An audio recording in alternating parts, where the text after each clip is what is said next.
Chapter 540. Mutated monsters were normal beasts and ferocious beasts that had mutated under the radiation of the secret realm. To be honest, Su Lin could kill a monster of this level with one hand. However, it was still very dangerous for normal people. Moreover, there were too many of these monsters. Hathaway looked at the fog around them and frowned slightly. Then, she waved the magic staff in her hand and a ray of light flashed across her body. Dispel the fog. Powerful mana fluctuations instantly swept over, and the dense fog that had originally shrouded the surroundings quickly dissipated like snow. It only took a few breaths of time for the fog to completely dissipate. As the fog dissipated, the mutated monsters that were hiding in it were immediately exposed. Wild Wind Blade Dance. Alex flapped her wings twice and a gust of wind elemental energy flew out from her body. This wind elemental energy turned into a gust of wind in the blink of an eye. In the next second, dozens of wind blades spun and flew towards the mutated monsters. As the wind blades swept across the area, corpses were everywhere. All of the mutated monsters were cut into countless pieces. None of them could last more than 3 seconds. In just a few breaths, the mutated monsters around them were all wiped out. It's done. Let's go directly. Alex waved her hand and the wind blades that were wreaking havoc began to slowly dissipate.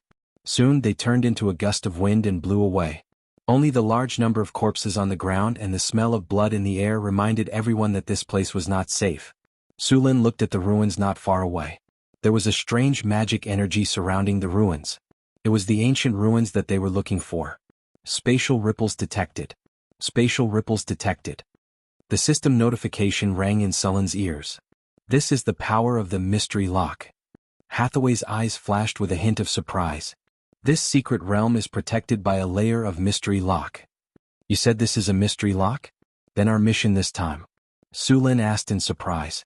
As a part-time wizard, he naturally knew how powerful a mystery lock was.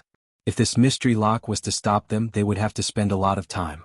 Even dealing with the monsters here would be unpredictable. Hathaway, can you decipher this mystery lock? Su Lin asked. Hathaway did not speak. Her eyes were fixed in front of her. Her eyes kept flashing with light. It was obvious that she was casting a spell to observe the mystery lock. Phew.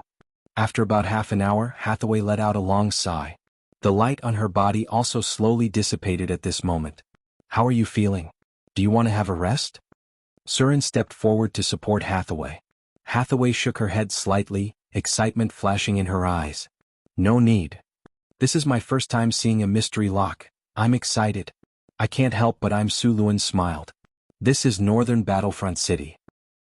Since we found it, it's ours. You can do whatever you want with it. There's no need to rush. Hathaway shook her head and said, we won't be able to figure out anything about a legendary rune like the Enigma lock in a short time.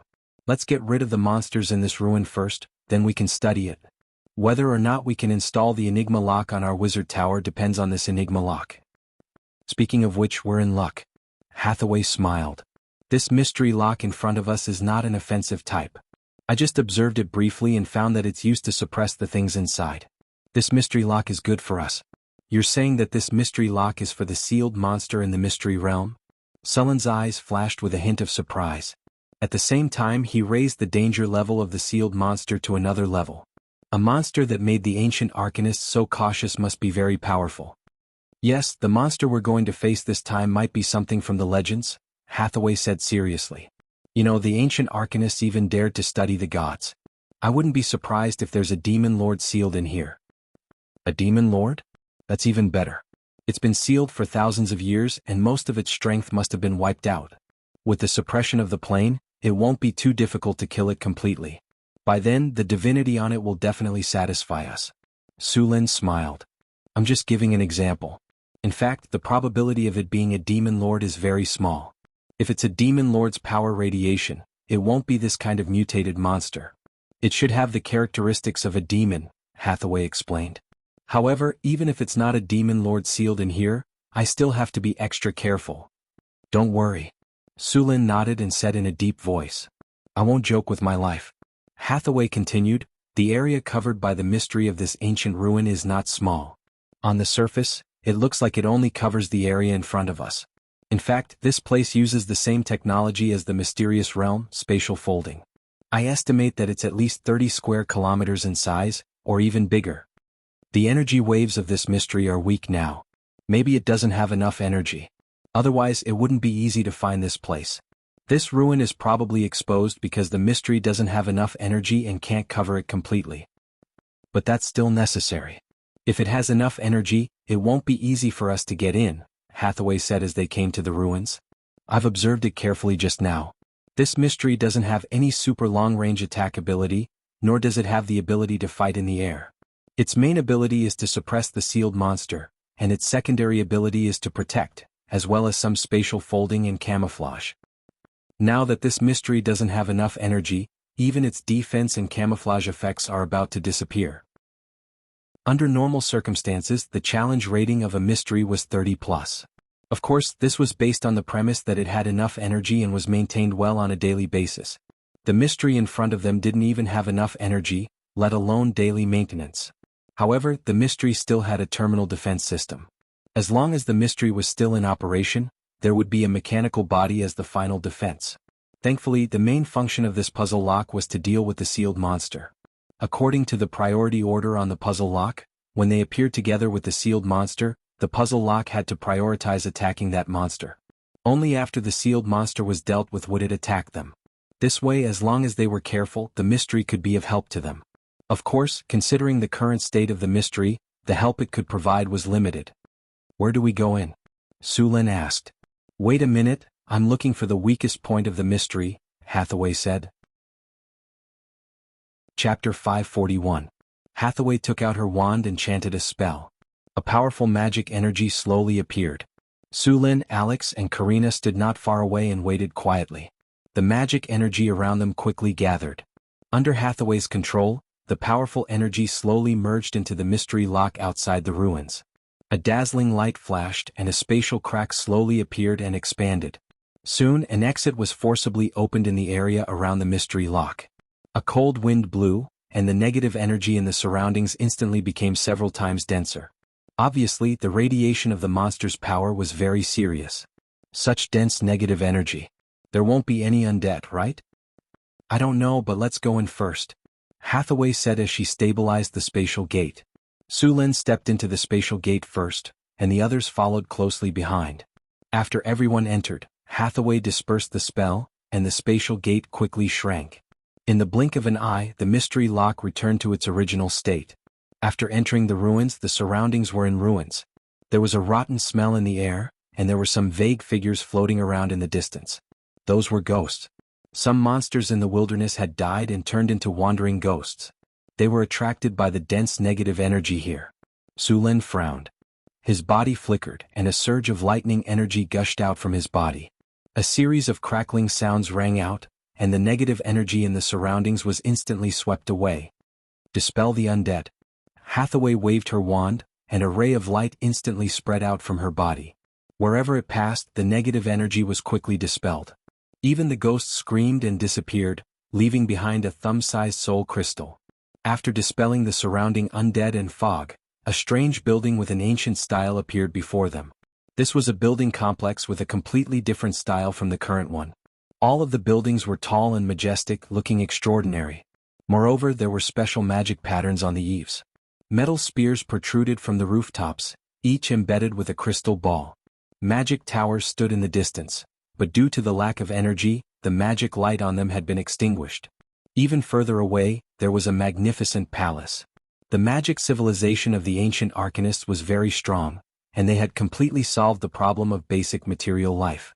Moreover, they had entered the interstellar era, so this kind of magnificent palace was very common.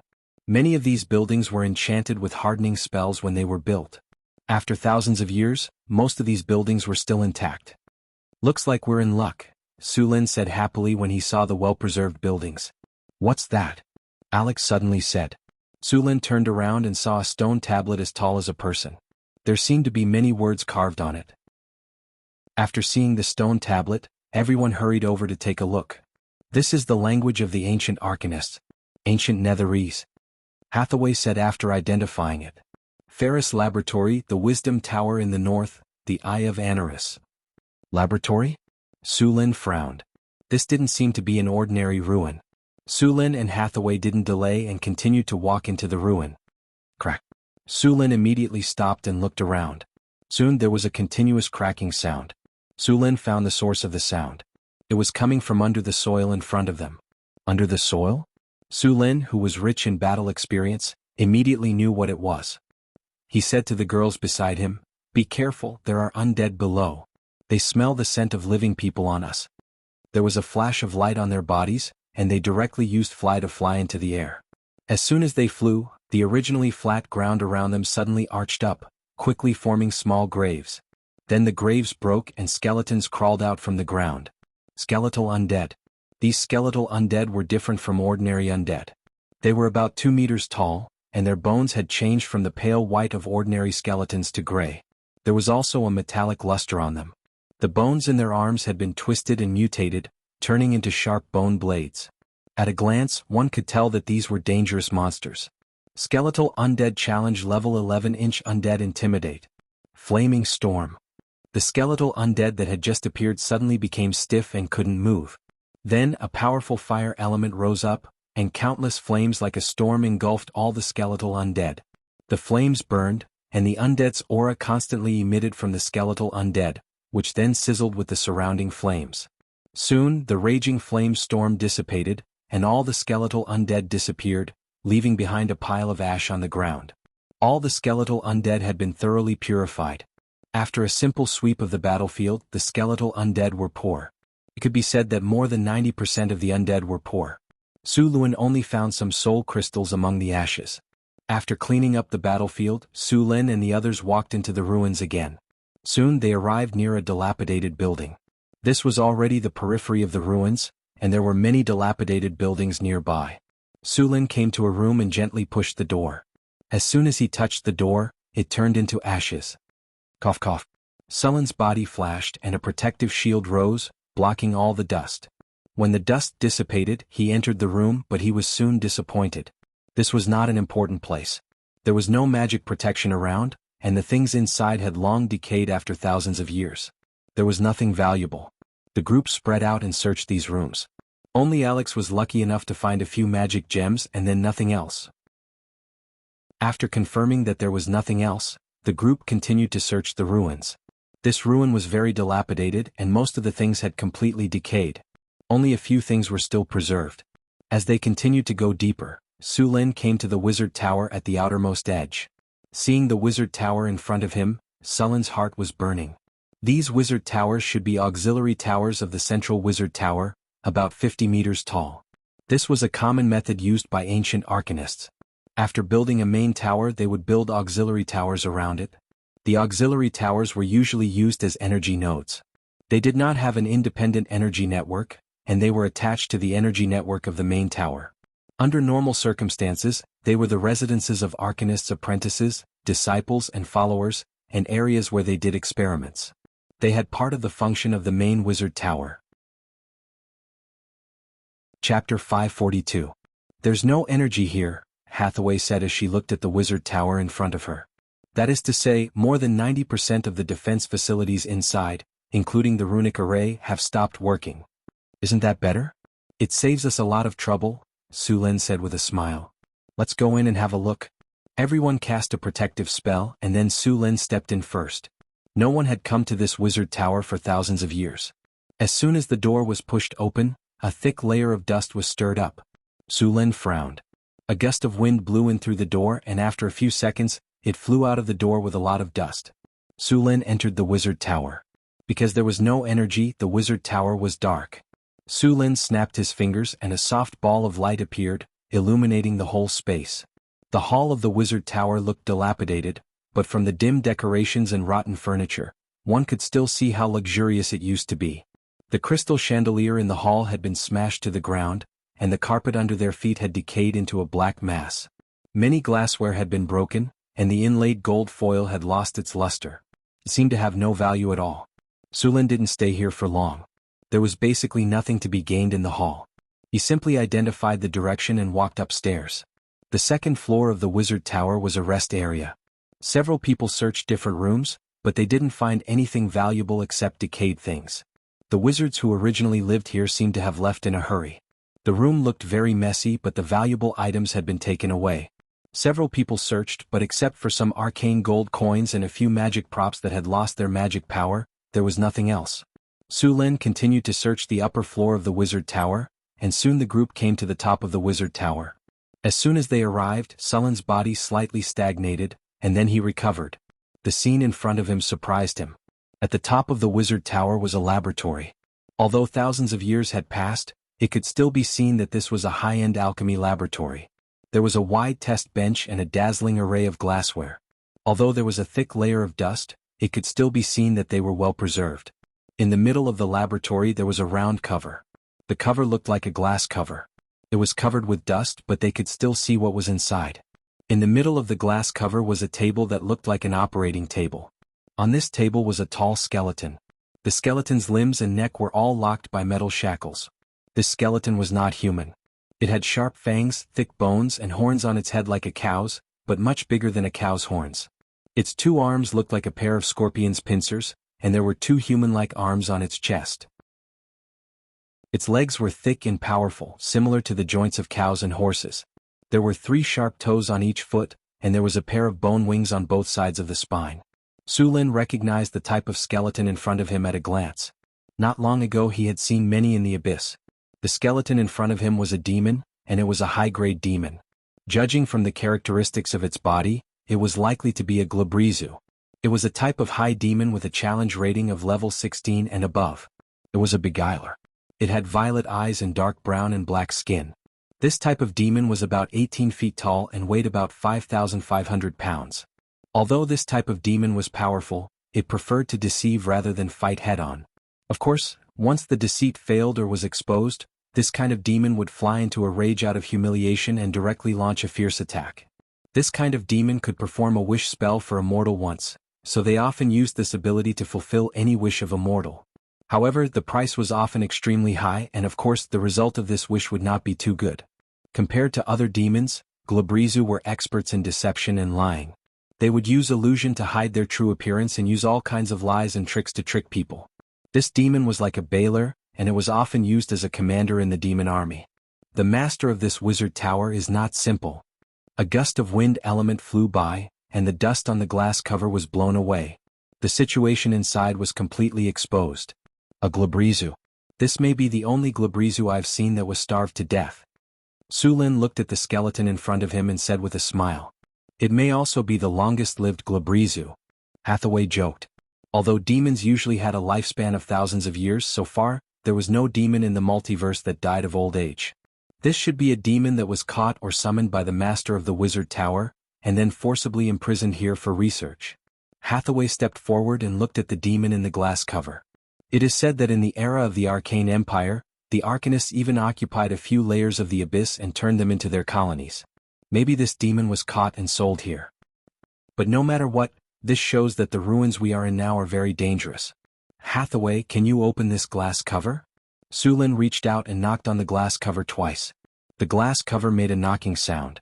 The quality of the cover was very good, and it was used by the Arcanists to imprison demons. One could imagine how strong this cover was. Let me look for it.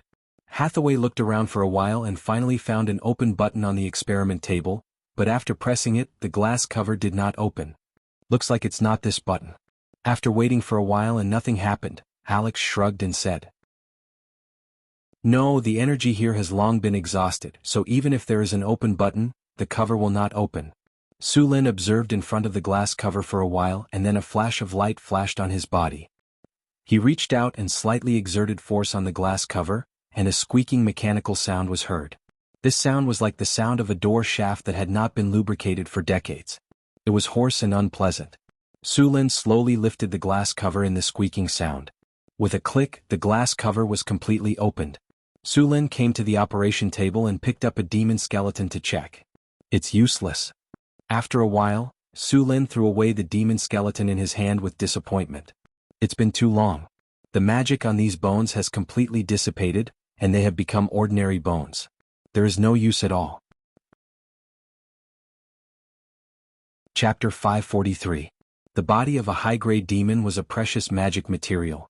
Although it was a pity that the materials in front of them had lost their effect, there was still one thing that was not damaged, which was the operation table and the glass cover that trapped the demon. These two things could suppress a high-grade demon like the Glabrezu until it starved to death. One could imagine how sturdy and powerful it was.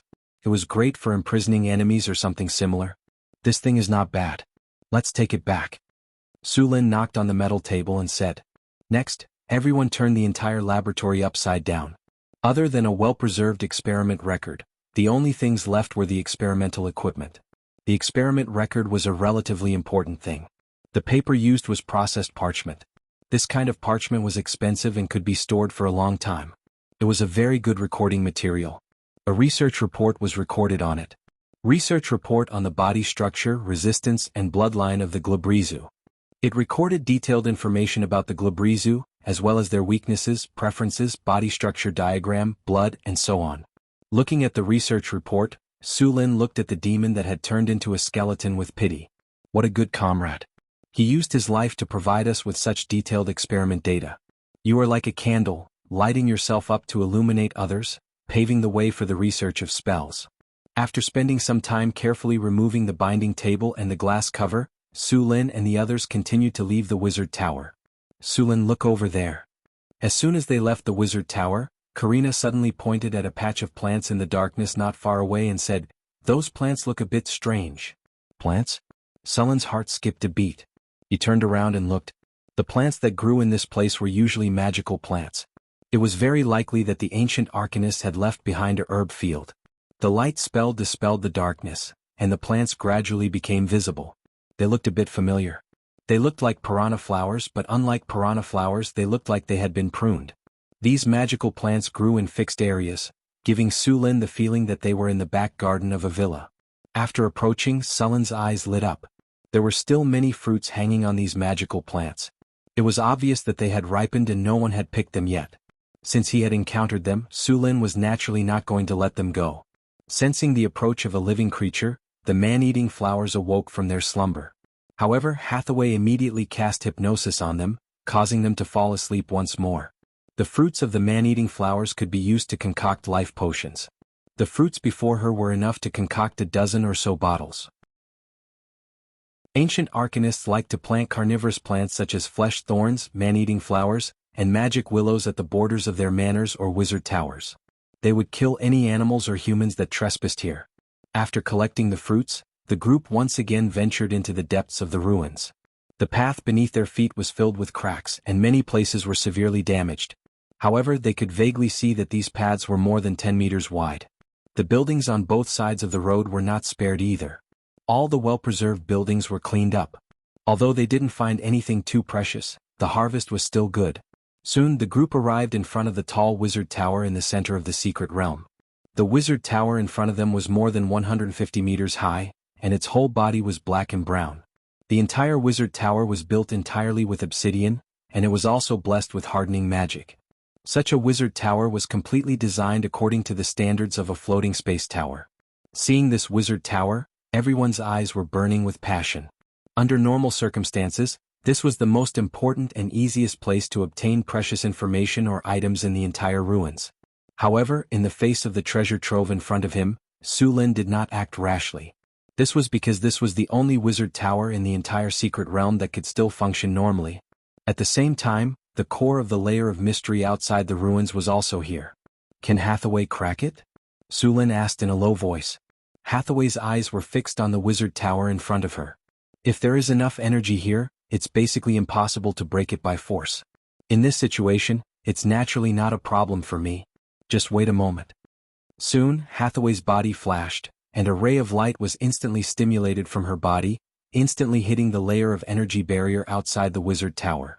The originally dim energy barrier flickered quickly a few times, and a hole was quickly broken. Advanced Dispel Magic. At the moment when the energy barrier was broken, Su Lin immediately flew in. At the same time, at the top of the wizard tower, a purple magic crystal flickered slightly, and then a window on the wizard tower suddenly opened, and then a magic energy construct was activated. The red light in its eyes lit up, and this was obviously a special magic energy construct at the legendary level, and it was quickly activated. This golem puppet's appearance was bright silver, and there were many beautiful runes on it. There were many amethysts on its body structure, but before it was completely activated, Su Lin threw a maze spell over, and the golem puppet that was activating disappeared in an instant. The maze spell was very effective in trapping people.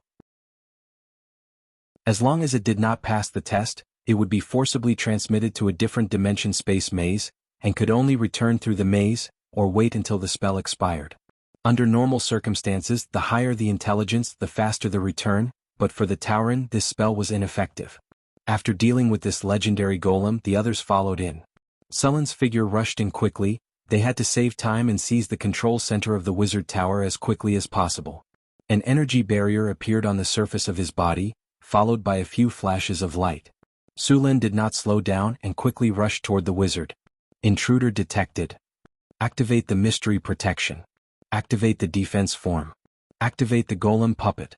A mechanical sound rang out, followed by a series of energy beams filled with the aura of death quickly flew toward Sulin, and then 3 golem puppets walked out of the door. Lightning spear. Three lightning bolts instantly appeared in midair, and in the next second these lightning bolts turned into 3 spears completely composed of lightning energy. The lightning flashed and instantly hit the golem puppets. These 3 golem puppets that had been sealed for a long time trembled violently, and then suddenly stopped. Good luck, there is really no energy here, these golem puppets can't even repair themselves. This ruin had been sealed for thousands of years, and it lacked energy to maintain it. It was a miracle that these golem puppets could still move, and there was no hope for them to perform better. Chapter 544. Once Sulin entered the main wizard tower, he needed to race against time. Due to the lack of energy in other parts of the ruins, all kinds of protective spells and golems had been shut down. However, as the most important wizard tower in the ruins, all the energy would be supplied here first. Sullen's actions would make the wizard tower's spirit think that the wizard tower was invaded. The wizard tower's combat mode would be activated, and the golems in the wizard tower would be awakened. This was not good news for Sulin. How many golems were there in a wizard tower? This was directly proportional to the wealth of the wizard tower's owner. Just like the wizard tower in the ruins, the entire ruins belonged to him. With such a large secret realm, it was obvious that the owner of this wizard tower was very rich. Sulin would not be surprised if there was an entire golem legion sealed in his wizard tower. Many wizards were otakus. They would accumulate all kinds of resources like hamsters and then make all kinds of items. The number of golems would also increase over time. If you were fighting with others, having an golem legion would be very comfortable. However, if you were facing an golem legion, trust me, run away as soon as possible. After Sulin rushed in, the wizard tower's defense system had been activated. Although there were only a few golems now, as long as they were given a little time, the golems sealed in the wizard tower would soon rush over in large numbers. At that time they would have to face hundreds of golems of all kinds. With so many golems attacking together, even a legendary master would have to flee. Fortunately, the space in the wizard tower was limited, and to save energy, most of the golems in the wizard tower were in a state of hibernation. As long as Sulin was fast enough, he could shut down the control center in the wizard tower or take control by force before those golems were all activated. Lightning spears flew out from Sulin's hands and instantly hit those golems that had just been activated. The situation was slightly better than Sulin had imagined. Due to the lack of energy, the golems in the wizard tower were in a state of hibernation. This state could minimize energy consumption. However, the lack of energy maintenance also caused the structure of these golems to age. Thousands of years had passed, and apart from some precious magic materials, the rest of the magic materials would more or less have some problems. When these golems were struck by the lightning spears, the already fragile components of the golems were easily destroyed by the powerful lightning power. Hathaway, Alex, and Karina followed closely behind Sulin. They weren't idle either. Sometimes, when Sulin couldn't deal with a new golem in time, they would immediately attack it with spells. One after another, the steel golems were awakened and then quickly destroyed by the spells. Sulin and the others were very fast. As high-grade wizards, they had all mastered combat spellcasting. They could cast spells while moving quickly without worrying about being interrupted. Even the weaker ones, Alex and Karina, were sorcerers. Alright ladies, don't completely destroy these golems. Sulin couldn't help but exclaim as he watched them cast disintegration and turn the steel golems into piles of scrap metal. These are our spoils of war. After we occupy this place, these golems can still be used after some repairs. After using disintegration, these things will become scrap metal. Alex, you wastrel. Seeing another steel golem being hit by a ray of light and turned into a pile of scrap metal, Su Lin reached out and knocked Alex's head. Sorry Su Lin, I'm used to it. Alex laughed. Alright, be careful next time. Su Lin casually cast a chain of lightning and destroyed a golem that had just appeared. Although he hadn't completely occupied this place, Su Lin already saw it as his own. Host, please pay attention. Domain energy fluctuations detected. A powerful energy instantly spread out from the wizard tower. Su Lin only felt that the originally smooth spells had become jerky, as if he had fallen into a quagmire in an instant. This is energy confinement. The enigma has been activated. Sullen's eyes lit up. It seemed that the tower spirit had sensed the danger. Energy confinement was an ability of the enigma, but it required a lot of energy to use this ability. For a wizard tower that lacked energy, the tower spirit would not activate this ability unless it was absolutely necessary. A ray of lightning flashed, and a powerful lightning energy was instantly released from Sullen's body. A domain that was not inferior to before spread out from his body, and the few women who were originally imprisoned instantly regained control of their magic. After activating the domain, Sullen's power was even more powerful. Soon, the group of people arrived in front of the wizard tower's gate. This gate was made of a silver-white metal. Although it had been there for thousands of years, it didn't seem to be damaged at all.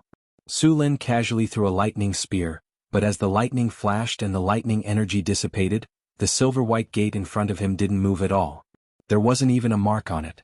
Seeing this, a trace of surprise flashed in Sullen's eyes, but in the next second, the storm halberd appeared in his hand. Lightning spear. The dazzling lightning instantly shrouded the storm halberd, and as a large amount of lightning merged, an invisible torrent of energy quickly gathered around Su Lin. The storm halberd was originally completely covered by lightning, and the powerful lightning energy spread to the surroundings, forcing Hathaway and the others to move out of the way. Sullen's warrior robe was also propped up by the static electricity, and more lightning energy was injected into the storm halberd. The powerful energy gathered, and magic weapons that were slightly inferior in quality almost fell apart under this pressure. Even the storm halberd, a legendary weapon, was trembling slightly. It was obviously close to its limit. In the end, the storm halberd that had gathered infinite power was lifted up by Su Lin, and in the next second, it fiercely pierced the silver-white metal gate in front of him. Crack. Rumble.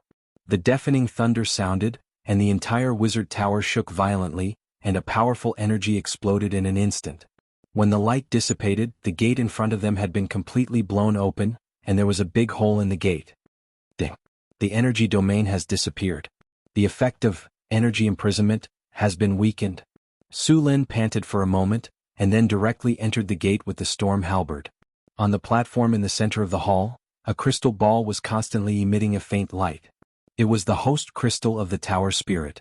Just as Su Lin stepped forward and was about to close it, a huge roar came from the other side of the hall. Chapter 545. Bang! Sullen's vision went dark, and he subconsciously swept the storm war halberd across. A huge force came and he felt as if he had hit steel and his palm was slightly numb. The black shadow flew backward and quickly stabilized. Only then did Su Lin see clearly that it was a strange high-level golem in front of him. Countless runes were engraved on its body, and the light purple magic patterns were like tattoos all over the golem. The golem was 6 meters tall, and its appearance was similar to that of a human. From its appearance, it was obvious that it was a legendary golem, and it was very likely that it had been modified. Guardian activated. Carry out the third battle plan, eliminate all intruders. The golem's eyes flashed red, and it completely locked onto Su Lin. Then a cold mechanical voice sounded. Elemental fission shield activated. Aura/activated. Weakness detection activated. Silver holy sword, legendary, charged. Armor break activated. Sharpness activated. Greater haste activated. With a cold mechanical voice, a huge beheading sword with a silver glow appeared in the golem's hand. Under Surin's dumbfounded expression, the legendary construct in front of him instantly entered the complete state. Don't interfere. I'll deal with it, Su Lin immediately said when he saw the golem. This thing was obviously a high-level legendary golem, a killing machine specially used to guard the core of the wizard tower. Apart from Su Lin, no one else could withstand this thing's combat power. Greater haste, maximum spell. Greater displacement force field, maximum spell. Greater bear's toughness, maximum spell. Greater Bull's Strength, maximum spell. Greater Fox's Cunning, maximum spell. Legendary Mage's Armor, maximum spell. Weakness Detection. A series of spells rose from Sullen's body. Hathaway, Karina, and Alex quickly cast all kinds of spells on Su Lin. A bright sword light illuminated Sullen's eyes, and the 6-meter-tall guardian statue in the tower instantly appeared in front of Su Lin. The silver sword instantly chopped towards Sullen's neck. Su Lin had several energy barriers in front of him, but they were shattered by the guardian golem's sword beam. Finally, they were blocked by the storm battle halberd. The guardian's speed was very fast, and his tall body was unexpectedly agile. The speed of his sword was so fast that it left behind a series of afterimages, slashing towards Sullen's vital parts. Su Lin didn't show any weakness. He kept waving the storm halberd in his hand, and his figure moved quickly like a ghost. Bang bang bang. The storm battle halberd and the silver sacred sword kept colliding, and a series of sparks kept appearing.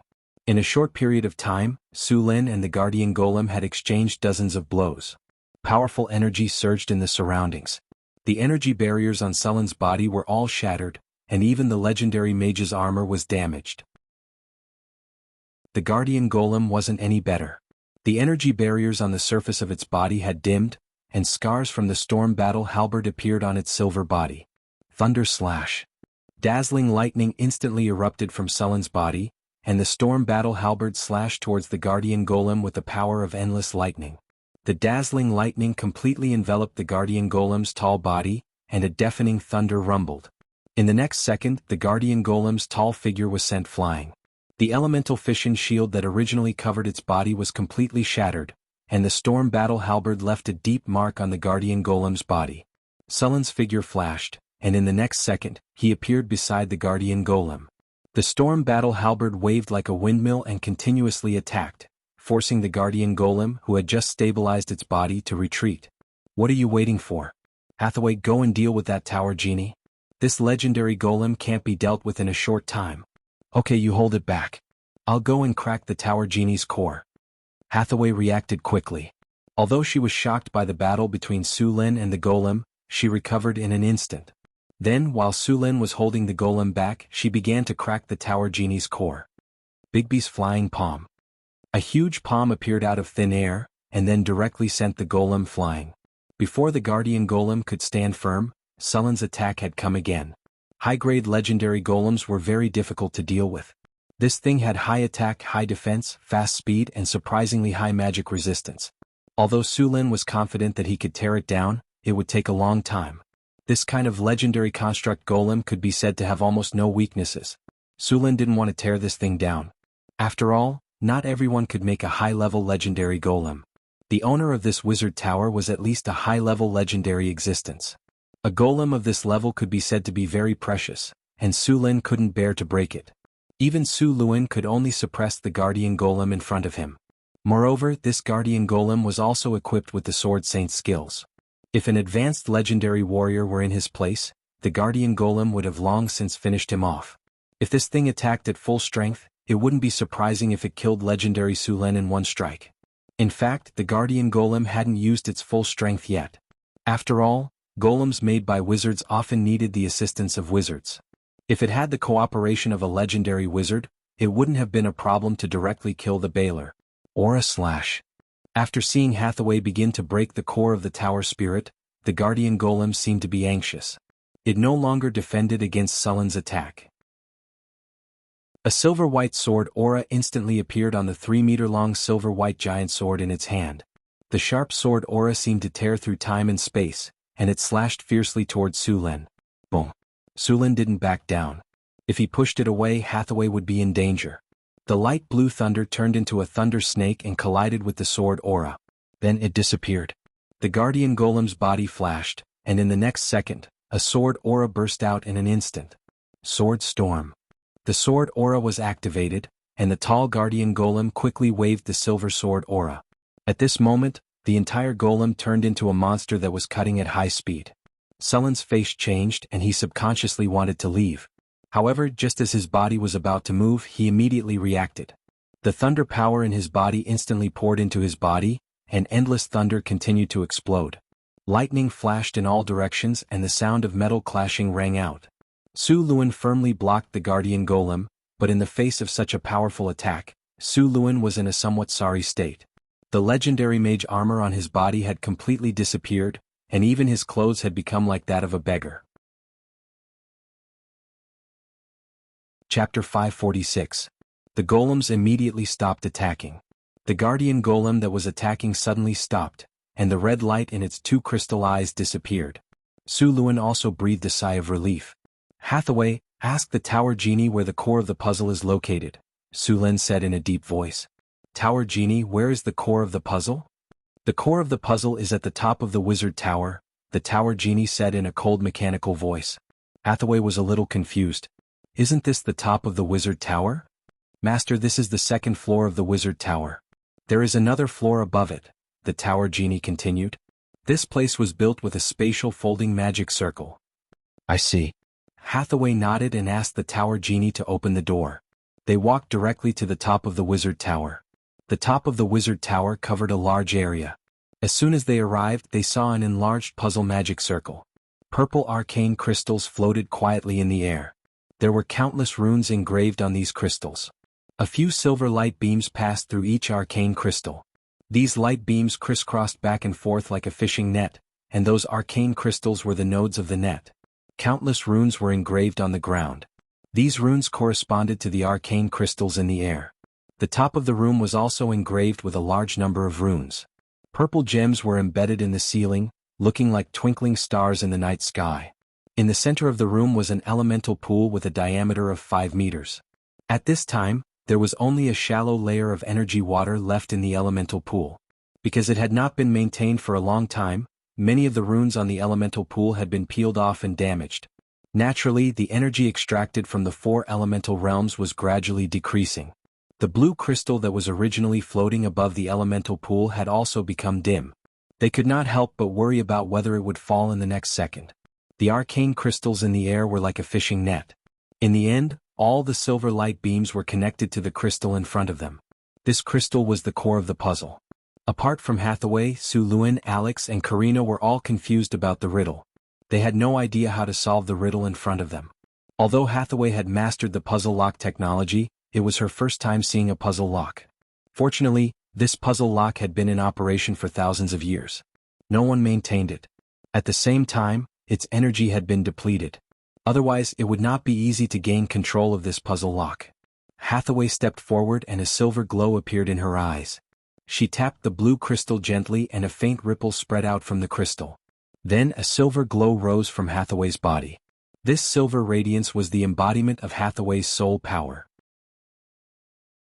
Sullen's soul power was now pale gold because he had fused with a large amount of divinity. At this time, whether it was Hathaway or Su Luan, their souls actually already had some immortal characteristics. The lifespan of a legendary wizard was several times longer than that of a legendary warrior. Apart from the fact that wizards could make potions to increase their lifespan, the biggest reason was their soul power. If one only looked at the body of a legendary warrior, they were obviously healthier and more energetic than a wizard. However, the aging of their soul would cause their body to gradually age. On the other hand, wizards were the exact opposite. Hathaway's soul power entered a special space. This space was a huge magic network made up of countless magic nodes. This magic network completely covered the entire ruins. As Hathaway's soul power continued to crack the magic network, one by one, the magic nodes on the magic network were broken and controlled by Hathaway. A huge amount of soul power extended along the entire network. After an unknown amount of time, all the magic nodes were under her control. Hathaway slowly opened her eyes, and a feeling of weakness gushed out of her body. She staggered and was about to fall to the ground. Su Luan's eyes were sharp and his hands were quick and he caught her. "How are you? Are you hurt?" Su Luan asked a little anxiously. Hathaway struggled to smile at Su Luan. A touch of exhaustion appeared on her face. "I'm fine. It's just that my soul power has been overused. I'll be fine after some rest. Don't worry. This puzzle is seriously low on energy. Use an energy bottle to replenish it." "Okay." Su Luan nodded and handed Hathaway over to Karina and Alex to take care of. He then took out a palm-sized, beautiful crystal bottle from his storage space and walked to the elemental pool. He opened the cap of the crystal bottle and poured it into the elemental pool. A light blue elemental water slowly flowed out of the bottle. The concentration of elemental water in the room suddenly increased by more than 2 times. The light blue elemental water quickly fell. Soon, a thin layer of elemental water gathered in the almost dry elemental pool. The crystal bottle in Sullen's hand continued to pour the elemental water into the pool. This crystal bottle was an energy bottle made by Hathaway. It could collect the elemental water that overflowed from the elemental pool every day. Since many of the facilities in the Northwind Tower were not complete, the amount of elemental water produced every day far exceeded the Wizard Tower's daily consumption. To avoid wastage, Hathaway specially made some energy bottles. Although the energy bottle in front of Abel was only the size of a palm, it was made with a special spatial technique. The amount of elemental water stored in the bottle could fill up the entire elemental pool. Usually, a portion of the elemental water collected by these energy bottles would be used as energy reserves, while the other portion would be stored as experimental materials. Soon, as more and more elemental water was poured out of the bottle, the elemental pool began to rise at a speed visible to the naked eye. After about half an hour, the elemental pool was completely filled. Chapter 547. Tower Genie, restore the Enigma state and cancel the energy-saving mode, Hathaway ordered after seeing that the elemental pool was full of energy. Then a ray of spiritual light slowly lit up, and the originally dim purple crystal shone brightly at this moment. The spiritual light quickly spread to the surroundings along with the silver light beams. In a flash, the arcane crystals in the air were lit up one by one. The magic gems on the ceiling also lit up slightly, flashing a little bit of starlight. A strange force quickly spread out from here and shrouded the entire ruins in an instant. Outside the ruins that were originally filled with fog suddenly dissipated slowly, and a strange energy swept across. The layer of crumbling camouflage outside the ruins instantly solidified, and at the same time, a spatial force quickly spread out. If one were to look at it from a distance, one would find that the space suddenly looked like a stone thrown into a pool with countless ripples. If one were to stare at it closely, one would find that with the ripples the space began to slowly fold, and for a moment, there were countless phantoms which made one dizzy, but then the phantoms were quickly smoothed out, and finally returned to its original state. Although it seemed that there was no change, in fact, the secret realm had been completely hidden. It's done. If we don't use the power of the Enigma now, the elemental water in the elemental pool can last for a month. Hathaway was not as tired as before after a short rest. The elemental pool here needs to be repaired as soon as possible, and there are other energy channels and rune inscription problems. The things in the ruins also need to be sorted out and repaired as soon as possible. I think we'll face the consequences of being understaffed for a long time. Why wouldn't you want a wizard tower from the Arcane Empire era? Sulin teased and winked at Hathaway, and it could be a floating space tower. By the way, this wizard tower is indeed built according to the floating space tower. Hathaway's eyes lit up and she directly asked the Tower Genie, "Tower Genie, this wizard tower can fly, activate the flight mode." "Master, the floating space tower has insufficient energy, the flight mode cannot be activated," the Tower Genie's cold mechanical voice sounded. "Are the floating space ring and other facilities damaged?" Hearing the Tower Genie's words, Hathaway's eyes lit up, and she instantly became energetic. She quickly sat up straight on Alex's body, and there was no trace of her previous weak appearance. The Wizard Tower is the core area of the entire secret realm, the floating space ring is well preserved, and other overall facilities damage rate is less than 70%. It needs to be repaired before it can fly, the Tower Genie said coldly. The virtual library of the Sorcerer Tower has the blueprints and information for the construction of the Sorcerer Tower.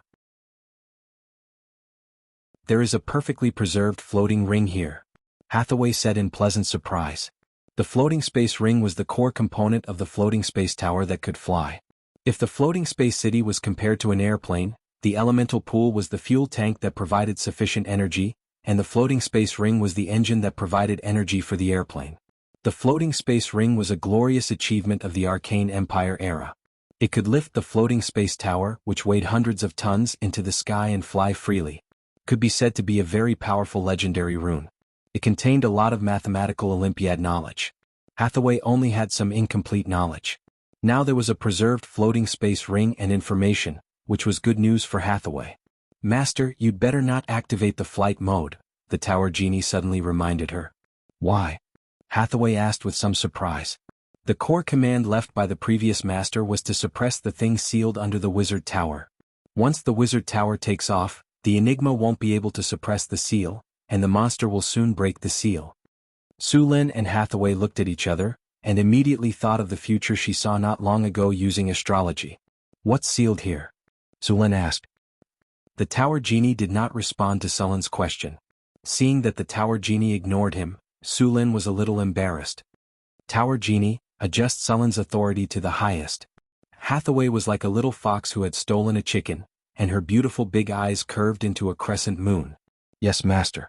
Recording soul fluctuations, backing up information, recording complete. Tower Genie, what's sealed under the wizard tower? Su Lin asked again.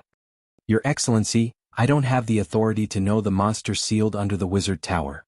According to the 70th resolution of the Supreme Arcane Parliament, this arcane realm is sealed, and the previous master was also imprisoned by the Arcane Parliament. For specific information, you can check the information left by the previous master. Su Lin and Hathaway's faces became serious. It was obvious that the monster sealed below was a taboo, and they learned from the Tower Genie that the previous master was actually imprisoned by the Supreme Arcane Parliament. What did this predecessor do? He actually made the Supreme Arcane Parliament intervene directly. The Supreme Arcane Parliament was the highest ruling core of the Arcane Empire. Although the Arcane Empire was called an empire, it was actually a floating space city that was autonomous. The supreme leader of each floating space city was basically a Grand Arcanist, and each floating space city had a seat in the Supreme Arcane Parliament. Usually, everyone did their own thing and did not interfere with each other. Only when a major event occurred, all the floating space city would convene a meeting of the Supreme Arcane Parliament to discuss and make decisions. Although this parliament had great power in name, in reality, it did not care much. The previous master of this wizard tower actually made the Supreme Arcane Parliament take action personally. Su Lin was curious about what he did at that time. Soon, Su Lin asked the Tower Genie to pull out a set of experimental data and began to check it with Hathaway. Arcane Calendar, Year 3953, Spring. Some of the items in the laboratory have been exhausted. Last month, I traded with the Dimensional Merchant and spent a lot of money and resources. Suddenly, I found that the money left was not enough to buy materials this month. Forget it, I'll go to the astral world to collect it myself. Year 3958 of the Arcane Calendar, Spring. My luck is really good. I found an area rich in materials in the astral plane. It only took me 3 days to collect enough materials to last me 2 months. I'm going to finish collecting here before going back. Arcane Calendar, Year 3958, Spring. Praise the Goddess of Luck. Today is my lucky day. I swear, today is more exciting than when I was promoted to Legendary. I actually found the body of an ancient god in the astral world. I dare say that this is definitely the greatest discovery in the astral world in the last few hundred years. Divinity, artifact, haha, I'm going to become a Grand Arcanist. Chapter 548. Arcane Calendar, Year 3958, Summer. The laboratory I prepared for the ancient god's corpse is finally completed. Next, I can study this corpse without any worries. I can't wait. Arcane Calendar, Year 3958, Summer. The first experiment was a success. I'm a genius. I successfully extracted a bit of divinity from the corpse. This pure golden power looks really charming. Next, I'll try to go into seclusion and completely integrate this divinity into my body. Arcane Calendar, Year 3958, Summer. Damn it, the consciousness left by the ancient god is too powerful. It took me half a month to successfully integrate this divinity into my body. Although the process was a bit tortuous, the result was great. After integrating this divinity, I clearly felt a crack in the previous bottleneck. It seems that my idea was right. Autumn, Year 3958 of the Arcane Calendar. Something was not right. There was a different kind of energy in this god's corpse. This energy was entangled with the god's corpse, and they seemed to be showing signs of revival. What the hell? Could it be that this god's corpse, which had been dead for thousands of years, could be revived? Arcane Calendar, Year 3958, Winter. Incredible. The power of divinity is really amazing. It has the power to turn something rotten into something magical. I can use it to make a divine artifact. Materials, I want all kinds of rare materials. I want to make a divine artifact that belongs to me. Arcane Calendar, Year 3958, Winter. Something seems to be wrong. I feel that my consciousness is affected. The number of times I've been angry has obviously increased. Just this morning, I scolded my favorite disciple, Flender. He actually stopped me from absorbing the divinity. Arcane Calendar Year 3959, Spring.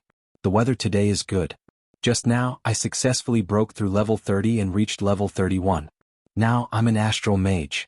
Also, the power in the corpse has become stronger. I need to find a way to suppress it. Arcane Calendar Year 3959, Spring. Damn it, this is not the original power of the corpse. This power is parasitic in the corpse. It wants to use the corpse of the god to revive. The corpse of the god is mine. I won't let anyone take it away.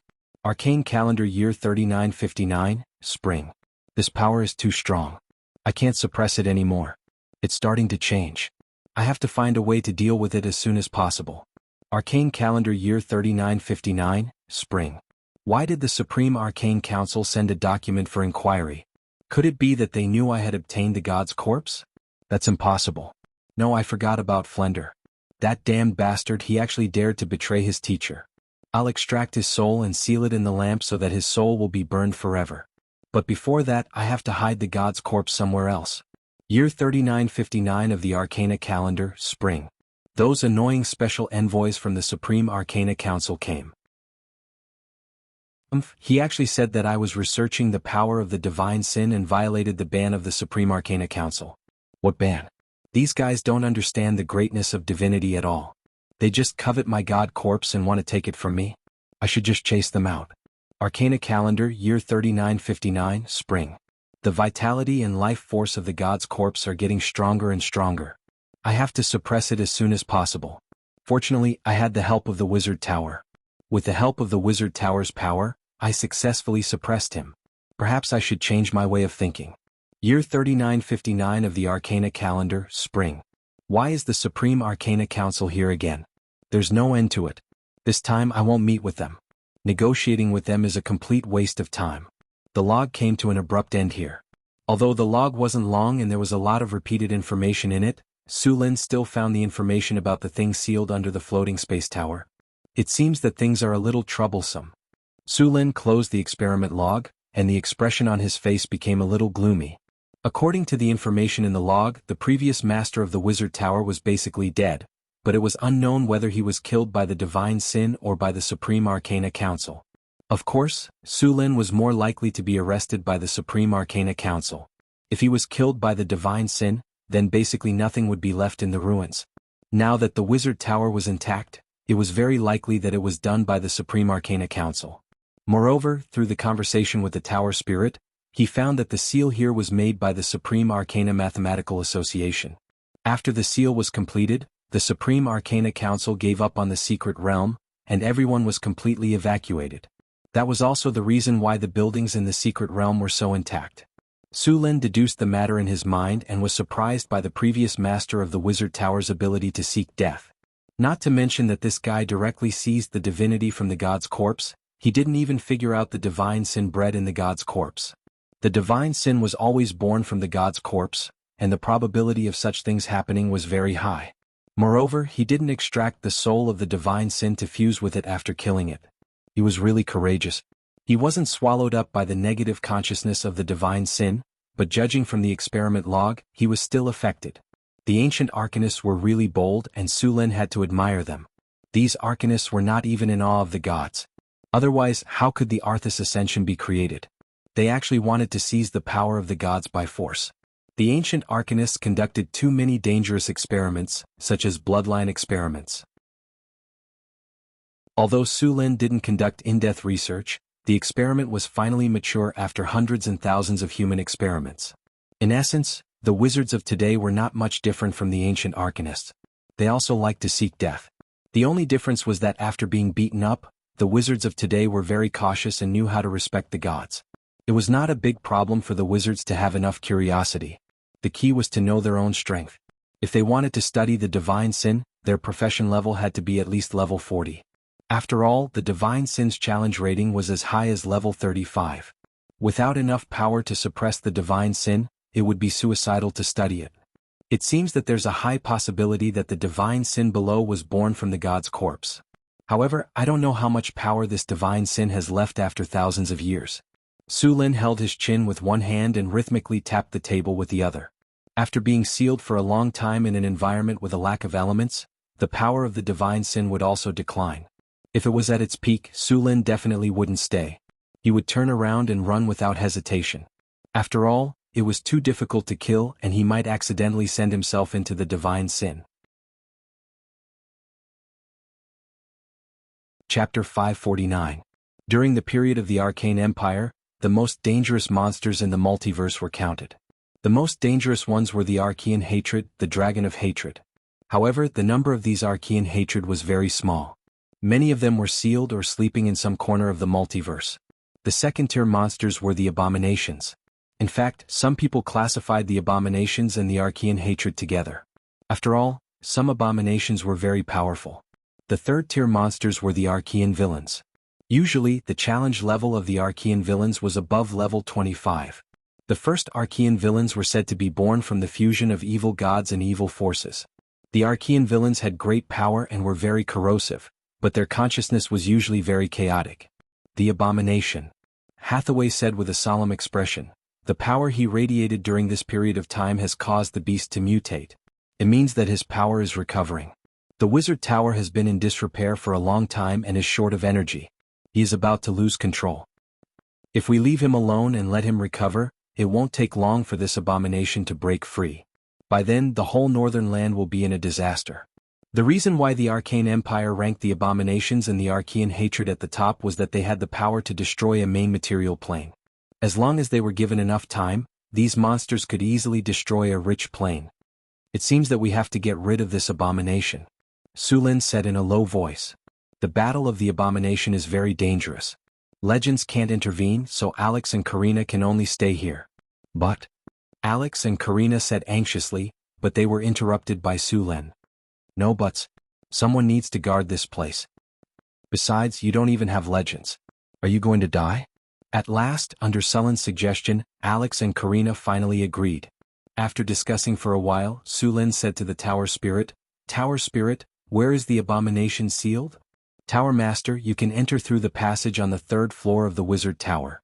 As the Tower Genie spoke, a three-dimensional image of the Sorcerer Tower appeared beside it. The location of the abomination was clearly marked on it. Su Lin and Hathaway checked once to make sure that they had not missed anything. Only then did they walk down to the basement of the Magus Tower. Soon the two arrived at the basement of the Magus Tower. The closer they got, the denser the negative energy in the surroundings. There was even a layer of gray fog in the basement. Sizzle. Strange noises could be heard, and then some looming figures appeared not far away. "Be careful, there should be a lot of undead here." As soon as he finished speaking, a sharp cry rang out. Immediately after, the fog in front of him churned, and bone spears shot rapidly towards Su Lin. Following which, dozens of undead appeared in the fog and quickly rushed towards Su Lin. "Command, intimidate. Group undead hold spell." Two spiritual lights flashed quickly on Hathaway's body, and the undead that were rushing towards Su Lin instantly stopped. In a normal battle, wizards were usually in charge of controlling the field. The real damage output would depend on the Grand Sword Master, especially when the Grand Sword Master cooperated with a wizard. The terrifying lethality of a Grand Sword Master was unreasonably strong. Su Lin waved his storm battle halberd and whizzed past. All the undead that were controlled by Hathaway were directly chopped into pieces by him. Clang, clang, clang. A large number of soul crystals fell. Hathaway gently waved her hand, and the soul crystals on the ground flew directly into her hand. After casually putting away the soul crystals, the two of them continued to move forward. The basement of the Wizard Tower was dark. This place had been corroded by the power of the abomination. The two of them arrived at the 3rd floor of the basement. According to the markings on the map, they quickly found the passage that led to the seal. At this moment, the two of them suddenly heard a strange crying sound. Su Lin stopped in his tracks. "Abomination. He's right here." Lightning flashed on Sullen's body, and his eyes looked into the depths of the passage. Although Su Lin had not studied the abominations, he knew that their power was strong and strange. Ordinary legendary wizards could only play a supporting role when facing them. If one really wanted to wrestle with the abominations, one would have to at least reach the level of an astral wizard. The abominations seemed to have sensed their arrival. The strange crying sound became more and more obvious. The gray fog was tumbling, and they could clearly see that there were countless undead howling in it. "Hide behind me." Su Lin grabbed Hathaway with one hand and pulled her behind him. After saying that, a strong power of lightning quickly gathered from his body. The entire space could feel the sudden increase of the surrounding electrostatic force field. Then, dazzling lightning tore through the darkness and completely dispersed the layer of fog. The power of lightning continued to gather. The power of lightning on Sullen's body was completely opposite to the negative energy. At this moment, Su Lin completely detonated the power of lightning. Endless power of lightning exploded at this moment, and the entire space was as bright as day. Countless lightning snakes moved back and forth in the air. The surrounding fog tumbled violently as if it was boiling. The ghosts and undead creatures hiding in the fog screamed, and their bodies melted quickly. Suddenly, a large number of soul crystals fell to the ground. The surrounding fog dissipated completely. At this moment they could clearly feel a hexagram rune array. Silver chains entangled back and forth, firmly locking the center of the altar. At this moment Su Lin finally saw the monster in the seal clearly. Be careful, Su Lin. It was born from the corpse of an ancient god. Su Lin looked at the monster in the seal in front of him. This was a completely distorted human figure. It looked extremely strange. Its limbs were excessively long and its head was very large. There were wrinkles on it and it looked very ugly.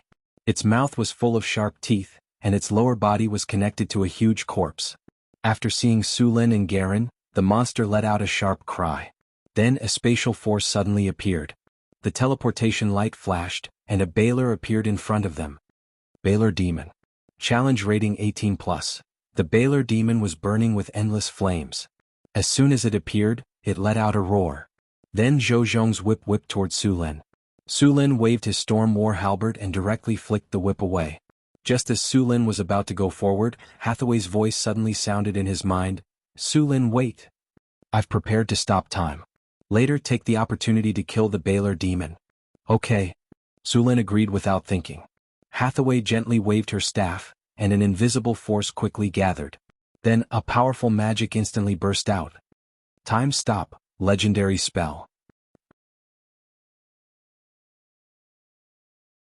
Chapter 550. The entire world seemed to have been paused at this moment. Everything froze at this moment, motionless, like a photo that had been frozen.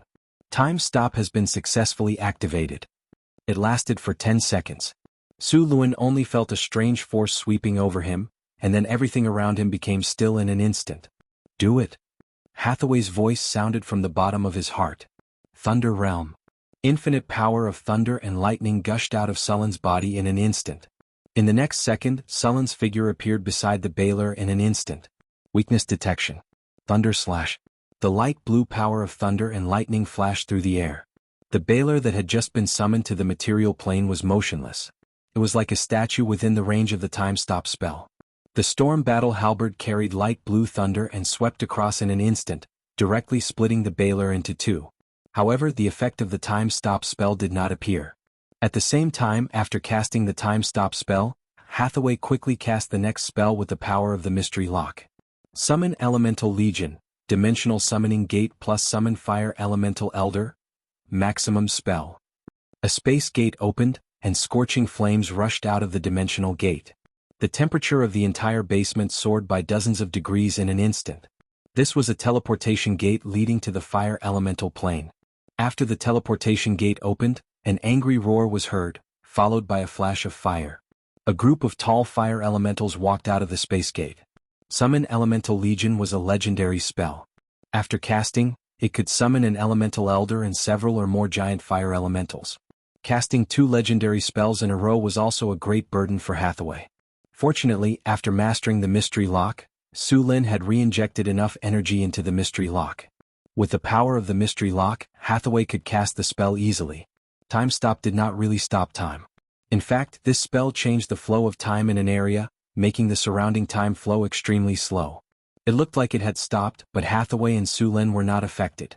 Of course, although the effect of this spell was powerful, it also had its own flaw, which was that it was ineffective against gods. Therefore, those who wanted to rely on time stop to kill gods would die miserably. A breeze blew and the effect of time stop disappeared. A thin blood mark appeared on the body of the Baylor in an instant.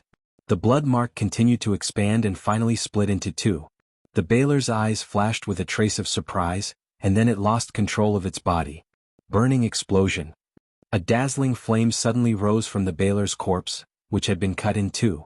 The next second, a powerful explosion sounded.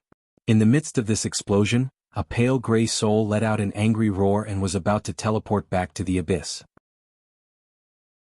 However, before the teleportation could be activated, a dimensional anchor instantly struck the soul, and the teleportation light was instantly interrupted. Immediately after, another light flew by. Soul Binding Spell, a magic gem to pull the Baler's twos to the soul to pull twos to S when the effect of time stop disappeared.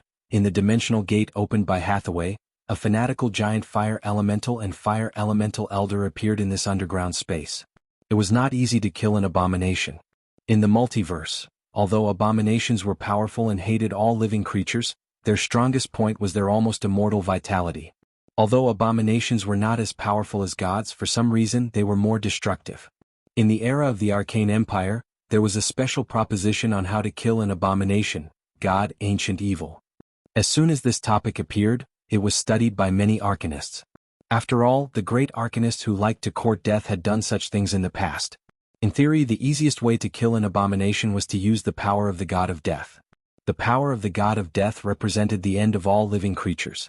For others, abominations might be difficult to kill, but the god of death was an exception. Unfortunately, the power of the god of death was not something that anyone could master.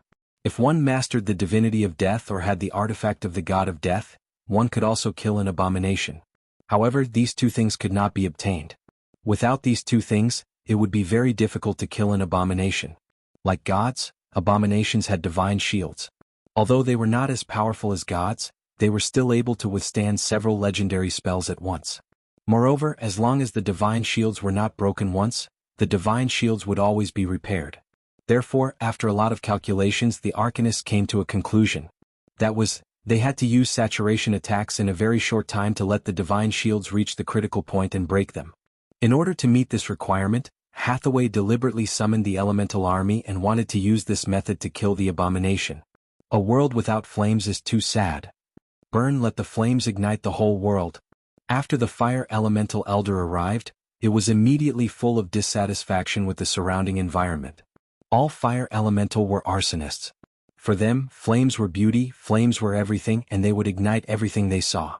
With the help of the summoning contract, Hathaway directly ordered the fire elemental to attack the abomination with her powerful mental strength. At the same time, Su Lin, who had activated the thunder domain, also rushed forward. Because of the seal, the abomination had been sealed there and could not move at all. Moreover, under the seal for thousands of years, its strength had dropped to the bottom. Now was the best time to kill it. Endless flames continued to explode. The fire elemental elders were forcibly suppressed by Hathaway and could only vent their anger on the abomination. As a legendary creature and an elemental life form, the fire elemental elder had all kinds of fire abilities. In addition, there was a group of giant fire elemental elders that were one level lower than him. The destructive power of these arsonists was very shocking. At the same time, Su Lin did not hold back either. The powerful power of thunder and lightning kept flashing, and the storm halberd in Sullen's hand was swung like a windmill, constantly attacking. Ripples kept appearing on the divine shields like water waves. The abomination screamed, and a shock wave instantly rushed toward Su Lin. The space around Su Lin was shrouded by countless thunder and lightning. Then, a big net that seemed to be made of thunder and lightning appeared, and it shone with a dazzling light.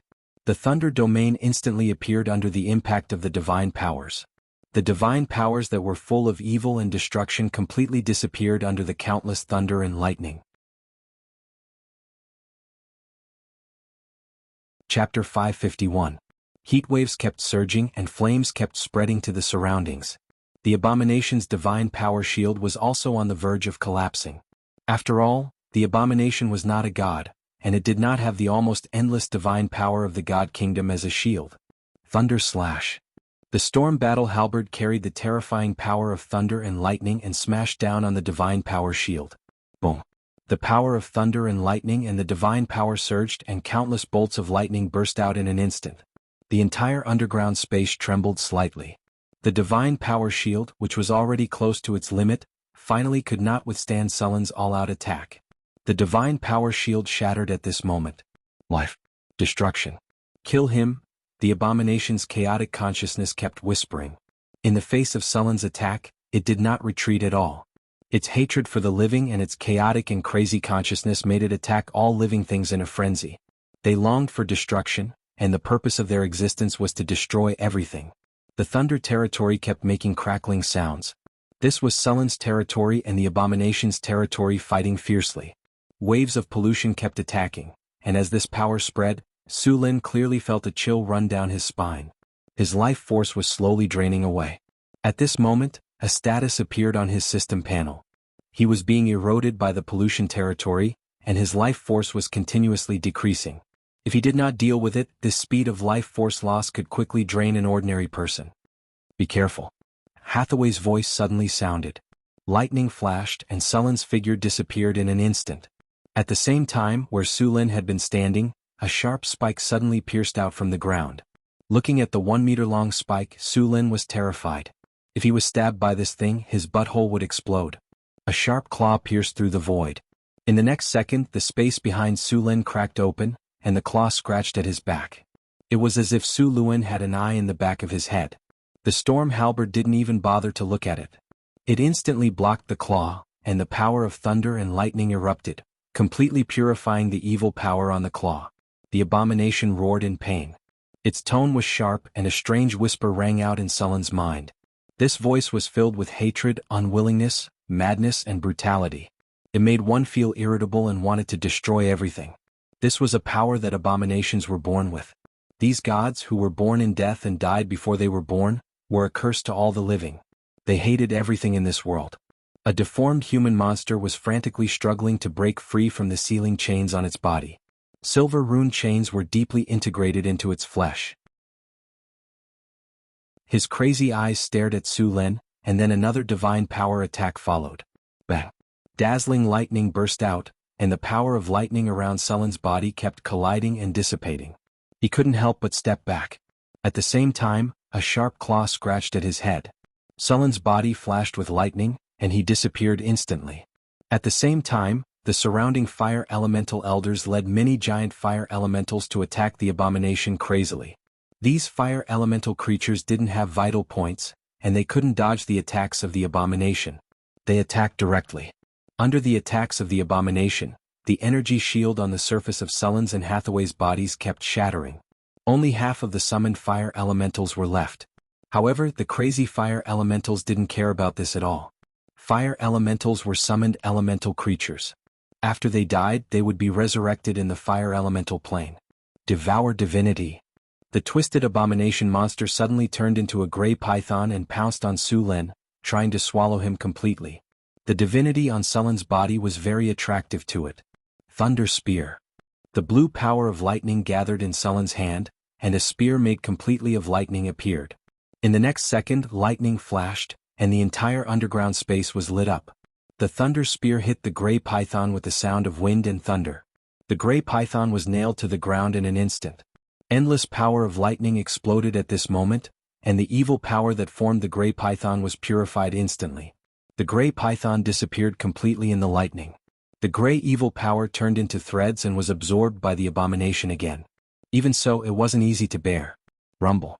As the ground trembled, the abominations became more and more berserk. Not being able to kill Su Lin made them feel very berserk, and the abominations became more and more dangerous. Apart from their own power, they could also use their divine power. The berserk abominations instantly revealed sharp claws and continuously attacked Su Lin. It had the power to control space. Space cracks kept opening, and any part of Sullen's body could be attacked by the abomination. This space ability was very disgusting. Although it was trapped and couldn't move, it could attack the surroundings continuously through these spaces. The target was small and fast, and there was almost no warning. If Su Lin hadn't awakened the sixth sense talent, which gave him the ability to predict danger in advance, he would have been caught by the abomination. Although there would be some space fluctuations when space spells were used, the time was too short. Hathaway wanted to use space imprisonment, but it was torn apart by the abomination. The abomination could only tear a small space crack each time, but Hathaway's space imprisonment needed to cover a large area. It was a waste of effort to break the surface. The ferocious claws kept attacking, and Sullen's storm battle halberd danced quickly to counterattack. Dark devouring claw. The sharp claws were mixed with strong evil power. However, the target wasn't Su Lin but Hathaway, who had been hiding behind. Dodge. Sullen's body flashed, and the storm battle halberd was waved quickly. Hathaway didn't panic at all in the face of the abomination's attack. Her body flashed and she disappeared instantly. At the same time, a frightening elemental wave appeared. Hathaway's body appeared on the other side of the abomination, and a gray magic ball with strong elemental waves flew out instantly. Annihilation magic ball. Boom. Brr. The abomination roared in pain, and the annihilation magic ball melted a part of its body. Drops of black blood splattered on the ground. After the attack worked, Hathaway didn't chase after it. Her body flashed and disappeared instantly. The moment she disappeared, a sharp bone spur pierced out from the ground. Thunder slash. Su Lin waved the storm battle halberd and appeared around the abomination. Then he slashed at the abomination's body. Slash. The sharp halberd cut a hideous wound on the abomination's body. Chapter 552. The earth trembled. The shockwaves from the battle between Su Lin and the abomination kept coming. If it weren't for the fact that the area where the abomination was sealed was a special half-plane, the entire wizard tower might have collapsed. Even so, there were still continuous vibrations. On the astrology platform, Alex and Karina were looking at the screen projected by the tower spirit in the hall. It was the scene of the battle between Su Lin and the abomination.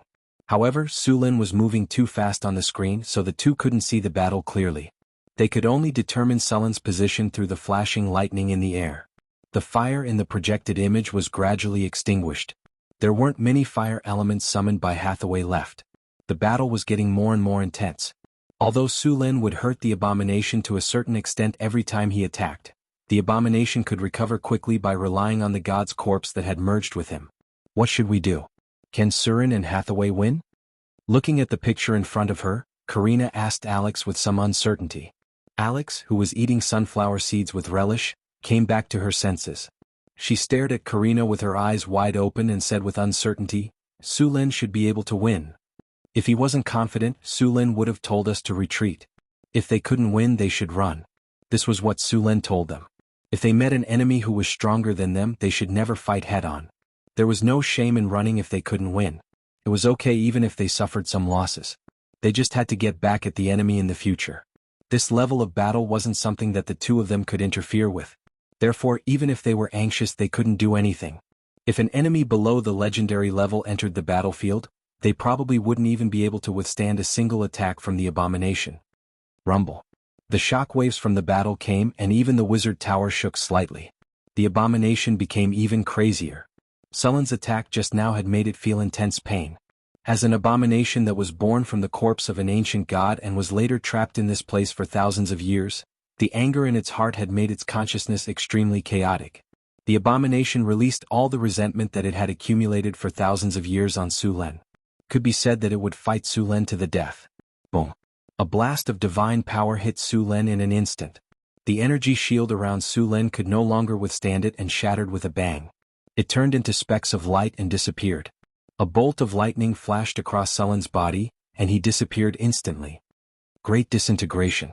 A green spell instantly shot towards the abomination, and the body that was hit instantly turned into powder. The abomination howled in pain, and its dark and crazy eyes instantly stared at Hathaway. Then it let out a roar, and a sound wave more powerful than Sullen's war roar burst out. At this moment, Su Lin felt his mind go blank, but with his strong constitution he recovered in an instant. However, the abomination took advantage of this opportunity to attack him again. In just a moment, the abomination's sharp claws had already appeared in front of him. Rip. There was no time to dodge, and Sullen's arm was instantly cut open. The intense pain made Su Lin counterattack instantly. The storm halberd tore through the air, and with infinite lightning, it instantly slashed the abomination's arm. The sharp halberd cut through the abomination's skin and along its muscles. The power of lightning also burst out at this moment. Under Sullen's great strength, the abomination's arm was directly cut off from the forearm. At the same time, Hathaway, who was further away, felt as if her heart had been hit hard. Her whole body stiffened, and her body entered a state of shock at this moment. At the same time, a spatial crack suddenly appeared above her head, and the abomination's sharp claws suddenly attacked. The sudden attack made it impossible for Su Lin to help. Hathaway was about to be hit. As a sorcerer, Hathaway's physical fitness was far inferior to Sullen's. If she was hit, she would be seriously injured even if she did not die. However, as a sorcerer and a legendary sorcerer, Hathaway had many ways to save her life. Almost at the moment when the abomination attacked, rays of magic light appeared on her body.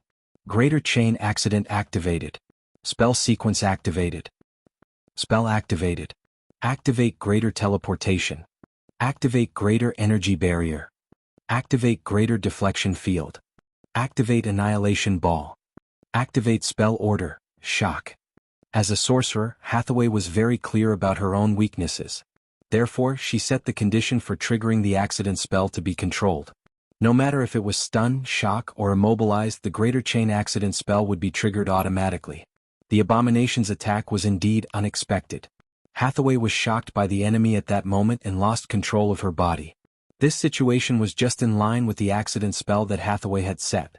A series of light flashed, and Hathaway's figure instantly disappeared, just in time to dodge the abomination's attack. She also automatically counterattacked. The Annihilation Ball instantly hit the abomination's claws. The claws seemed to be soaked in sulfuric acid and quickly melted like a burning candle. The abominations had many strange and powerful abilities. They had divinity in many attacks. Even Sullen's physical fitness could not be completely immune to them, let alone Hathaway. Fortunately, Hathaway had practiced this situation in the battle simulation.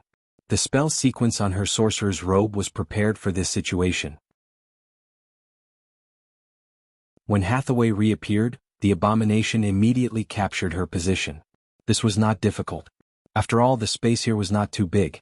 The abomination's power could cover the entire area. Then the abomination launched another attack at Hathaway. Sharp bone spurs instantly pierced out of the ground. Crack.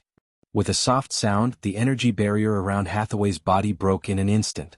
However, Hessie had already regained consciousness and regained control of her body. The staff in her hand flashed slightly, and then the space around Hathaway instantly became distorted. Chaotic space. The abomination's bone spurs, which attacked by tearing the space apart, brushed past Hathaway and did not cause any damage to her. Sword of Annihilation.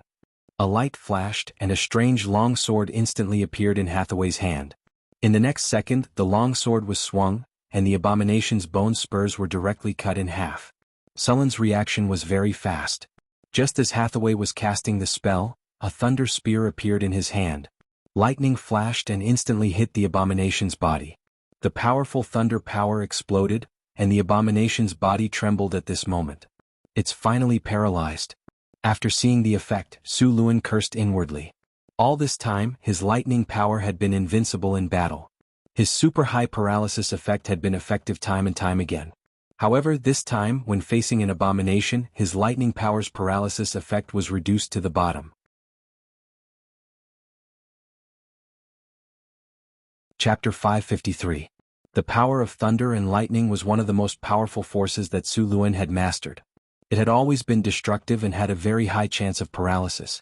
Even the enemies of the legendary rank would be restrained in all aspects when facing it. It ignored most of the test of fortitude and paralyzed the enemy. Basically, all creatures of the legendary rank and above had varying degrees of resistance, especially warrior classes. Their resistance to control effects was even higher. Giant dragons' strong bodies allowed them to be immune to 80% of the control effects. As for ancient evils, their immunity was even higher. These monsters had a high chance of being paralyzed by Sullen's power of thunder. However, when facing the abomination, the paralysis effect of Sullen's power of thunder was reduced to the lowest. A strange power weakened the effect of Sullen's power of thunder. This way, the ceiling effect of Sullen's power of thunder was not ideal. Of course, if the power of thunder's paralysis effect was not good, the other control effects would be even weaker. Hathaway's order, shock, was directly immune to it. At this point in the battle, Su Luan had a headache. The abomination's recovery ability was too strong. It was connected to the god's corpse and could continuously draw power from the god's corpse to recover. In addition to its own recovery ability, it was too difficult to kill it. If only Chris was here. As a legendary succubus, with her damage output, this abomination would not be able to withstand it. Su Luan thought to himself. Suddenly, a beam of light descended from the sky. Immediately after, a tall figure emerged from the beam of light. The figure's silvery white body exuded a chilling aura. Its tall figure exuded an oppressive aura, and its sharp twin blades gave off a chilling sensation. To Su Luan's surprise, the Guardian Magic statue appeared on the battlefield. Activating battlefield communication. Mental link established, Guardian Golem activated, transferring battle command authority, Enigma suppression ability activated, Tower Master, battle preparations are ready. Please give the battle order. The cold mechanical voice of the Tower Genie sounded in Su Lin and Hathaway's hearts. At the same time, Alex and Karina's voices sounded in their hearts. Su Lin, do your best. We've already blessed the Guardian Golem with spells, so we can start the battle immediately. Yes, we must kill that monster. Don't worry, we'll definitely destroy it this time. Su Lin said proudly when he saw the Guardian Golem in front of him. The Guardian Golem had fought with Su Lin for a long time. Even if it was slightly weaker than Su Lin, it still had the combat power of a high-level legendary mage. With the addition of the Guardian Golem, its combat power had completely met the requirements. Activating Elemental Fission Shield. Chi-Raising Chop activated. Weakness Detection activated. Silver Sacred Sword, Legendary, Charging. Armor Break Effect activated. Sharpness Effect activated. Greater Haste activated. Along with the Tower Genie's cold voice, the Guardian Golem instantly went all out. Summon the undead army. Gusts of chilly wind suddenly blew, and the surrounding fog quickly gathered. Hazy shadows appeared one after another. These vengeful spirits that had been awakened by the abomination emitted a strong aura of death. As soon as they appeared, they pounced on Su Lin. Summon evil creatures. A portal appeared, and in the next second, various twisted and ugly monsters appeared. A black mass of monsters surged out from the dimensional portal. Twisted shadows, mutated monsters, petrified lizards, spiked lions, and so on. After sensing danger, the abomination immediately summoned an army of monsters. These monsters in front of him instantly crowded the surrounding space. There were so many of them that they could even fight a medium-sized war. After seeing this situation, Su Lin did not care at all. To be honest, although the number of monsters and undead summoned by the abomination this time was large, their quality was too poor. One must know that he used to be invincible on the battlefield. The army of monsters in front of him was completely insignificant. The Guardian Golem's tall figure rushed up directly, and its two Demon Slayer blades were invincible. None of the monsters were a match for it. Wherever it passed, it was like cutting chives. Su Lin took out an exquisite flag, and the enormous power of thunder and lightning in his body exploded instantly. Infinite power of thunder and lightning gathered in this space, and in the next second, countless thunderbolts exploded instantly. Lightning Storm. A strong power of thunder and lightning rose from Sullen's body. The storm and lightning enveloped the entire space, and countless thunderbolts slithered around like thunder snakes. The originally crazy monsters seemed to be shocked by the scene in front of them. At this time, Su Lin looked like the legendary thunder god. Countless thunderbolts appeared under his control, and in the next second, thousands of thunderbolts exploded instantly. The entire world was filled with the sound of thunder and lightning, and for a time, screams could be heard one after another. After activating the Thunder Domain and borrowing the power of the Wind Dragon flag, Su Lin once again performed the Lightning Storm. Although the power of the Lightning Storm was somewhat weakened because it was in an underground environment and could not borrow the weather, the area of the Lightning Storm was not very large. As a result, the range of the Lightning Storm was smaller, and the thunderbolts were more concentrated.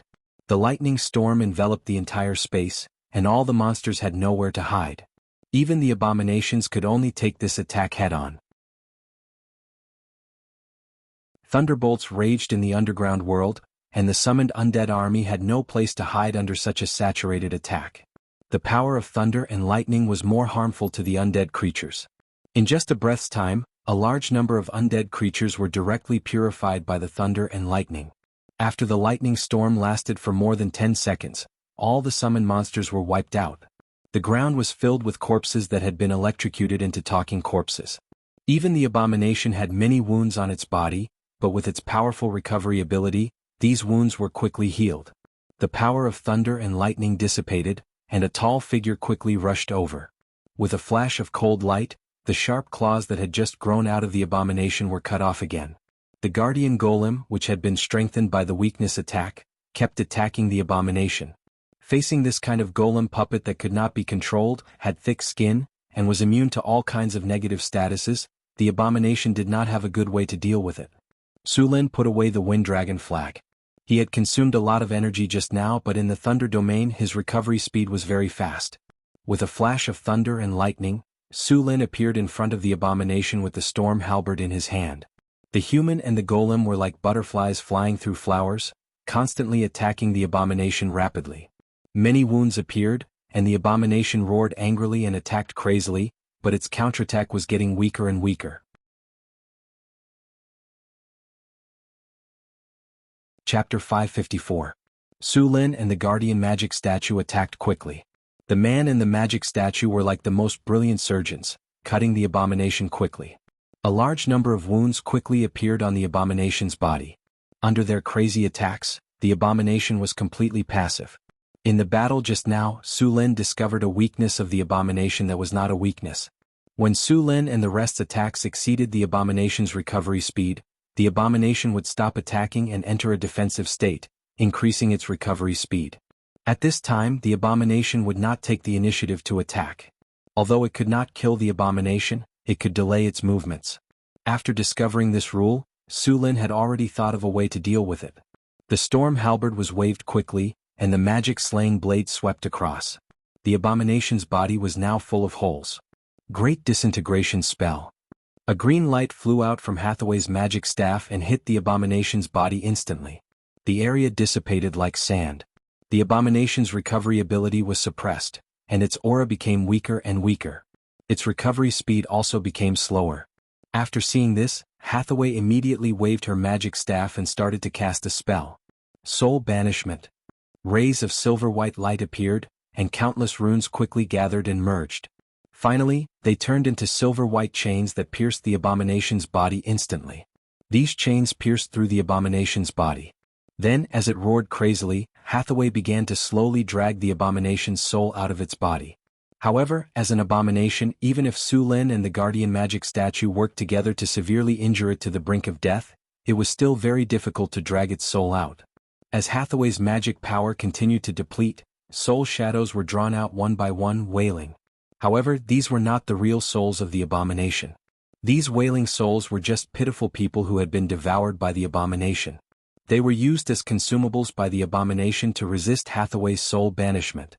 Damn it! Why are there so many souls? Didn't you say that he was sealed in here? Many souls flew out of the abomination's body, but his soul still didn't appear. Su Lin couldn't help but curse. Throwing out a large number of magical gemstones, Su Lin casually cast a soul-trapping spell to guide these souls into the gemstones. Seeing that Hathaway and the abomination were in a tug-of-war, Su Lin instantly released countless lightning bolts. These lightning bolts quickly gathered in mid-air, and in the blink of an eye, 9 purple chains that were shining with lightning appeared. Thunder Prison. 9 purple lightning chains instantly pierced through the abomination's body. Together with Hathaway, they tried to drag the abomination's soul out. Astral Projection. A golden light suddenly rose from Hathaway's body. In the next second, a translucent figure that looked exactly like Hathaway walked out of her body. The silver soul had a hazy shadow. This was the form of her soul. Countless inscriptions were engraved on her soul. This was the power that Hathaway had added to herself. After activating the astral projection, Hathaway's power increased greatly. The silver chains dragged even harder. Soon, under the combined efforts of Su Lin and Hathaway, a dark, twisted, ferocious, and indescribable soul was dragged out of the abomination's body. This wasn't a complete soul in human form. Instead, it was a terrifying soul that was pieced together by countless soul fragments. It looked terrifying and ferocious. The evil energy in the surroundings quickly became denser. An extremely crazy and hateful consciousness began to attack Sullen's mind. He struggled, roared, and tried to escape frantically. He resisted the pulling power of the silver chains and the purple lightning chains. However, it was obvious that the abomination had already lost in this tug-of-war. The abomination struggled frantically, but his soul was still being dragged out bit by bit. What a terrifying monster! Su Lin could feel the abomination's desire to destroy everything in front of him. He couldn't help but be shocked. Su Lin pulled the lightning chains and bound the abomination's soul tightly. Then, endless lightning burst out from his body. "It's time to end this," Su Lin shouted. He raised the storm halberd in his right hand and slashed at the abomination's soul.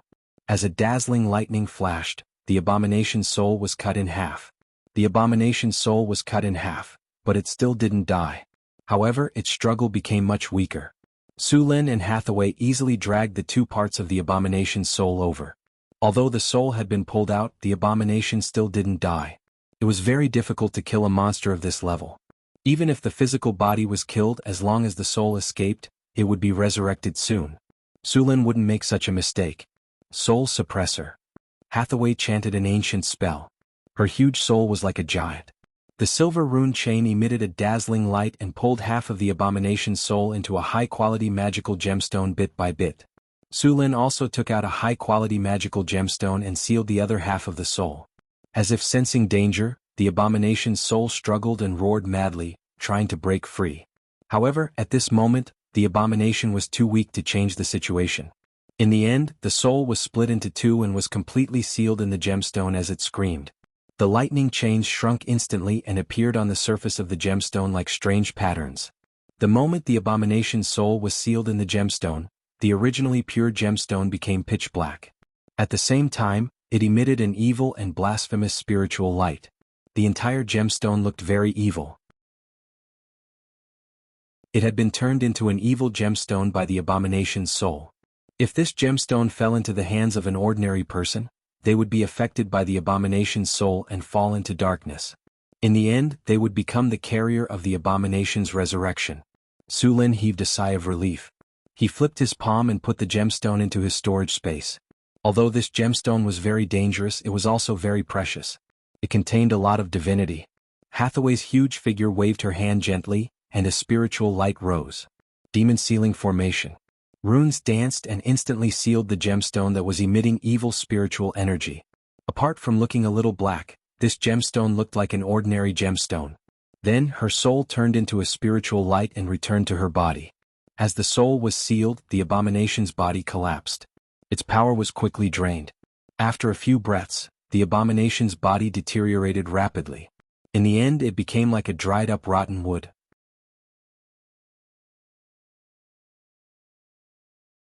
Chapter 555. The lightning dissipated and the entire space became clear. Although Su Lin did not carefully check how much divinity there was in the abomination's soul, it was definitely more than the divinity crystals he had obtained before. However, it would take a long time to extract the divinity and use it. This was also the method he used to kill the abomination.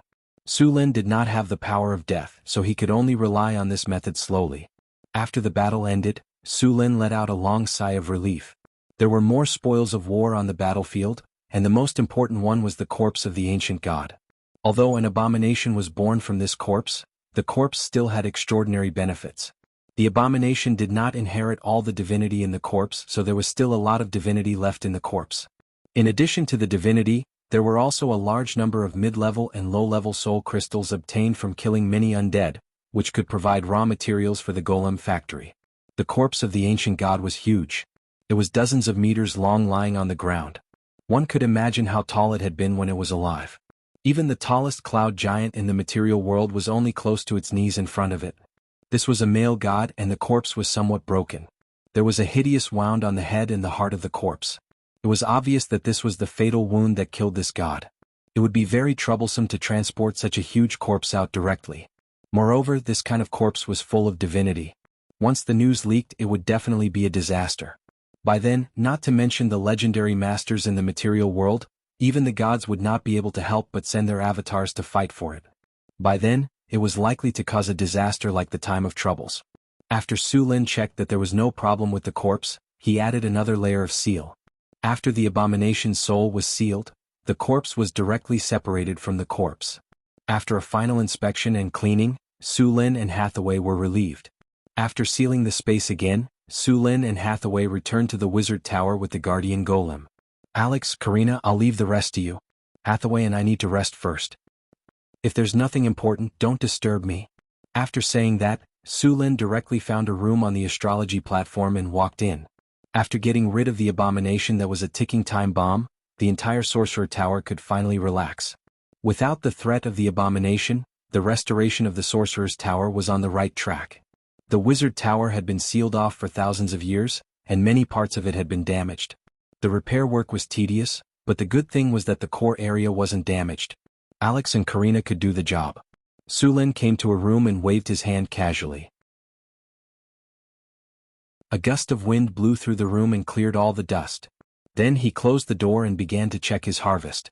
After the battle, Sulin did not pay attention to the system notification. He only had time to check it now. The battle is over. Congratulations, host. You have successfully killed an abomination. You have received 573,000 experience points. You have received God's Bone X1. Congratulations, host. You have successfully killed an abomination. You have received a Diamond Treasure Chest X5. You have received 1 legendary skill point. Congratulations, host. You have received an epic victory. Battle of the Abomination, Legendary Battle. May 1689 of the Huiwe calendar. A large number of mutated monsters appeared in your territory. In the process of investigating the cause, you found an ancient ruin. In the process of exploring the ruin, you learned that this ruin was used to suppress an abomination. At this time, as the seal was damaged, the supply of elemental energy was insufficient, and this abomination was about to break free. In order to prevent Northtown City from being destroyed, you finally decided to kill the abomination with Hathaway. In the 3rd floor of the Sorcerer Tower, in a strange space, you successfully killed the abomination with the help of Hathaway and the Tower Genie. With your return, this news will gradually spread, and your name will begin to spread across the continent. Sulin's prestige was now very high. If the entire continent was divided according to the arcane card game, Sulin alone would be a purple legendary card, and he also had a red faction card, Florence and Northwind Principality, as well as many follower cards. If he revealed all of his strength, Sulin's card would probably become an SSR Gold Godly card. Congratulations, host. Your experience points are full. You have leveled up. You are now level 31. You have received 2 free attribute points, 2 skill points, and 2 diamond treasure chests. Opening the system storage space, Su Luan saw 7 diamond treasure chests neatly placed in the storage space. Seeing this, Su Luan felt envious. After a long time, Su Luan finally calmed down and summoned a water ball. Su Luan carefully washed himself and then prepared to open the chests. Su Lin opened the storage and took a deep breath. In the next second, he chose to open all the treasure chests. Congratulations, host. You have successfully opened the diamond treasure chest. You have received the item 9 Transformations Golden Pill *1 bottle. Congratulations, host. You have successfully opened the diamond treasure chest. You have received the item Nature Crystal *1 bottle. Congratulations, host. You have successfully opened the diamond treasure chest. You have received the item Advanced Legendary Soul Crystal *1 bottle. Congratulations, host. You have successfully opened the diamond treasure chest. You have received the item God's Blood *1 bottle. Congratulations, host. You have successfully opened the diamond treasure chest. You have received the item Time Orb *1 bottle. Congratulations, host. You have successfully opened the diamond treasure chest. You have received the item Hero Recruitment *1 bottle. Congratulations, host. You have successfully opened the diamond treasure chest. You have received the item Arcane Mechanics. The brilliance dissipated, and Su Lin could not wait to take out the items to have a look. Su Lin had already obtained 2 bottles of 9 Transformations Golden Pill. He put them away immediately. He had also obtained the Nature Crystal. It was just nice that he could give it to the Nature Oak. This was also very beneficial to Xanthi. However, Xanthi was currently unable to absorb this energy. The Advanced Legendary Soul Crystal was a good item. This was an important material for creating Advanced Tower Genie and Advanced Legendary Golems. Next, Su Lin picked up a crystal bottle and examined it. This was a red bottle of viscous liquid with a golden glow. It was God's blood. As the crystal bottle shook, a faint golden glow rippled out. Su Lin used appraisal to appraise it. This was a bottle of God's blood. It could be used to create magic potions or create divine artifacts. It was very precious. Su Lin immediately put the crystal bottle away. The time orb was a light blue pearl. It was about the size of a lychee. Its surface was as smooth as jade. After appraisal, it was actually a treasure that contained a trace of the law of time. Its effect was to reduce the difficulty of casting spells such as Time Stop. Unfortunately, Hathaway only knew Time Stop. She could not cast spells such as Time Reversal or Time Banishment.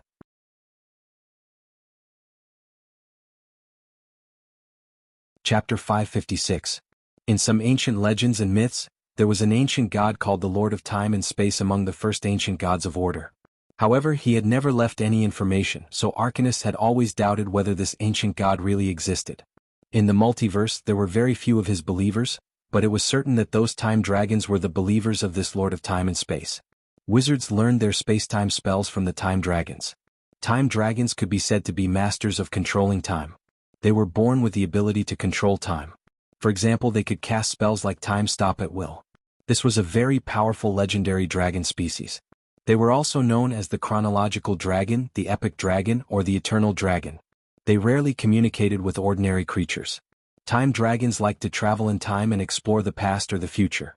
When they found a potentially dangerous war, they would not hesitate to use their ability to end the war as soon as possible. Time dragons were also the only dragon species that was truly immortal. This kind of dragon was also the only one that did not collect treasures. Instead, it collected ordinary sundials and strange mechanical clocks. According to data, there were only a dozen or so time dragons in the multiverse. It was said that many time dragons had left the Crystal Wall System universe. In the same Crystal Wall System universe, they would usually form groups of 4 to 10 for the purpose of reproduction. Once all the female dragons were pregnant, the group party would end, and then it was very likely that they would never see each other again. Some lucky arcanists were lucky enough to communicate with time dragons and then learn time spells from them. This was how the famous legendary spell Time Stop came to be. It was said that some arcanists studied and imitated the breath of time dragons to create spells. The breath of time dragons had two effects. One was to steal time. They could spit out the breath of time that wizards were immune to. It would directly steal time from the opponent, causing an irreversible and permanent aging effect. It was said that some of the breath of time dragons could easily turn a human from a baby to an old man. The second effect of the breath was to exile time. It was also unavoidable. Its effect was to directly throw the enemy out of time. The enemy would completely disappear and be unable to move until the effect of the breath disappeared and they were captured by time again. These two dragon breaths were very powerful. Time Exile was a spell that imitated the time dragon's breath. However, the effect of this spell was far inferior to the time dragon's breath. Even so, this spell was very powerful and very few people could master it. Now that he had the space-time orb, a treasure that could be considered a divine artifact, he would need to search for and collect time-related spells in the future. Space-time Pearl, a mystical pearl condensed from the power of space-time. It contains a trace of the laws of time and space. Wearing this pearl will greatly reduce the difficulty of casting time spells. Moreover, the wearer will grasp a portion of the power of time. Effect: immune to slow. Immune to dimensional anchor and other positioning spells. Immunity Time Stop. Time control. The effects of time and space spells are increased by 100%. Casting difficulty is lowered by 1 spell rank. Time control. You have the power to control time in a small area, which allows you to move faster. With this space-time orb, Hathaway's strength had increased by a large margin. The most obvious one was the Time Stop spell. The difficulty of casting it was directly reduced from the 9th circle to the 8th circle. Coupled with the effect of controlling time, it had reached the point of instant casting. If she could master other time-related spells, the role of this orb could be maximized. Sulin decided to give this space-time orb to Hathaway to use. The last 2 items were left. One of them was a hero recruitment token. This thing looked very similar to the recruitment token he had obtained before, but there was an additional word hero on the token. After using appraisal, he found that this thing just solved his urgent need. Hero recruitment token. This is a promise from a hero. After using it, you can recruit 1 to 3 wandering heroes to join your command.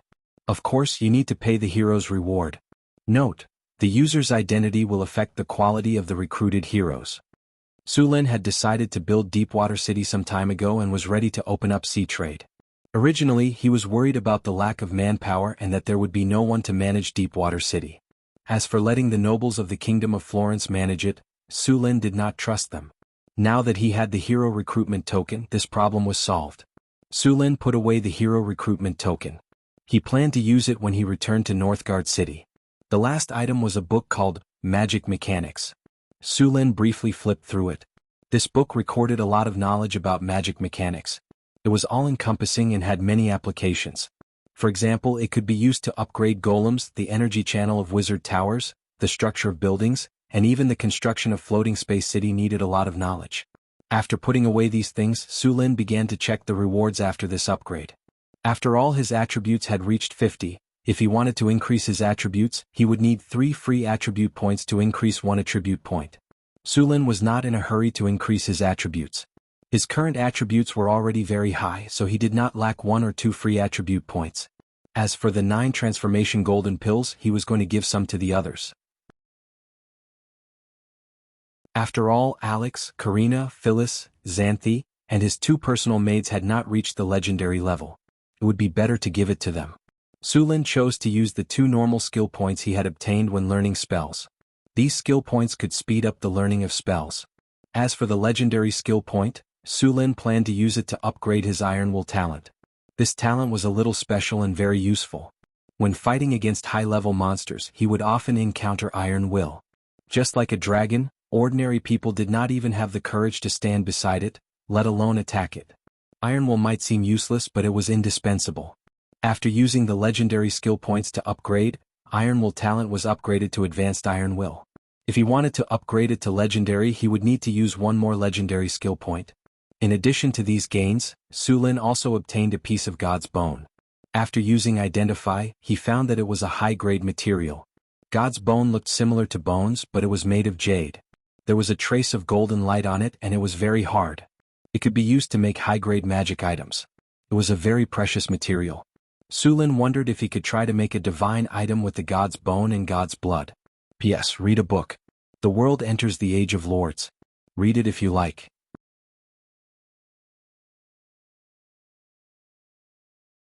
Chapter 557. After putting these things away, Sulin checked the divinity crystals that he had just obtained. There were 2 divinity crystals this time. The one in Sulin's hand had about 8 points of divinity. The one in Hathaway's hand should be about the same as the one in his hand. It added up to 16 points of divinity. This abomination had more divinity than many demigods. This was because the great Arcanist had sealed it so that it was not completely born. There was still a part of the divinity in the god's body that had not been absorbed by it. If this abomination broke the seal and absorbed all the divinity, its divinity would probably reach the level of a weak god. Of course, with more divinity, the abomination's strength would also increase. By then, it would be Sulin's turn to be unlucky. Sulin did not mind having more divinity. Although he did not intend to walk the path of a god, it was still good to use divinity to increase his strength. In fact, if Sulin was willing to become a god, he could establish a church and preach. Of course, at this time he could only be called a false god. The minimum requirement to become a god was to have 30 points of divinity, which was the level of a weak god. At the same time, he needed to master the power of rules and condense it into a divine personality. Sulin was still a little short of this. He could condense the divine personality of the thunder god. As for the clergy, there were many choices. If Sulin chose to become a god, it could be done in about 10 or 20 years. However, he would be trapped in this universe of the crystal wall system and could not go to other crystal wall systems. Although gods were powerful, there were many restrictions. As a god, he had to fulfill the obligations of his clergy. At the same time, he could not leave the god's kingdom at will. If it was only for 180 years, he could consider it. The key was that as long as he was a god, he had to fulfill this job. This was also the reason why the ancient gods who were tired of it gave their clergy to their descendants or other successors. After becoming a god, Sulin still needed to choose a side. With his current strength, a god with weak divine power could only be regarded as a small role among the gods. He could be regarded as a god under other gods. In the Pantheon Temple, his seat was also the last few. In order to become a big shot or a main god in a god system, one had to be at least mid-level divine power. As for those large god systems, such as the main gods of the Elven god system, they must be at the level of great divine power. The most powerful gods in the Pantheon Temple were great divine powers. The ancient god of death, Jurgil, and Mother Gaia were at this level, but they had already retired. After becoming a god, he would gain allies and enemies at the same time. At that time, he would have to face other hostile gods. Moreover, compared to other gods, the god of thunder's priesthood did not have an advantage. It would not be easy for him to develop and grow. He also needed to be careful of those hostile gods. Perhaps one day he would be tricked by them. Sulin did not want to live such a life, so instead of becoming a god, it was better to become an astral wanderer. Collecting divinity would not only make him stronger, but it would also give him the essence of immortality. After resting in the room for a day, Sulin recovered to his best state, then he left the seclusion room. At that time, Hathaway was still in seclusion. She had gained a lot this time and needed some time to organize it. After coming to the astrology platform and eliminating the abomination, the ancient ruins had become sullen spoils of war. It could be said that it was the biggest gain besides the divinity. A well-preserved floating space tower that could fly in a secret realm. "Welcome back, Tower Master," the voice of the Tower Genie sounded. "Where are Alex and Karina?" Sulen looked around. There was no one on the astrology platform and he did not know where the two of them had gone. "Miss Alex and Miss Karina are repairing the elemental pool," the Tower Genie said. As it spoke, it directly displayed a projection image. In the image, Alex and Karina were in the basement of the Wizard Tower. "It seems that they are not slacking off." Sulen nodded. "By the way, Tower Genie, did the former Tower Master leave any treasures or other magic props in this tower?" Sulen suddenly thought of something and asked. "I'm sorry, Tower Master. The previous Tower Master was arrested for violating the rules of the Supreme Arcane Parliament and conducting dangerous research. When the previous Tower Master was arrested, all his wealth and magic tools were taken away by the Supreme Arcane Parliament, so there is nothing left here," the Tower Genie said coldly. Sulen shook his head in disappointment. "Sure enough, I was greedy. A floating space tower is worth at least hundreds of millions of kinnar. What else can I ask for?" Soon, Sulen sorted out his thoughts and continued to ask the Tower Genie about the Wizard Tower and the secret realm. "Tower Genie, how many golems are there in the Wizard Tower now?" "There is a golem legion in the Wizard Tower, including 2 diamond golems, 2 advanced magic construct golems, 500 steel golems, 1,000 rock golems. So many, I'm rich." After hearing the Tower Genie's words, Sulen's eyes turned into the shape of Kinnar City. A whole golem legion, how many Kinnar City would it take to produce this many golems? But before he could get excited, the Tower Genie's next words made Sulen's mood slowly sink. "However, because of the lack of energy and maintenance, now the Golem Legion has been sealed. Many of the golems have aged and damaged, and some of them have lost the value of repair. Moreover, many of the golems that can fight were destroyed in the Tower Master's attack not long ago. Now about 10% of the golems in the Wizard Tower are intact." "I knew it." Suddenly falling from heaven, Sulen's face was a little gloomy. 2 advanced magic construct golems have been damaged, but the diamond golems are intact. "The advanced magic construct golems are damaged?" "Oh," Sulen asked in surprise. "The Tower Master destroyed them himself." The Tower Genie's cold voice echoed in the astrology platform, and at the same time, a video was projected.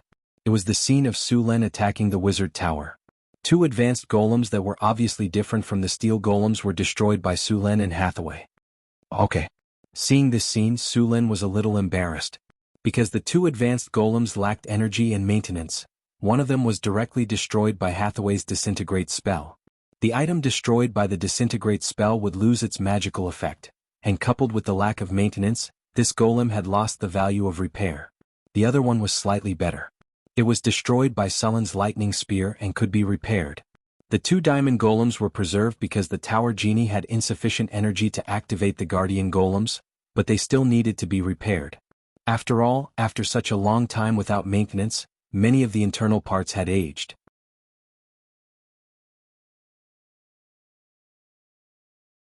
Chapter 558. Although the legendary golems were powerful, they also needed to be maintained on time. The Wizard Tower had reached such a state that even the internal energy supply of the Wizard Tower could not be guaranteed. Naturally, the legendary golems could only be abandoned. Although some protective measures were taken when they were sealed, it had been too long after all. After some inquiries, Sulen learned that the secret realm had been emptied by the ancient arcanists. When the abomination was discovered, it was too powerful for them to kill it, so they sealed the abomination. The secret realm that sealed the abomination was abandoned. Only the Enigma and the floating space tower were left behind to suppress it. The entire secret realm was basically an empty shell. The Arcanist's plan was to seal it for thousands of years until the abomination weakened to a certain extent. Then they would kill it. But they never expected that before the abomination weakened, the Arcane Kingdom would go to war with the gods. After the war, the Arcane Kingdom fell apart. The secret land and the abomination of the god in the secret land had long been forgotten. They couldn't even take care of themselves, so who would care about the abomination of the god? It was also because of the good quality of the seal left by the Arcane Kingdom that it hadn't completely collapsed after thousands of years. Otherwise, it would have caused a catastrophe. However, although everything there had been moved away, the ancient arcanists still left behind a lot of things such as the virtual library. In the core of the Wizard Tower, there was a virtual library of the ancient arcanists, which stored a lot of knowledge from the era of the Arcane Kingdom. Although it wasn't the best, after all, the owner of the Wizard Tower was only a high-level legendary. He didn't have a floating space city and he wasn't a great arcanist. The core knowledge of the era of the Arcane Kingdom, such as the floating space city, the neutron star golem, the element fusion reactor, the element annihilation technology and so on, didn't exist. However, although there wasn't the most core knowledge, the knowledge stored there was still very precious. In the core of the Wizard Tower, there was a complete set of floating space tower construction technology, half-bit wall development technology, the magical particle railgun 2-V generation technology, enigma weaving technology, the legendary golem technology and so on. These technologies were not top-notch in the era of the Arcane Empire, but they were definitely top-notch in this era. Northern Town City was not as powerful as those old wizard organizations. Even though Su Lin had opened a treasure chest and obtained a lot of powerful knowledge, it could only close the gap a little. However, with this virtual library, the Northern Wind Tower's knowledge was immediately filled up. They were not inferior to the most powerful wizard organizations in the world. The problem now was to absorb and fuse this knowledge as soon as possible. Only after absorbing and fusing this knowledge could this foundation be converted into strength. However, the most important thing right now was to repair the Wizard Tower as soon as possible. He checked the damage of the Wizard Tower from the Tower Genie. The most damaged part was the elemental pool. The energy circuit and rune engravings were also damaged. Some parts of the magic steel were severely rusted and needed to be replaced as soon as possible. Originally, if there was enough energy in the Wizard Tower would activate protection. These energy circuits were protected by mana and would not be damaged. Now they could only replace them with new ones. Fortunately, the entire Wizard Tower was built with obsidian and was blessed with a permanent hardening spell. The structure of the entire Wizard Tower was strong enough. They only needed to repair the damaged parts to be able to use it again. A day later, Hathaway finally came out of the closed room. Seeing her in high spirits, it was obvious that she had fully recovered. "Hathaway, how do you feel?" Su Lin asked with a smile. "Much better. The evil thoughts of the abomination have been cleaned up. I only knew about the power of the abomination from some records. After this encounter, I realized how terrible this monster is. Even if it has been sealed for thousands of years and its strength has fallen to the bottom, it is still so powerful. I can't imagine how powerful it is when it is in its heyday. No wonder it is called the Terminator of Civilization," Hathaway said with a look of lingering fear. Su Lin smiled and said, "Powerful people leave behind many benefits. This time we got 16 divinity crystals directly from the abomination. Together with the divinity on the god's corpse, it is enough to give all the divinity of a god with weak divine power." "So much?" Hathaway said in surprise. "That's right. With so much divinity we must keep it a secret. If even a little bit of information is leaked, our northern town city will not be able to resist the churches of the gods," Su Lin said with a serious expression. "Understood." Hathaway was shocked. She immediately understood that although the divinity harvested this time was rich, it could be the source of chaos if they were not careful. As for giving up, neither Hathaway nor Su Lin had ever considered this point. Also, these divinities are contaminated with the chaotic consciousness of the abomination, Su Lin continued. These chaotic consciousnesses must be completely removed before the divinity can be integrated. Also, you must be careful when integrating the divinity. You can't be greedy, I know. Hathaway made a face at Su Lin. I was the one who told you about the research on divinity. Now you are lecturing me. I'm reminding you to be careful. Su Lin raised his hand and knocked on her head. By the way, Alex, Karina, and I have searched the ruins for the past 2 days. It is so clean that rats can run away. Su Lin pursed his lips and said, when the Arcanists evacuated, they took away everything that could be taken away. I suspect that if they did not need the floating space tower and the enigmatic lock to suppress the abomination, this wizard tower would not have been preserved. As for those golems, they were deliberately left behind by the Arcanists to guard this place from being destroyed by others. Doesn't that mean that we not only cleaned up the mess of the Arcanists, but also didn't get any benefits and came here for nothing? Hathaway couldn't help but say, these Arcanists are too stingy. Come on, the floating space tower, the secret realm, the enigmatic lock, the god's corpse in the basement, and the golems downstairs. These are not benefits. Alex couldn't help but say. These are props to seal the abomination. They had to leave them behind.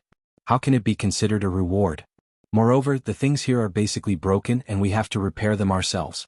Hathaway said with dissatisfaction. That was Sullen's true teaching. If the Arcanists were still alive, Sullen would definitely ask them for benefits. It's not that there are no benefits.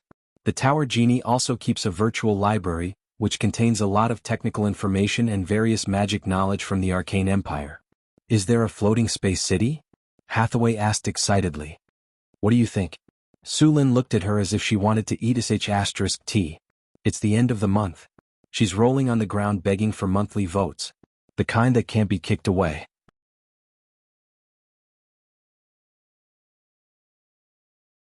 Chapter 559. Inside the Wizard Tower, Sullen, Hathaway, Alex, and Karina were repairing the Wizard Tower. With Hathaway's help, the speed of the repair sped up a lot. Since there were no materials here, Sullen even went back to the northern town city to retrieve some of the materials stored there. On the way back, Sullen met the two monks again. They had not left and kept saying that they wanted to suppress the monsters in the ruins. How could Sullen let them go to the ruins? He directly rejected them.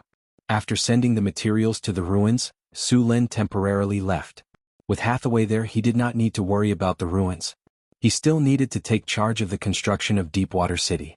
During this time, the second batch of construction workers had already gone to Deepwater City. Other than that, the caravan of the northern town city had also gone to the southern countries to recruit craftsmen and sailors to try to build ships. There was also one more thing that he needed to do. He needed to use the hero recruitment token in his hand. After returning to the palace, Sullen took out the token and chose to use it. A light flashed. The hero recruitment token instantly lost its luster. Then it turned into dust and fell from his hand. A breeze blew past and it disappeared without a trace. Ding. The host has used the hero recruitment token. The effect of the hero recruitment token has been activated. In the next 3 days, 1 to 3 heroes will come to join you. Please accept them. The system's cold mechanical voice sounded in his ears. After hearing the system's reminder, Sullen called for the guards and told them to inform him if anyone came to join him. If he was not there, they had to treat those people well. When he came back, he would then go to the secret border. Sullen also obtained a nature crystal from killing the abomination of God. He planned to continue using it on the nature oak. After arriving at the secret border, Sullen went to the nature oak's small world with ease. After sensing Sullen's arrival, the nature oak gently shook its branches as if it was greeting Sullen. After not seeing each other for a while, the nature oak had grown taller, and its nature aura had become stronger. As soon as he arrived, Sullen saw a wooden house next to the nature oak. Just as Sullen was confused, Xanthi walked out of the wooden house. After seeing Sullen, she ran over excitedly. Sullen, you came to see me? Xanthi ran all the way to Sullen. Sullen reached out and hugged her and spun her around. Xanthi's light body was soft, and had a natural floral fragrance. After a while, Sullen put her down. Did you build this wooden house? Grandpa Tree built it for me, Xanthi said excitedly. Grandpa Tree. Sullen was a bit confused. Yes, that's him. Xanthi pointed at the nature oak. You can communicate with the tower? Sullen looked at Xanthi in surprise. Xanthi said shyly, not really, I can only feel some vague thoughts. When did you feel it? Sullen asked. For a while. Xanthi shook her little head. You've awakened your fairy bloodline? Sullen suddenly saw a pointed ear in Xanthi's light blonde hair. When did you awaken? I don't know. I just lived here for a while. That day I suddenly felt Grandpa Tree. From that day on, I felt some changes in my body, Xanthi said as she hugged Sullen. After a while, my ears grew longer and I felt that I was much stronger. Oh, I could also use spells. Saying this, Sandy waved her hand towards a plant beside her. Bloom. A green light flashed and then something surprising happened. The plant immediately began to grow rapidly. In the blink of an eye, a flower bud appeared. Then the flower bud grew rapidly and split open. Soon, a flower bloomed in front of them. Nature spells. Sullen's eyes lit up. Is this your awakened ability? Yes, I can also use some illusion spells. Xanthi said proudly. She looked as if she wanted to be praised. Great. Sullen smiled and rubbed her head. Oh, you can take care of plants, right? Yes, my ability can make plants grow better, reduce pests and diseases, and accelerate their growth. Xanthi nodded. Then from today onwards, You will be the chief planter of the botanical garden. Take some time to check out the magic herbs growing in this secret realm and give the winged one some guidance, Su Lin said happily. Me? Xanthi was so surprised that she could not close her mouth. I can't. I have never planted any magic herbs before. Moreover, those magic herbs are so precious. If they die in my hands, it's okay. There are many magic herbs. I will take some out for you to experiment. Besides, you have to believe in your talent and trust my judgment. Su Lin said with a smile. Then, I will try. Xanthi nodded her little head. But if I make a mistake or break those magic herbs, you can't be angry. Don't worry, I won't be angry, Su Lin said. Then Su Lin took out the nature crystal and used it on the nature oak tree in front of him. The light green divine power instantly merged with the nature oak tree. Then, the nature oak tree in front of them began to grow rapidly. The tree trunk became thicker and the whole nature oak tree continued to grow. In less than a minute, the nature oak tree in front of them had grown to a height of more than 60 meters. The branches and leaves were lush and the whole tree looked like a big green umbrella. The aura of nature in the surroundings became thicker and thicker. The surrounding plants grew rapidly in this aura. An aura of life surrounded this place. Did it level up? Su Lin was surprised when he saw the changes in the nature oak tree in front of him. Su Lin, Grandpa Big Tree asked me to tell you that he is grateful for your help. He has leveled up, Xanthi said happily. Su Lin used identify on the nature oak tree in front of him. Then a message appeared in his mind. Wisdom Ancient Tree, a magical plant evolved from the nature oak tree. It is a unique plant in nature. It can give others nature spells. Living here can improve one's physique, increase one's lifespan, and purify one's bloodline. Skills: enlighten, all nature, purify nature spells, etc. Has a low chance of producing the fountain of youth. Seeing this wisdom ancient tree, Su Lin was very happy. With this tree, as long as he had time, he could create a group of druids. Seeing its abilities, Su Lin planned to arrange for his two little maids to live here for a while. He believed that their elven bloodline would become thicker and their strength would increase.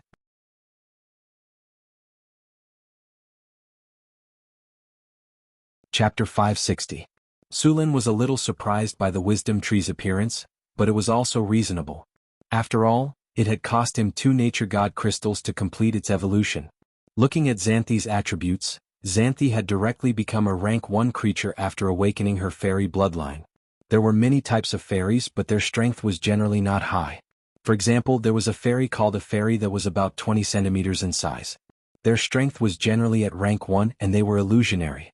Their attack power was very weak, and only the fairy queen was at rank 3. These fairies were not very strong, but because of their beautiful appearance and the fact that they could bring luck to people, they brought disaster to themselves. Back then, a large number of wizards had tried to capture these fairies. As a result, the remaining little fairies had to hide in places where no one would go. Although these fairies were not very strong, they were very good at hiding. In the forest, even if someone was 2 ranks higher than them, they would not be able to find them. Xanthi had awakened a kind of natural fairy bloodline. The strength of this fairy bloodline was at the 2nd rank. Only a few fairy queens could reach the 4th rank. The potential of this fairy bloodline was limited, but it could turn Xanthi from a weak woman without the strength to a 1st-rank warlock. This was already very good.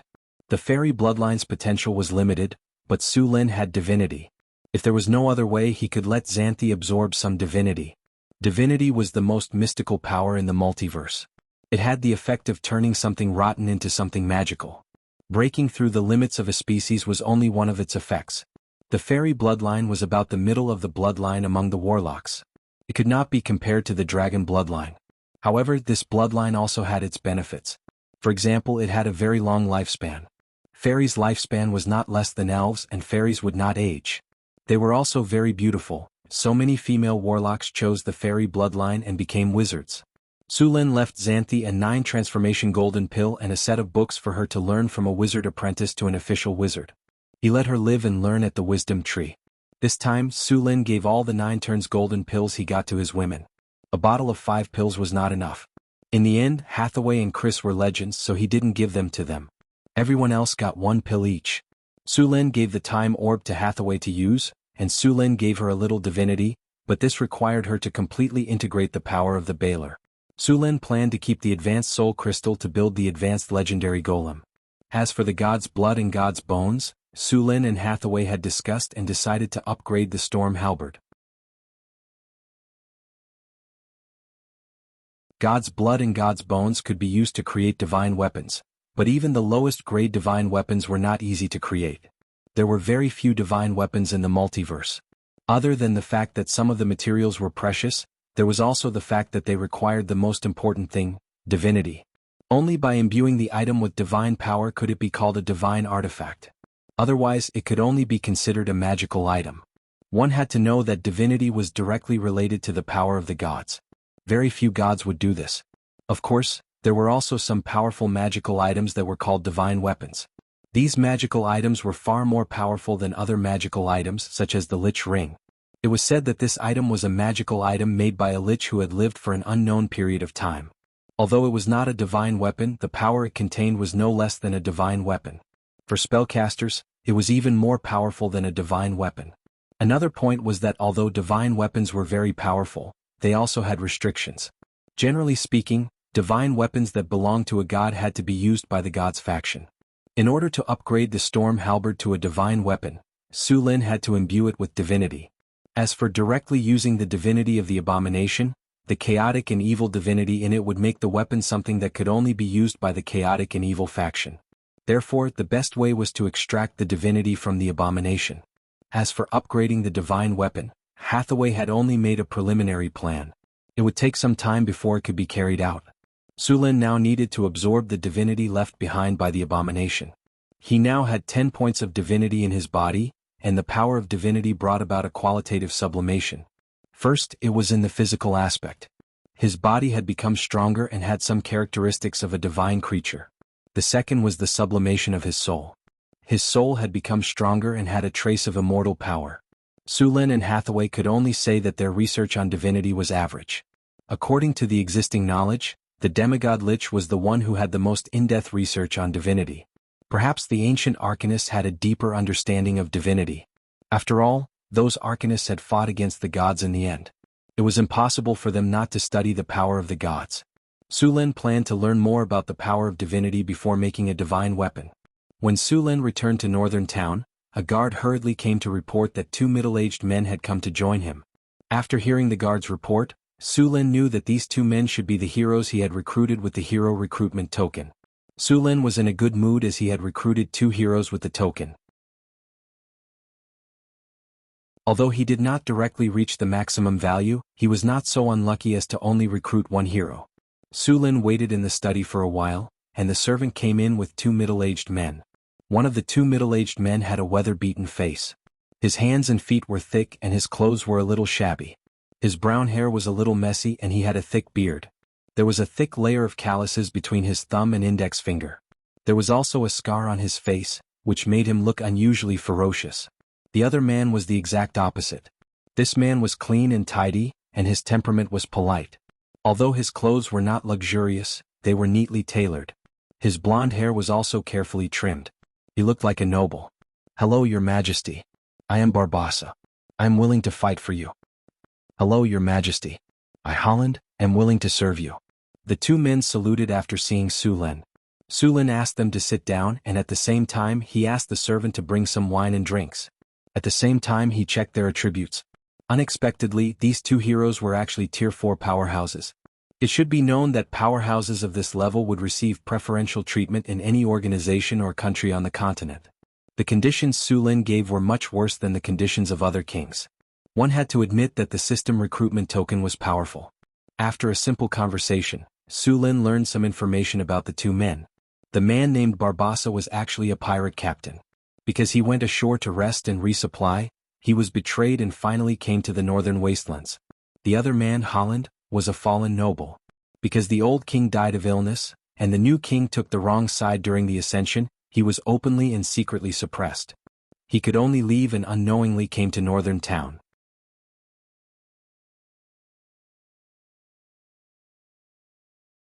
Chapter 561. When he was in power, he did not show any mercy to his political enemies. Now that he had lost his power, his political enemies would naturally retaliate. And it would be 10 times or even 100 times the revenge. The Holland family was already in dire straits, and it was because of him that they were able to rise again. Now that he had lost his power, the family had fallen apart. If not for his strength, he would have escaped with his wife and children after seeing that the situation was not good. Grass would have grown on his grave.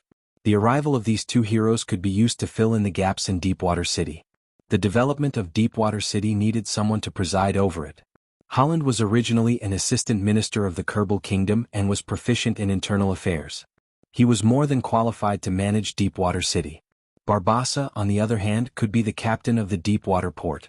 As a pirate captain, he was proficient in navigation and knew the pirates' port and how to fight. Other than him, there was no other general in Northtown City who knew how to fight at sea. Moreover, although the sea merchants of this era were called merchants, they were actually part-time pirates who often robbed the ships of other countries at sea. Su Lin was preparing to engage in maritime trade.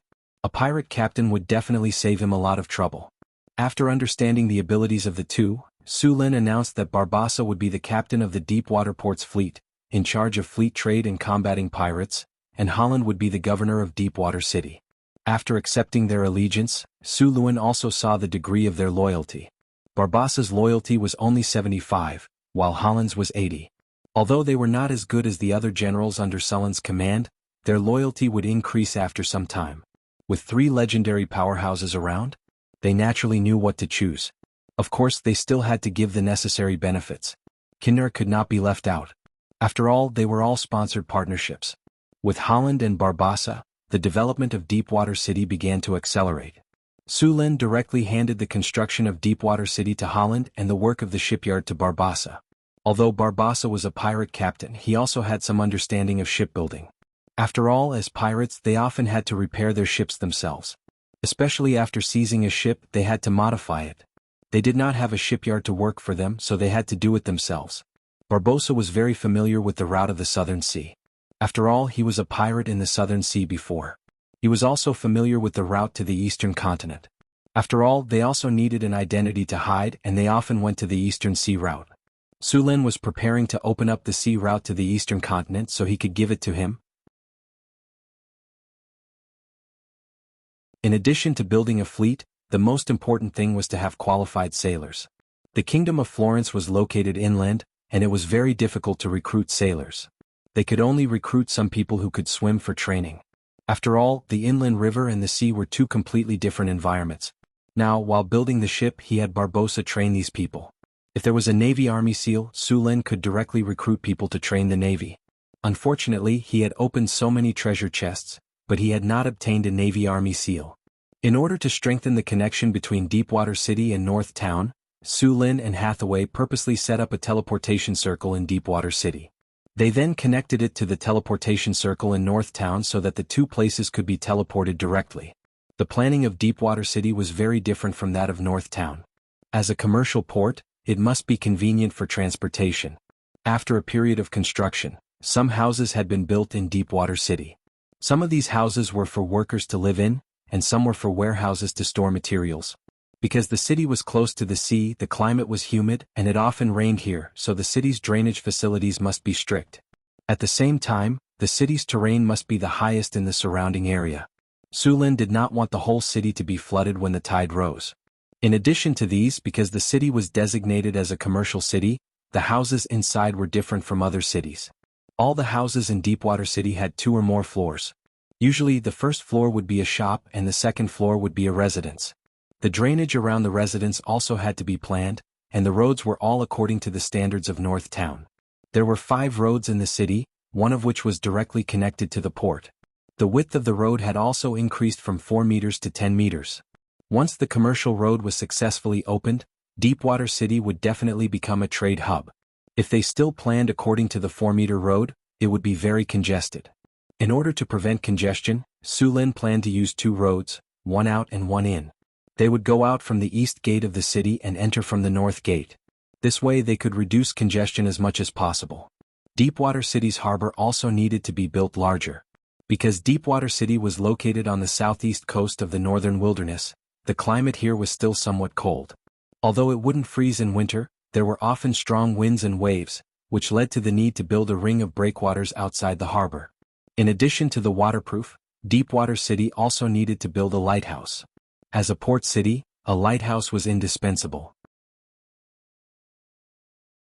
In this era, navigation technology was limited, so a lighthouse was very important as a building to guide the direction of ships at night. Now, there were almost 10,000 slaves working in Deepwater City. A large part of them were captured by Boulder's army. According to Sullen's plan, at least 50,000 people were needed to build Deepwater City in 1 to 2 years.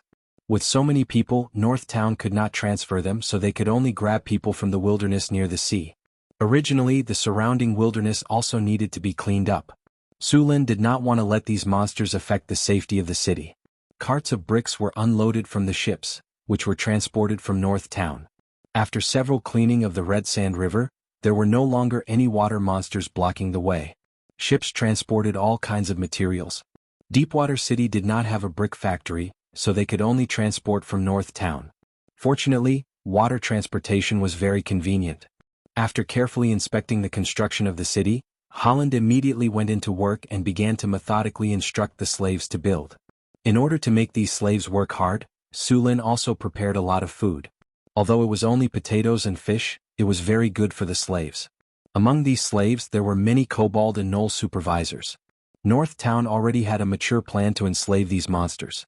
After Barbassa arrived, he directly took a group of newly recruited sailors to the shipyard.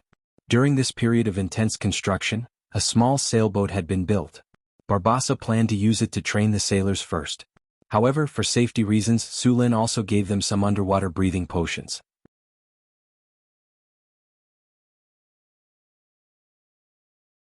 Chapter 562. The construction of Deepwater City proceeded in an orderly manner under Holland's command. Boulder led the army to clear out the various monsters around the city. Barbassa was leading a large group of newbies to practice swimming. Swimming in the sea and swimming in the river were two completely different experiences. The waves in the sea were strong, and those who had not been trained could be hit by a wave and never get back up again. Hurry up, you bunch of weaklings. Weren't you all proud before? How come you've all become soft-footed after a big wave? Barbassa held a bottle of rum in one hand and a rope in the other as he pointed at the sailors on the ship and scolded them. Although the ship was swaying, Barbassa was walking as if it was flat ground and did not sway at all. Get up, don't pretend to be dead. Hurry up and control the sail. If you don't want to go to the bottom of the sea to feed the fishes, then get up and control the ship immediately. The wind and waves rolled, and the entire sea was like a pot of boiling water. A small boat was rolling in the sea and a 4-meter-tall wave hit it. The entire ship was immediately lifted up and plunged into the water. Just as the ship was about to sink to the bottom of the sea, it was lifted up by the sea in the next second. The ship rocked back and forth in the sea, but it remained standing. Soon, the wind and waves passed and the sea returned to normal. Hurry up and get up. Look at your vomiting. Hurry up and clean the deck. Barbassa said as soon as the storm passed. The sailors on the ship were dizzy from the fall, and their vomit was everywhere. Then, under Barbassa's urging, the pale sailors endured the discomfort and cleaned up. Don't think that this is a small matter. When sailing at sea, you must ensure that the ship is clean. If you don't want to get sick, remember to maintain hygiene. Also, you must maintain balance at all times. The enemy will not let you go just because you fell. Alright rookies, this is your first lesson after boarding the ship. More cruel training awaits you in the future. Cherish the good times now. I hope that I can still see you when it's over. Northern Wasteland, Northgard City. An endless stream of merchants entered the city in an orderly fashion. Although Northtown City had only been established for a few years, it had quickly developed into a bustling metropolis due to the local specialties and the continuous influx of immigrants. The Pearl of the Northern region was very famous in the human kingdoms. Almost every merchant knew about this new trading city. Merchants with stout faces could be seen bargaining everywhere. Occasionally they would even say thank you to Lady Joaquin, and then use their silver tongue to get the other party to lower the price. Northern Battlefront City had become an important trade center in the north. The wine, paper, sugar, spices, and all kinds of enchanted materials and potions produced here were very popular on the continent. As long as they were transported back, they could make at least double the profit. Surprisingly, the fastest-growing temple in Northern Town was neither the Church of Wisdom nor the Church of the Lord of Dawn, but the Church of the Lady of Wealth. This was the most prosperous trading city in the northern lands. Every day, a large number of merchants would come here. Almost all of the merchants who came here would go to the Temple of Wealth to pray that they could become rich. The merchants were the believers of the Lady of Wealth. Every transaction here was worth at least 1,000 kinnar. The monthly tax revenue of northern Battlefront City now exceeded that of Cult City, an important city in the north. The merchants would go to the Temple of the Lady of Wealth to pray, and basically they would offer some money. The last time Su Lin went to the Temple of Wealth, the walls of the temple were actually gilded. It was said that this was just a basic practice of the Temple of Wealth. At the most extravagant time, they would gild the entire temple with a layer of gold. It was said that in the City of Wealth, the temple was not only gilded, but even the entire city would be painted with gold paint. The whole city looked golden. Of course, with the growth of wealth, there were countless filth hidden on the smooth surface of the City of Wealth. All kinds of darkness grew in the corners. Don't expect the nobles and officials to have much integrity. In their eyes, integrity and bottom line were far less tempting than the shiny Kinnar. Even with the power of the Temple of Wealth's restriction, there were still unknown corpses in the sewers of the City of Wealth. But in northern Battlefront City, this situation had been completely eliminated. Sullen's control of the city was amazing. He would never allow any gray corner in the city to compete with him for wealth and control of the city. A large number of soldiers patrolled the city every day. Anyone who violated the laws of northern Battlefront City would be arrested. Prancing Horse Tavern. This was one of the best taverns in northern Battlefront City. The owner of the tavern was very smart. He came here when northern Battlefront City was developing, but he did not get a license to trade in white sugar. However, the merchant was not disappointed. Instead, he found another way to open a tavern here. He used his connections to buy a lot of beautiful female slaves from other cities to provide services for the merchants who came and went. The first time he ate crabs made him a lot of money. His Prancing Horse Tavern also became a place where many merchants lived. At this moment, a large group of drunkards, tourists, mercenaries and adventurers were chatting and laughing loudly. On a small stage in the middle of the tavern, a few female slaves who were dressed very sparingly were posing. This was a reserved program in the tavern. The owner of the tavern was very good at doing business. Everyone liked free performances. As long as these people were aroused, they would spend money to enjoy it even if you didn't say anything. Next to them, a bard was looking at the stage with a depressed face. These LSP only cared about watching the performance. Who would order his songs? He was too careless. He originally thought that the Prancing Horse Tavern was popular and wanted to make a lot of money. In the end, no one asked him to sing.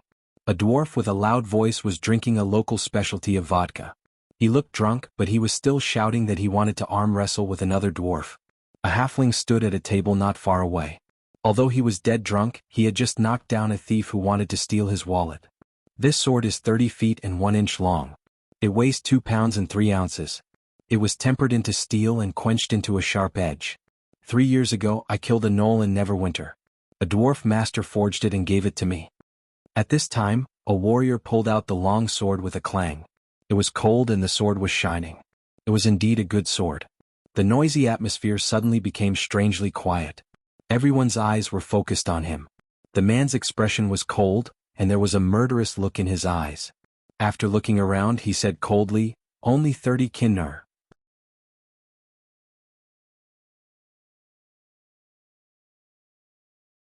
Chapter 563. After a moment of silence, there was a burst of laughter in the tavern. Su Lin almost spat out the rum he just drank. A mercenary in the tavern laughed and said to the man, "I thought there was a guy who dared to make a move here and I thought there would be a good show. In the end, this is what you showed us?" The others around him echoed. For a moment, the whole tavern was noisier than before. However, the adventurer looked indifferent and didn't care about it at all. He looked back and forth in the tavern, but no one was willing to buy it. "You don't know what's good for you." The adventurer sighed secretly. He casually pulled the long sword and sheathed it. Then he sat back on the chair and looked at the dancers on the stage in the center of the tavern. Without a show to watch, the people in the tavern quickly forgot about this matter and began to drink again.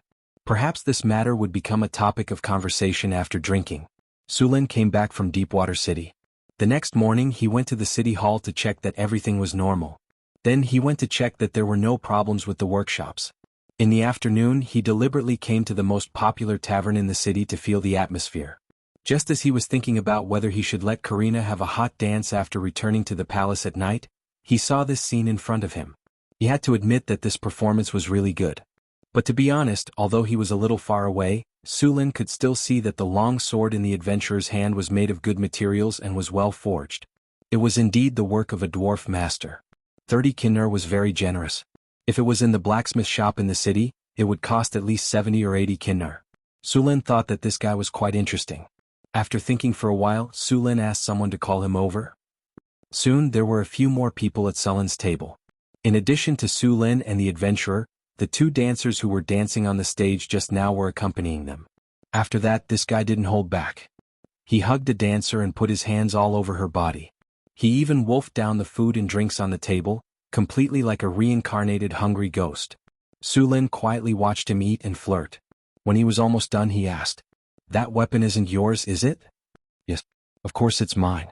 At this time, this adventurer did not have the image of an indifferent expert. His eyes were slightly narrowed and he hugged the dancer next to him, his face like a pig. Why would an adventurer sell his weapon? Sulin sneered. "This is my weapon. If I want to sell it, I'll sell it. What can you do about it?" Sulin glanced at him and said, "I don't care, but where did you get this weapon?" "Telepathy." A light flashed in Sulin's eyes, and in the next second the adventurer told him everything he knew. It was very simple. This adventurer was just picking up scraps. He accidentally found two adventurers fighting. In the end, one of them died and the other was seriously injured. The one who was seriously injured was not very lucky. He died from his injuries, so in the end all those things fell into his hands. It was just that this guy didn't turn the windfall into his assets. Instead, he indulged in debauchery every day. In less than a month he had spent most of the money. Therefore he wanted to sell this weapon as well. Tonight, when he saw the performance of the dancers in the tavern, his brain was filled with lust, and he did what he did just now. Did the two people leave anything else? Sulin continued to ask. "There's also an iron box." "I can't open it," the man said with dull eyes. "Where is the iron box?" "At my place." Sulin looked around and waved his hand gently. The two dancers got up and left with dull eyes. Then he said to the man, "Where do you live? Take me there." "Yes." With that, the adventurer stood up from the chair and turned to walk out of the tavern. Sulin followed him out, and the attendants who were responsible for the security work also appeared around him. The adventurer walked all the way out and soon came to a house for rent. These houses were cheap and the place was narrow, but they were clean and tidy. There were no smelly gutters or the like. They could be considered clean and tidy. After coming to this house, the adventurer took out an iron box from a stone brick under the bed. The box was tightly sealed and it was impossible to tell where to open it. There was also a layer of protective magic light on it. On the outside of the box there was also a rune circle. This was the opening circle of the box. After seeing it, Sulin instantly knew that it was stored in a mage's box. The things inside must be very valuable. Sulin didn't have a good way to remove this kind of seal. This kind of box was set with a protective device. If he tried to open it by force, the box would probably self-destruct, and the things inside would be destroyed. Although he couldn't open this magic box, it didn't mean that Hathaway couldn't. Although he was now a level 4 wizard, his knowledge was far from Hathaway's. Sulin played with the box. It was slightly heavy in his hand. There was no obvious mark on the box, only a hexagram circle. To be safe, he didn't try to open it. Instead, he brought it back to Hathaway for help. In the North Wind Tower, Sulin found Hathaway and handed the box to her. Hathaway looked at it carefully and said, "It is indeed a magic box and it's well preserved. No one has opened it before." "Can you open it?" Sulin asked. "Let me try," Hathaway said as she picked up the box. After about an hour, a light rose from the box. Then, with a soft crack, the box in front of them cracked open. Sulin opened the box. Other than a parchment scroll, there was also a letter. The parchment scroll was a map. Although the drawing was very rough, one could still tell that it was the general terrain of the northern wasteland. However, that wasn't the main point. There was an obvious mark on the map. There was a red dot on the map and the word ruin was written next to it. It was obvious that this was a map of a ruin. That unlucky guy must have found a ruin by accident and wanted to sell it for a good price. Unfortunately, he met his enemy on the way back. Although he killed his enemy with his superb swordsmanship and strength, he was also badly injured. The medicine he brought with him was used up in the previous exploration. Without medicine he was seriously injured. In the end, he followed in his enemy's footsteps. Then the guy hiding in the corner took advantage of him.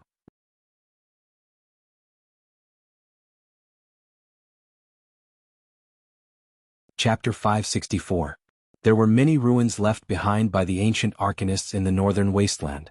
Most of them had been destroyed, leaving only broken walls behind. However, there were many ruins that still contained many precious items. Therefore, many adventurers who discovered a new ruin would sell it to other organizations if they were unable to explore it. Normally, the wizard organizations would be very interested in these ruins. They could sell them for a good price. Sulin checked the map. The ruins marked on it were a little far from the northern town. It was close to the ice field.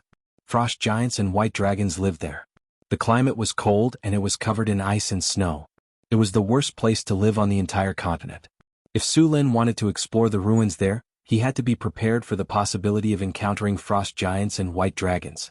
The northern town city was still exploring the ruins they had just acquired, so they could not spare too many people. He planned to send some people to investigate first before making his next move. The northern town city had two secret realms. They were a few hundred kilometers apart. Sulin planned to build a teleportation circle between them. In fact, compared to secret realms, Sulin was more interested in demi-planes. Secret realms were hidden using spatial techniques. They could not be separated from the main material world and they could not be moved. Every secret realm was built based on the energy of the ley lines around it. There was a lot of ley line energy in the ground. The ley line energy was like the veins in the ground. Some places had more ley line energy while others had less. There were also some meridians that crisscrossed and crisscrossed, forming earth vein energy nodes. Secret realms were built using these earth vein energy nodes. Of course, natural ley line energy nodes had a lot of mixed energy. They needed to be sorted out and guided from other ley line energy to complete the energy node. Only then could a secret realm be built. Many secret realms were built using several ley line energy nodes. As for demi-planes, they were private spaces that only legendary wizards could create.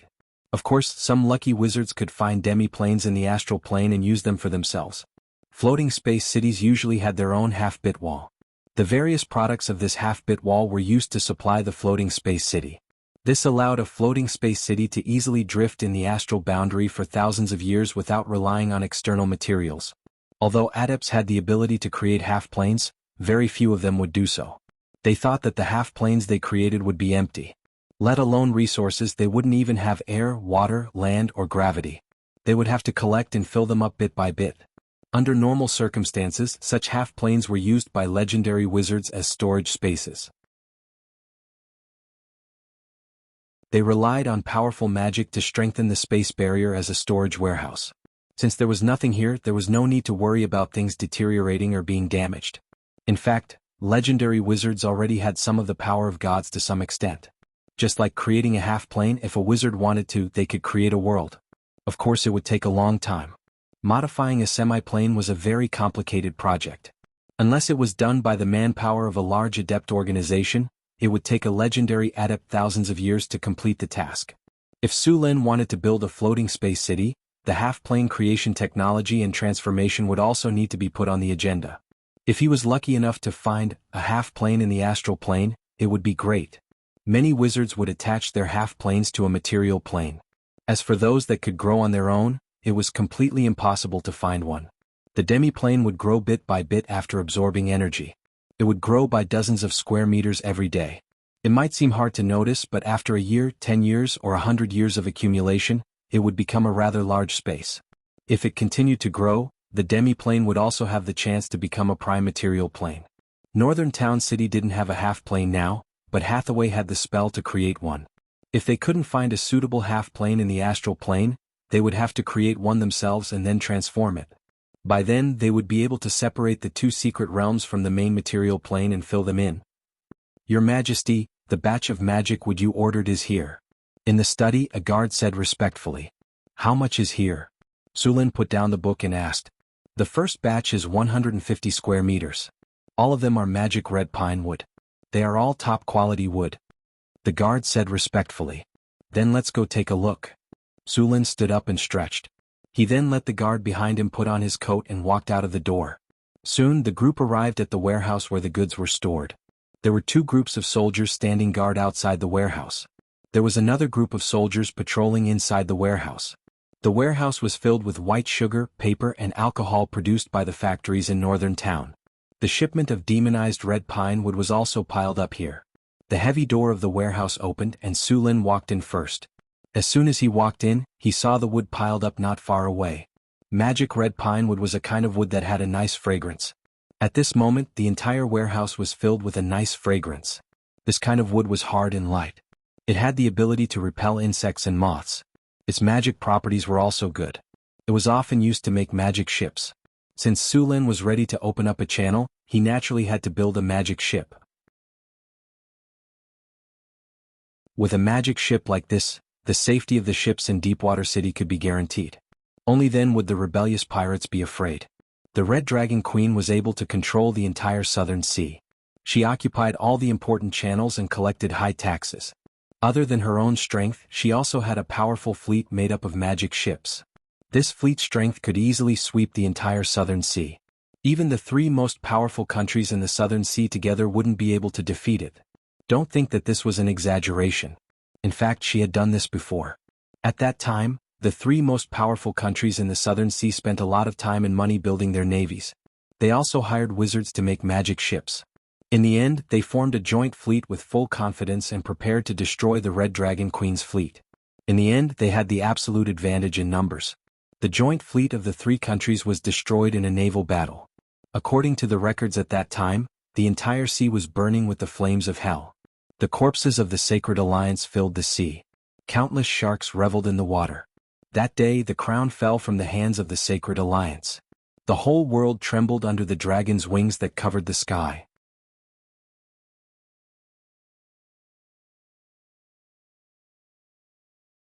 Chapter 565. Although Deepwater City did not intend to extravagantly build a magic fleet, a powerful magic ship was still a necessity. After processing, the enchanted red pine wood would be used as the main material for the magic ship. Su Lin reached out and touched the wood in front of him, then used his energy to feel it. It was indeed a good material and there was nothing wrong with it. Only then did he nod. This kind of magic wood was basically a military resource, and ordinary people had no way to buy it. The southern countries were especially strict about this kind of wood. After all, if pirates got their hands on this wood, although they could not cast spells on the ship, the wood itself could crush ordinary ships. Su Lin didn't produce enchanted red pine wood here. Instead, he bought it from other wizard organizations. Many wizard organizations would plant enchanted red pine wood in large quantities in the secret realm.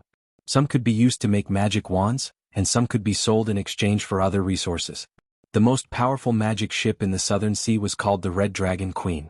This ship was made of dragon blood wood. The body of a giant dragon would constantly release a kind of radiation energy to the surroundings. This radiation energy would change the surrounding environment and promote the development of creatures in the direction of dragonization. This kind of dragon blood wood was a kind of wood that grew near the nest of a giant dragon. The quality of the dragon blood wood was determined by the giant dragon that lived around it. The stronger the giant dragon was, the better the quality of the dragon blood wood. The dragon blood wood used by the Red Dragon Queen was grown around the nest of the Red Dragon Queen.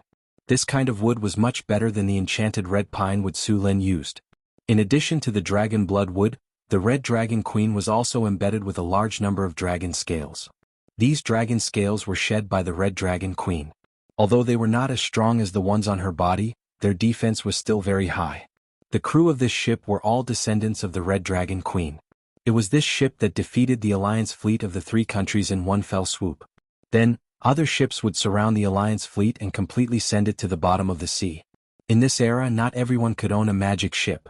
Other than the various countries, only the major wizard organizations and some big nobles could afford to build one. Every few years, the major sorcerer organizations would recruit apprentices from all over the world. These ships were not to be touched unless you wanted to start a war with the sorcerer organization. Those great nobles would spend a lot of money to build a magic ship. The size of the ship was still very small, and it was usually used as the flagship of a caravan to protect the fleet.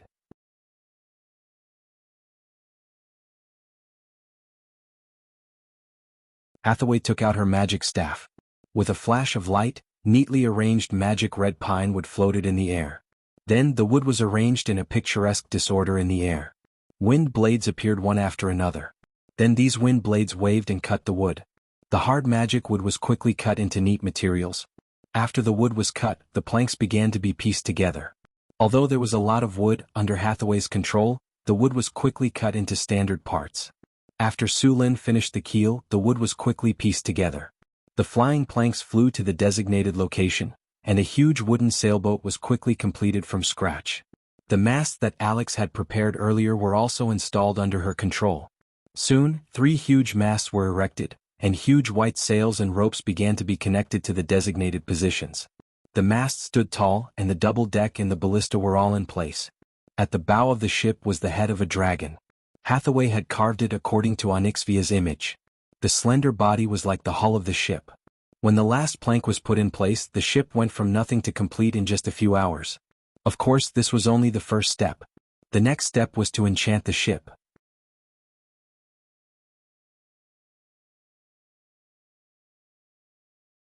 Chapter 566. The task of enchantment was left to Hathaway.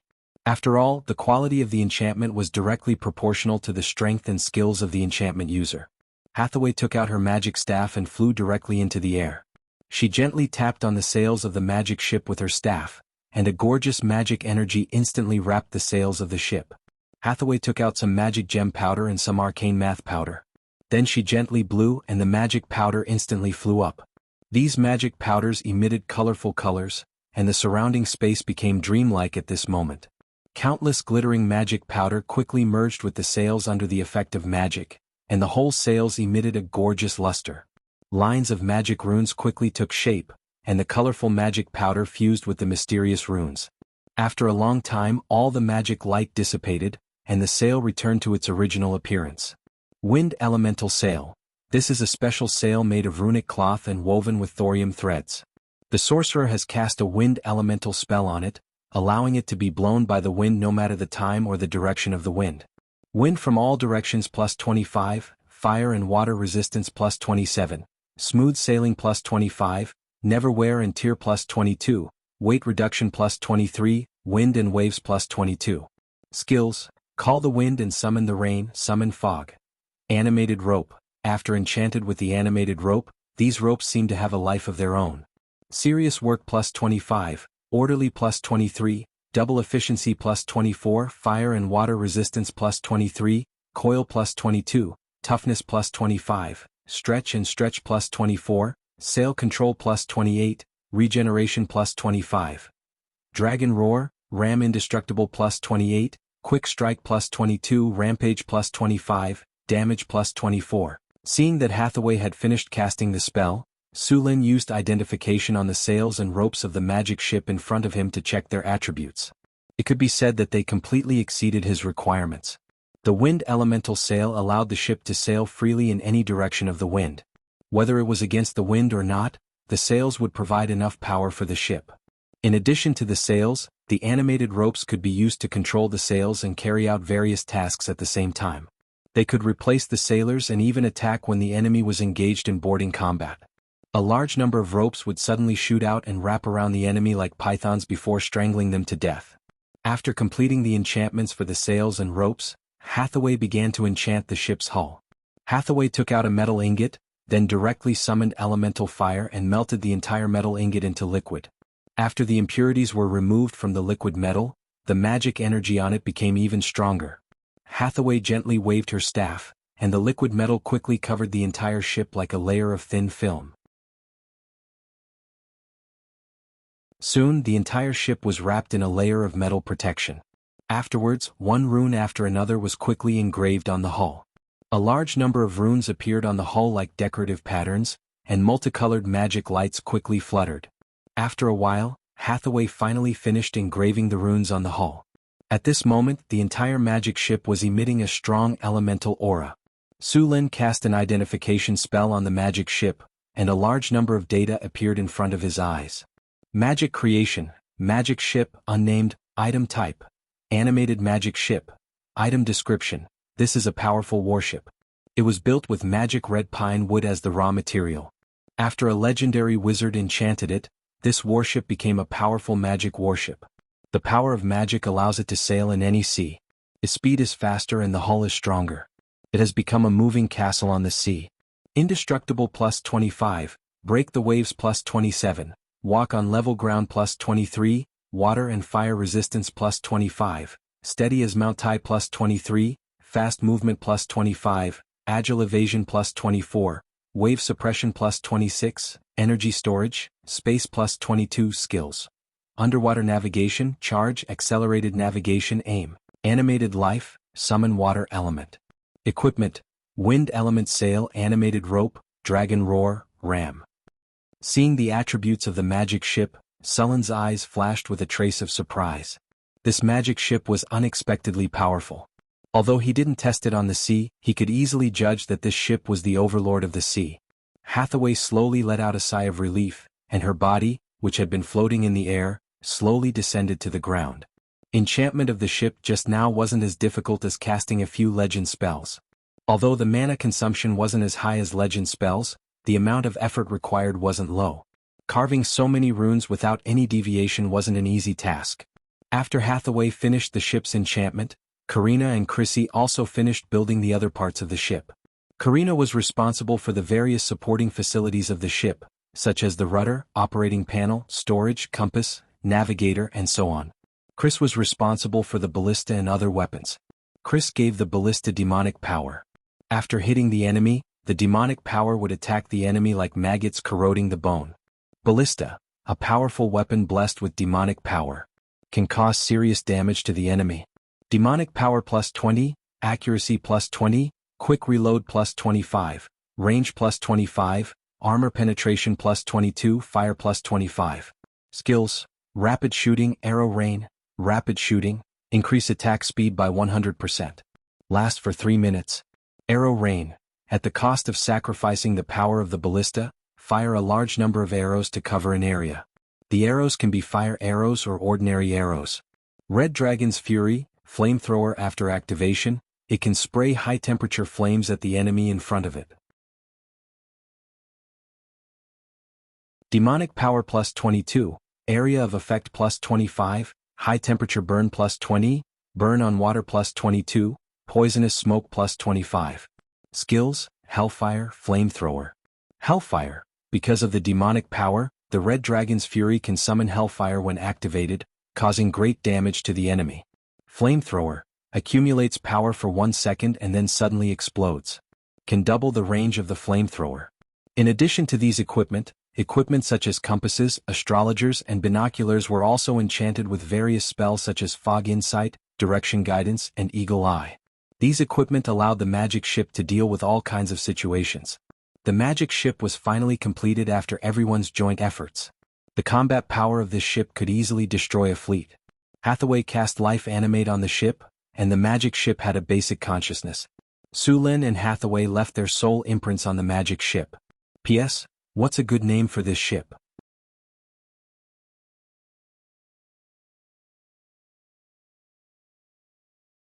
Chapter 567. On the blue sea, several seagulls were flying in the sky. On the surface of the sea, a huge ship was sailing through the wind and waves. Sulin was wearing a pirate captain's three-brimmed hat. He held a telescope in one hand and hugged Chris in the other. He was commanding the ship in high spirits. On the calm surface of the sea, the ship's sailing speed had reached 35 knots. If he used a skill, the speed could easily reach 50 knots. In this era, even magic ships couldn't reach such a high speed. Sulin even tried the weapons on the magic ship. Those ballistae could easily shoot 500 meters away. Under the operation of the animated ropes, they could shoot 6 times per minute. After activating rapid fire, the firing rate could be doubled, reaching an astonishing 12 bolts per minute.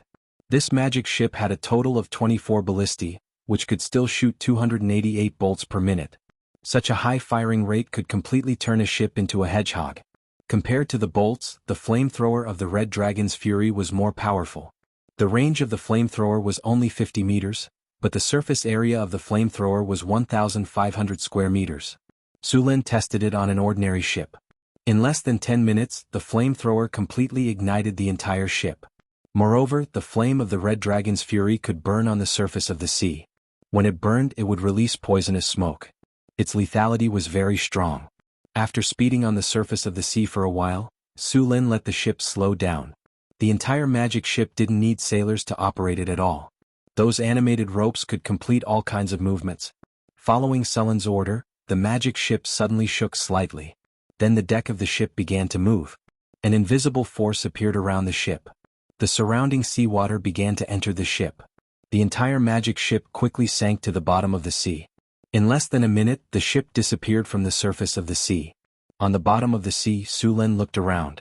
The bottom of the sea wasn't dark. A layer of light blue energy shield wrapped around the entire ship. The seawater was separated from the ship, and the surroundings exuded a layer of gloomy luster. From the magic ship, one could clearly see the surrounding seabed. In addition to separating the seawater, the energy layer around the ship also had a concealment function.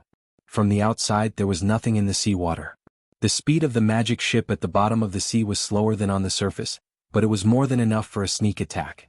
At this moment he was completely surrounded by light blue seawater. It was as if he was in a crystal palace. It was very beautiful. Su Lin was overwhelmed with excitement. He pulled Chris here to play a game of two and then let the boat float. After playing in the sea for almost a day, Su Lin tested all the abilities of the magic ship, and then sailed the ship back. The only regret he had was that there was not even a single pirate ship in the surrounding sea, let alone a merchant ship. This made his idea of fighting a naval battle completely fail. After returning to the deep-water port, Su Lin and Chris returned to the land. As for the magic ship, it directly sank to the bottom of the sea and slept. It would only wake up again when Su Lin or Hathaway summoned it. This kind of sleep was also a way for it to accumulate energy. The magic ship was not equipped with an energy source like the elemental pool. After all, it would cost too much to move the elemental pool onto the ship, and it would be easily damaged. Therefore, Hathaway used another method similar to a battery. The magic ship had a special conversion array that could absorb the energy in the sea, convert it into elemental energy and store it. Usually, it would not consume energy when traveling normally. It would only consume energy when casting spells or in a state of battle. Under normal circumstances, the ship could fight for about 2 days when it was full of energy. When they arrived at Deepwater City, the whole city was in full swing construction. The shipyard on the island in the middle of the Red Sand River had been completed. This shipyard covered an area of 30,000 square meters and had a total of 6 docks. The shipyards of this era had not formed the kind of closed docks yet. Many of them were directly built by digging a pit. Su Lin made a lot of improvements when the shipyard was built. The largest dock in this shipyard was 70 meters long, and it could build a merchant ship with a displacement of up to 2,000 tons. This kind of ship had a large cargo capacity and could carry a lot of food and water for long-distance voyages. It would take about a month to sail from the eastern continent to Deepwater City. If they went to a farther city, it would take even longer. There were not many islands along the way from here to the eastern continent, so it was necessary to prepare enough food and water. This kind of merchant ship with a displacement of 2,000 tons could transport 4 or 5 times more goods than ordinary sailing ships. The smallest of the 6 docks in the shipyard was only 30 meters long. It could build small merchant ships. In addition to these merchant ships, warships could also be built here. In fact, the difference between merchant ships and warships in this era was not too big. Many pirates drove modified armed merchant ships. There were often conflicts between pirates and navies. The navies could not rely on their ships to gain an absolute advantage. Sometimes, pirates would take the initiative to attack the navies. The biggest difference between a merchant ship and a warship was the shape of the ship. In order to transport more goods, a merchant ship would increase its width when it was built. On the other hand, a warship was different. In order to pursue the enemy at a faster speed, a warship was generally built to be more slender. Such warships were usually faster than merchant ships, but the armed merchant ships modified by the pirates were not slower than the warships. Another difference was that the wood used for warships was teak or other high-grade wood, which was rarely used by merchant ships. Warships made of wood such as teak were usually more sturdy. In naval battles in this era, rams were often used. Rams could be said to be the most powerful means of attack in this era, other than magic ships. Many times, a high-speed ship could rely on rams to directly break another ship in half. If the wood used for such a violent collision was not up to standard, it was likely to cause serious damage to the warship. The pirates' favorite way to fight was to jump ship. This kind of battle allowed them to better preserve their goods and ships. It was said that the pirates in the southern seas had used this method to seize many warships. Compared to the navy, pirates were even more insane. Under normal circumstances, pirates preferred to use human wave tactics. Often, there would be dozens or even hundreds of pirates on a pirate ship.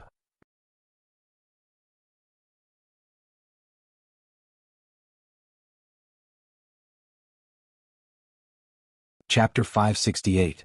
The shipyard on River Heart Island was currently building a warship and an armed merchant ship.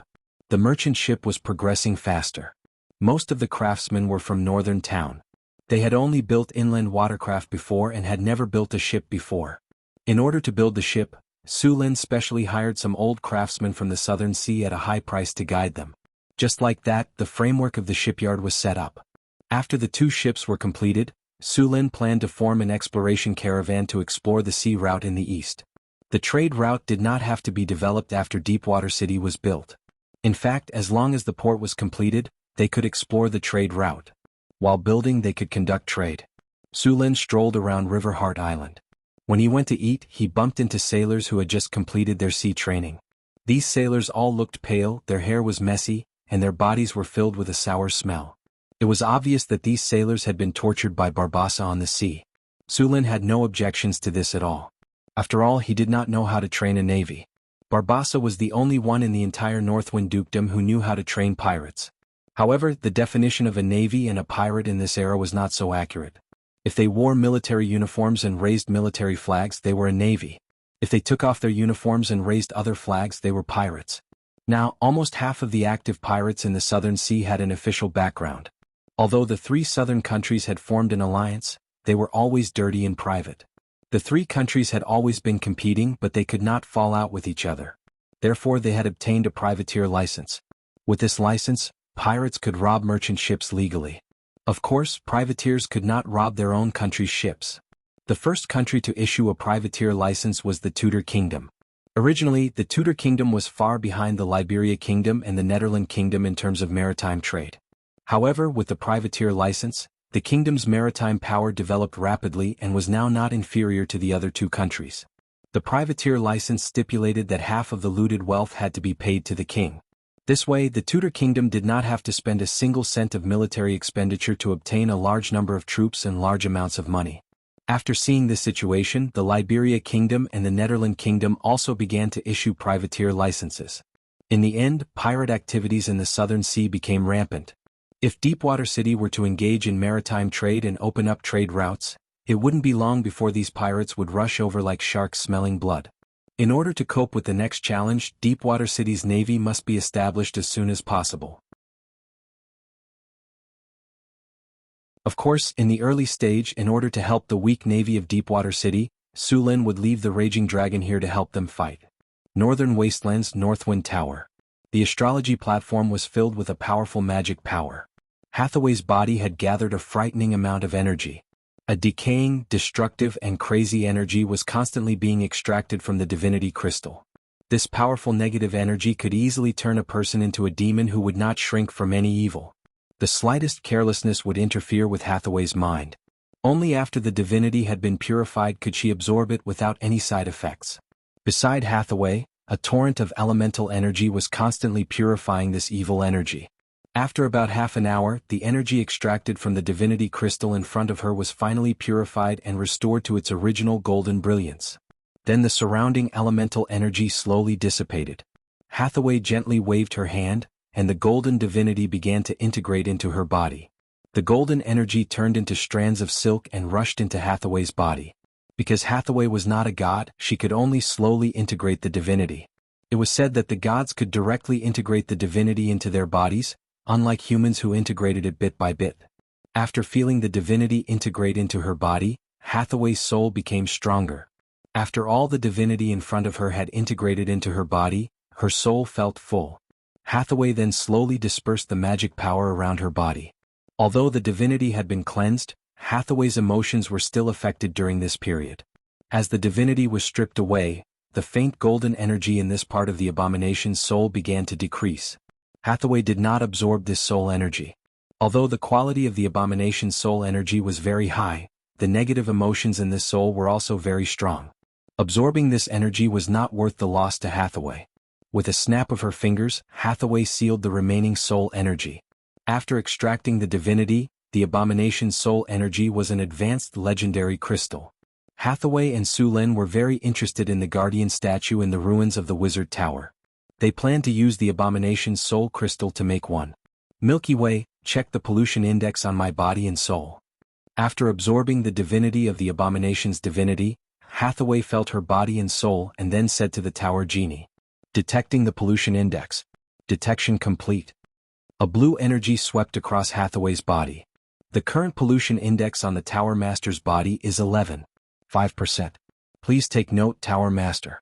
If the pollution index is too high, it will affect your magic power control and your promotion will also be affected. The chances of you losing control of your mind will increase. Please try not to take any potions during this period. Hathaway rubbed her head. She did not have a good way to clean up the pollution index on her body. She could only purify it bit by bit. The pollution caused by the ancient arcanists was even more serious. At that time, many places in the main material plane were seriously polluted. Normal life could not survive at all. This was also one of the fuses that led to the war between the gods and the arcane kingdom. The ancient arcanists later also studied ways to clean up the pollution. The results were SOSO. Some seriously polluted areas were still uninhabitable. In this aspect, the druids were better at cleaning up. The wisdom tree planted in Sullen's secret realm also had a purifying effect. Hathaway was going to live with the wisdom tree for a while. The purifying ability of the wisdom tree was very important to Sulen and the others. In addition to Hathaway, Alex and Karina had also fused with divinity once. Chris had just fused with the power of the Baylor and had not fully mastered it, so she could not fuse with divinity for the time being. Phyllis was not strong enough and her soul power was not strong enough. If she forcibly fused with divinity, her mind would be affected by the divinity, so she did not fuse with it for the time being. Fusing with divinity required at least the strength of Tier 4. Of course, if it was divinity given by other divine creatures, there was no such threshold, but very few divine creatures would do so.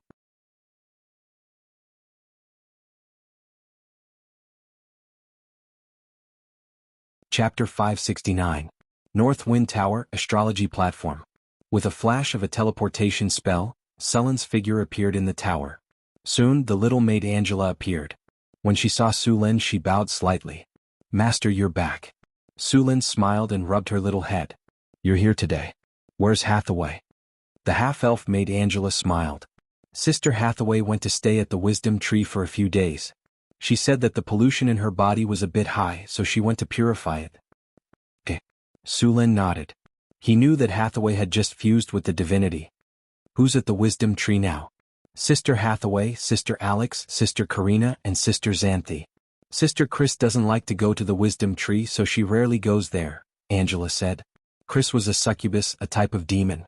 She was a legendary demon and was somewhat resistant to natural divine power. If she was a normal demon, she wouldn't even go near the wisdom tree. Go prepare lunch. I'll go take a look at the mystery realm first. After Sulen ordered, he went straight to the mystery realm. It had only been half a month since he left the mystery realm. As soon as he arrived, he could feel the natural aura around him. The entire mystery realm was full of vitality. When he arrived at the botanical garden, it had become a sea of flowers. Colorful flowers bloomed around him. Unbelievable. These flowers should bloom at different times. Why are they blooming at the same time? Sulen looked around in surprise. For example, the magic violet bloomed in May. The magic datura bloomed in August to October. The tulips bloomed in April. Now these flowers were all blooming.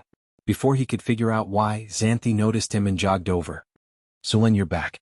Xanthi, what's with these flowers? Sulen pointed at the sea of flowers. This is one of Grandpa Tree's abilities. Within the range of its domain, all the flowers will bloom, Xanthi explained with a smile. All of them? Won't it affect these plants? Sulen asked in surprise. They won't. These plants will be the same as normal plants. They won't be affected. Sulen nodded. That's good. Did you plant all these flowers? That's right. I asked elder sister Alex for these. Her elder sister Wing people helped me collect the seeds. Then we planted them together.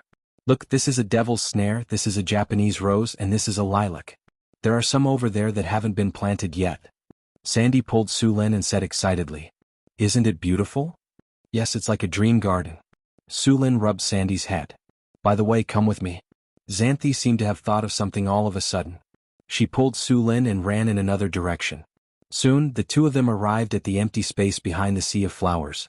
There were more than 10 square wooden boxes placed neatly on the empty space. There were also bees the size of a thumb flying around them. This is Sulin looked at the beehives in front of him in surprise. What do you think? These are my bees. Sandy said proudly. These are the amethyst bees that I asked elder sister Karina to catch for me. The amethyst bee was a very poisonous bee. An ordinary amethyst bee was the size of an adult's thumb. Its sting was very painful. There was also poison on it that could cause paralysis and weakness. In the wild, even the dire bear wouldn't dare to steal the honey of the amethyst bees. These amethyst bees were very dangerous. The challenge level of a swarm of amethyst bees in the wild was around level 11. Without professional means and tools, even a grand knight would have to take a detour if they encountered a swarm of amethyst bees. If they were surrounded by the amethyst bees, they wouldn't be able to withstand it. These bees were very dangerous, but the honey of the amethyst bees was very good. The taste of the amethyst honey was sweet, sweeter than cane sugar. Also, the amethyst honey had a special effect. Could be used to detoxify, make magic potions, and of course be consumed directly. The biggest effect of the amethyst honey was to slow down aging.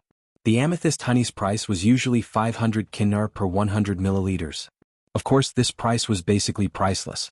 There was very little amethyst honey on the market. Basically, it would be bought as soon as it appeared. Only a few auction houses would sell it, but the price would be much higher than 500 kinnar. The effect of the amethyst honey was not constant.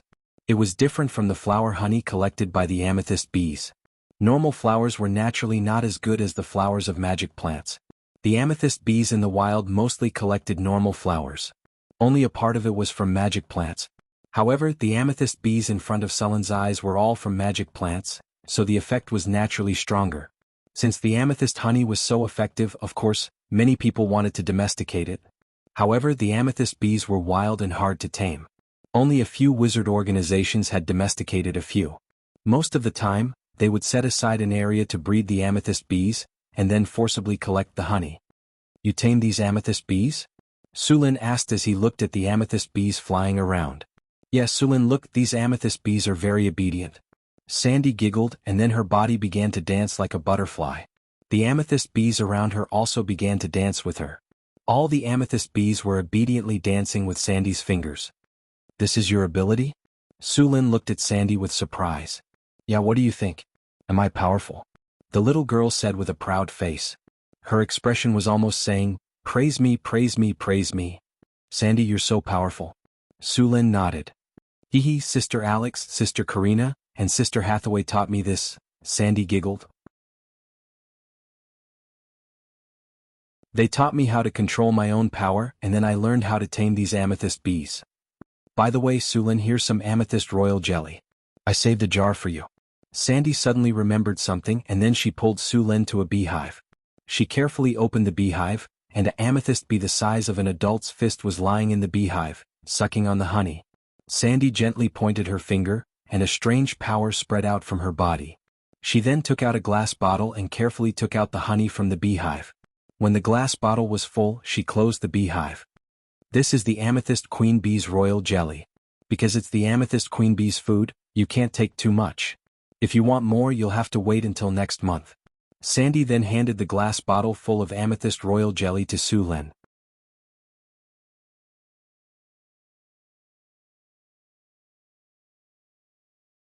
Chapter 570.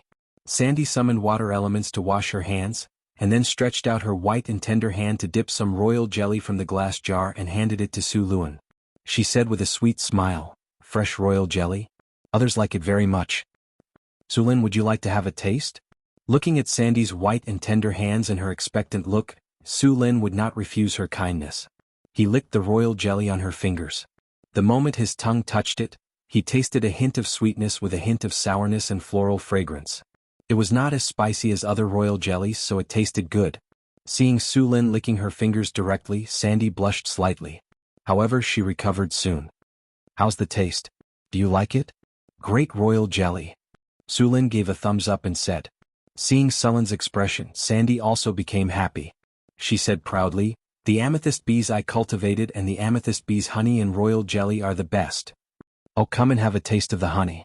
Compared with royal jelly, honey tastes better. Sandy raised her head proudly and said, patting her chest. As she spoke, Sandy took out a jar of purple crystal honey from somewhere as if she was performing a magic trick. Sulin took over the jar and smelled it. There was a faint floral fragrance with a hint of sweetness, which was very attractive. He dipped his finger into the jar and put it into his mouth. A mellow floral fragrance with sweetness instantly filled his mouth. It was a feeling that made people satisfied from the bottom of their hearts. Sulin couldn't help but narrow his eyes and savor the taste. He could guarantee that this was definitely the best honey he had ever tasted since his previous life. The sweet honey had a hint of floral fragrance and a long aftertaste, which made people feel that they were in a sea of flowers. Even if other effects of the honey were ignored, it was the best honey only in terms of taste. How is it? Is it delicious? Sandy looked at Sulin expectantly. It made me feel the taste of nature. It gave me a sense of happiness and satisfaction. It was great, Sulin said. As long as you like it. I spent a lot of time getting these amethyst wasps to collect different flowers and make this honey according to a special ratio, Sandy said proudly. Sulin had a whole new level of respect for Sandy. Originally he just wanted to raise a mascot. He didn't expect that Sandy would bring him a surprise. Thank you for your hard work. The effect of royal jelly was better than honey. It was a very rare and precious medicinal material. Even if it was not mixed into a magic potion, it could slowly strengthen a person's physique and increase their lifespan through daily consumption. At the same time, it could speed up the effect of meditation and slow down aging. This was a hot commodity for most magi. Unfortunately, the production rate was even lower than the amethyst honey. Basically, it was digested as soon as it was produced and very rarely would it be sold. Sulin used appraisal on the 2 jars in his hands, and a large amount of data appeared before his eyes. Item name, purple crystal honey. Quality, excellent. Description, honey carefully brewed by the amethyst wasps using the pollen of dozens of magical plants. It tastes sweet and has the effect of improving physique, slowing down aging, detoxifying and increasing poison resistance. It's a rare honey. Amethyst honey, sweet and delicious plus 42, pleasant fragrance plus 37, detoxifying plus 34, aging plus 25, energy recovery plus 40, mana recovery plus 35. Note, long-term consumption will give you a weak poison resistance. More than 1 liter must be consumed continuously. Item name, amethyst royal jelly. Quality, excellent. Description, liquid secreted by the young amethyst wasps from various flowers collected by the young amethyst wasps. It is the food for the queen bee and also the food for the larvae. It has the effect of strengthening physique, slowing down aging, increasing lifespan, enhancing meditation and many other effects. Amethyst royal jelly, strengthening physique plus 30, maximum 3 points of physique per person. Maximum physique is 35. More than 300 milliliters must be consumed continuously. Rapid growth plus 26, life increase plus 35, aging plus 35, permanent youth plus 35, energy recovery plus 50, mana recovery plus 45, meditation efficiency plus 30. Looking at the attributes of the amethyst honey and the amethyst royal jelly, the quality was not surprising. The price of this quality was directly doubled and everyone was fighting over it. How much honey is produced? Sulin asked. Xanthi's small white hand supported her head. She thought for a while and said, there are a total of 10 amethyst wasps here. The production of honey is 120 liters per month. The royal jelly is less, only 30 liters. Of course, the number of amethyst wasps here has not reached saturation yet. If there is a need, we can continue to increase it. Looks like Xanthi is also a little rich lady, Sulin said with a smile. Let's go. Your sisters must be waiting anxiously. Sulin and Xanthi came to the center of the sea of flowers. In the middle of the sea of flowers was a 50-meter tall tree. This tree was naturally the wisdom ancient tree. As soon as he came here, the aura of nature around him became even stronger. In this environment, he also felt as if his body had been purified. The giant ancient tree was lush and green. It was like a giant umbrella. In the open space under the tree, there were a dozen tree houses of different shapes. As soon as Sulin appeared, a white figure rushed over. The loud neigh of a horse sounded. An extraordinary horse appeared beside Sulin. It was his Pegasus. It lowered its head and rubbed against Sulin's body.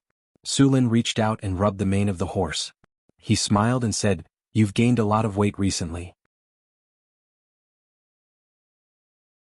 The Pegasus snorted at Sulin and excitedly circled around Sulin and Xanthi.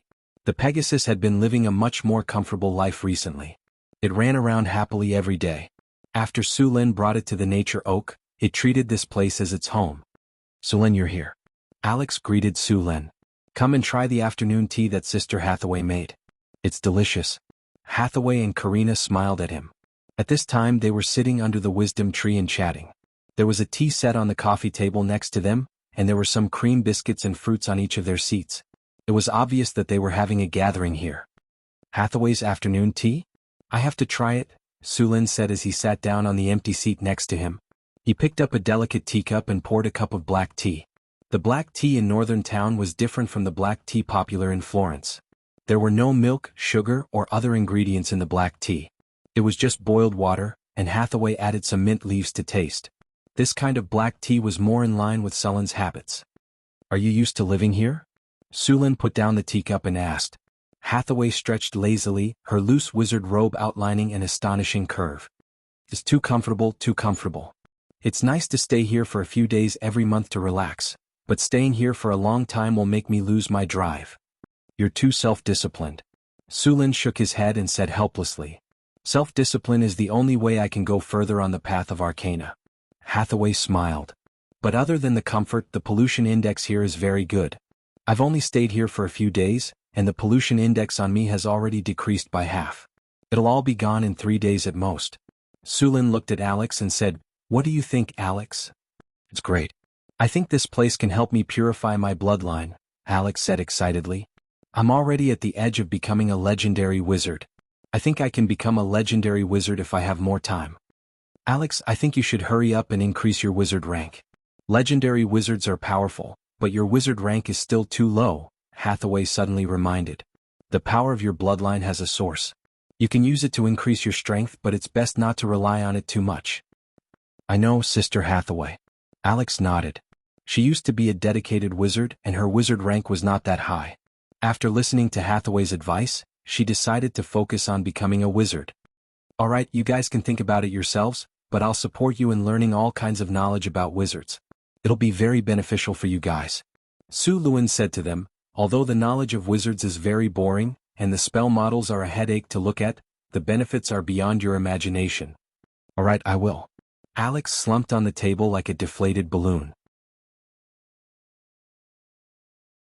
There's one more thing I want to ask you guys. Sulen put a cream biscuit in his mouth and swallowed it after a few chews. What is it? Hathaway asked strangely. The Furious Dragon is ready to go. I'm planning to build a fleet to go to the Eastern Continent. Who wants to go with me? Sulen said. The Eastern Continent? I want to take a look. I've only heard a lot about the Eastern Continent and now I have a chance. Hathaway's eyes lit up when she heard Sulen was planning to go to the Eastern Continent. She was very interested in the idea. Sulen nodded. Sure, we'll go together. He then looked at Alex and the others. I'm not going. A lot of kids have reached the boundary of evolution. I can't leave. Alex shook his head regretfully. Ever since they started living in the eagle's nest, some of the harpies had evolved into winged people every year. The evolution of the eagle's nest bloodline had been constantly changing the harpies. Sulen heard from Alex that the evolution of the harpies' bloodline had sped up after they suppressed their biological instincts. The winged people in northern town city had grown from 20 to 60. Perhaps in a few hundred years, the winged people would become a new race on the continent. Sulen was looking forward to this race. The Air Force in northern town city would be even more powerful.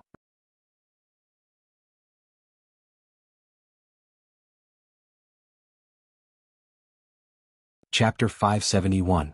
In the Northern Wilderness. When Sulen returned here again, the summer was gradually coming to an end.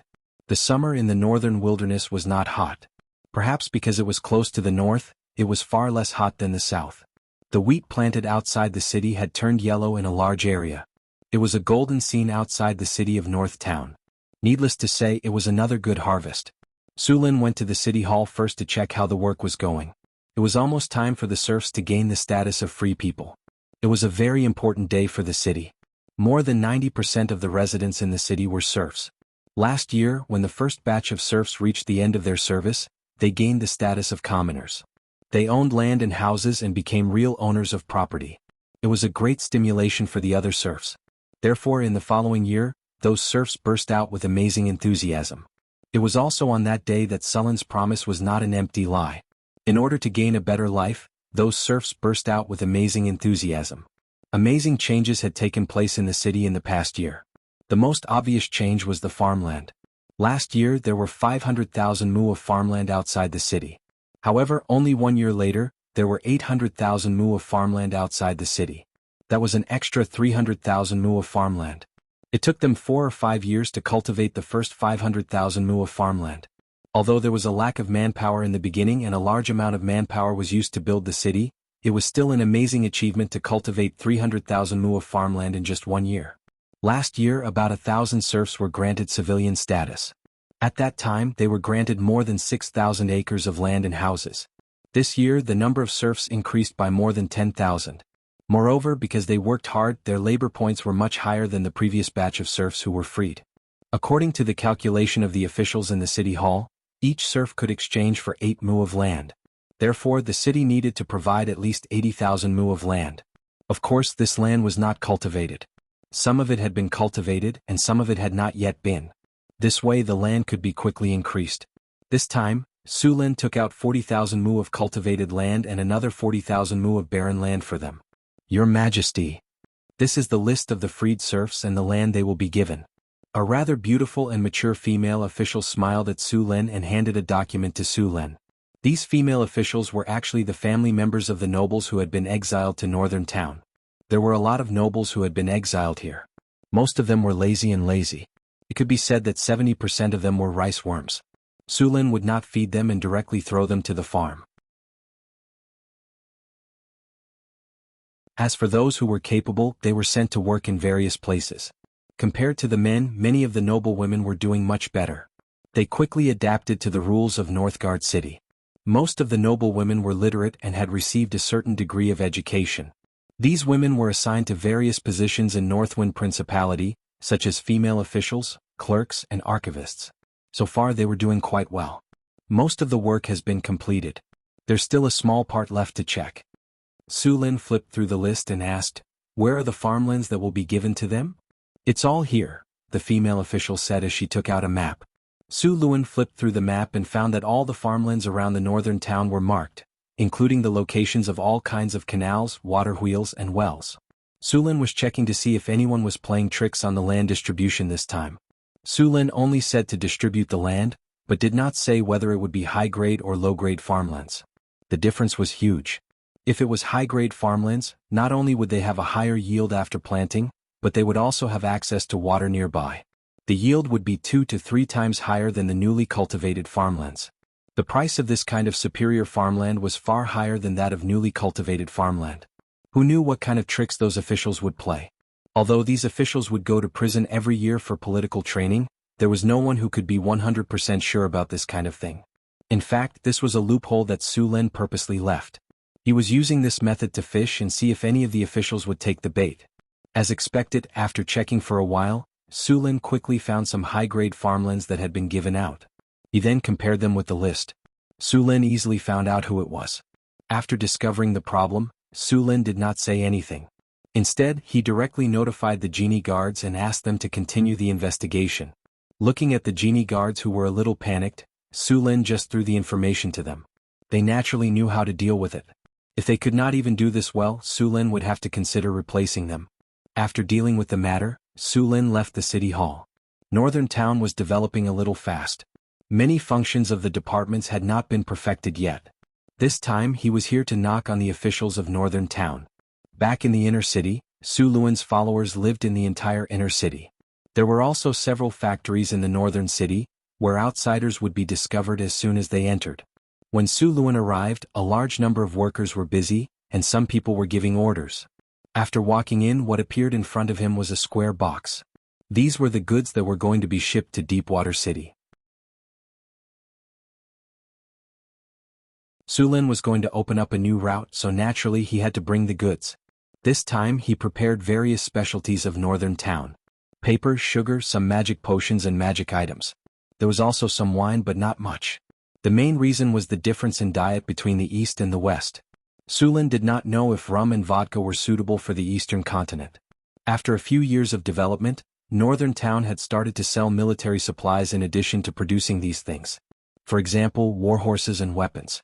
With the centaurs, the war horses produced in Northern Town were very popular in the human kingdoms. The war horses produced here were some of the best in the entire Western continent. As for the weapons, the quality of Northern Town's weapons had skyrocketed after the dwarven blacksmiths were hired. Not only were they durable but they were also sharp and tough. The price was not too high either.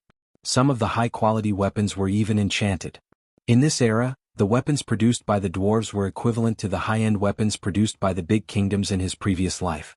As for the enchanted weapons, they were equivalent to the most advanced weapons such as the Dongfeng Express and the F-22. The profits of the arms trade were very high. After all, how could the arms trade not make money? The countries in the south were very strict about the arms trade. Normal military weapons were restricted because of the rampant pirates. Many nobles were worried that the pirates would get their hands on weapons that were too good. As for the enchanted weapons, it was even more difficult. One or two of these weapons were fine, but Northern Town had no such restrictions. After all, these weapons were not used in the Northwind Principality or the Kingdom of Florence. Of course, Northern Town had strict restrictions on the sale of weapons locally. After all, Northern Town was located in the northern wasteland. There were too many goblins, orcs, and gnolls around. If these weapons fell into the hands of the goblins, it would be a threat to Northern Town. Sulin nodded after checking the goods again. Since they had the Furious Dragon with them, they could carry more goods. Therefore they had to prepare all kinds of supplies. Hathaway was also here. She was also preparing the goods for the trade. At the same time she was also recording the things she wanted to buy. Many of them were unique to the Eastern continent. She was planning to buy them in bulk. It would be great if we had a magic airship. Airship? You have the technology? Sulin raised his eyebrows. I'm missing some key information, Hathaway shrugged. The planet Sulin and the others were on was huge. It was many times the size of Earth. The distance between the Eastern continent and the Western continent was relatively close, but the Western continent was very far away from the other continents. It would take almost a year for them to travel back and forth with ships. It was also difficult to travel in the endless ocean with ships alone. In the shallow seas there were not many monsters. However, in the deep seas there were countless sea monsters. Many of these sea monsters were as strong as dragons. If an ordinary ship encountered these sea monsters, the ship would be destroyed. Hence, communication between these continents was usually done through magic airships or long-distance teleportation arrays. Long-distance teleportation circles could not transport large amounts of goods, so airships were the main trade tool between the continents. These magic airships were owned by a few large wizard organizations. They had completely monopolized the trade between the continents. They had made a lot of money by relying on these airships. Airships are not that difficult. You just need to cast a levitation spell or a space expansion spell. However, you still need to deal with the defensive rune circle and energy source, Hathaway explained. Another thing was the means of attack. Although airships could avoid the monsters in the ocean, they would sometimes encounter some monsters in the sky. Therefore, counterattacks were indispensable. Another thing was the energy source. An airship needed to consume a large amount of energy. Elemental pools could not be made on the airship. Therefore, it was crucial to make an energy source for the airship. In fact, airship technology first appeared in the early days of the Arcane Empire. It was phased out in the later days of the Arcane Empire. However, there were many gaps in the wizard civilization. Many of the skill trees lacked key points. It could not be helped. Although airship technology was phased out in the era of the Arcane Empire, the technology was still very good. It was cheap and cost-effective. Otherwise, the Arcane Empire would not have used it for so long.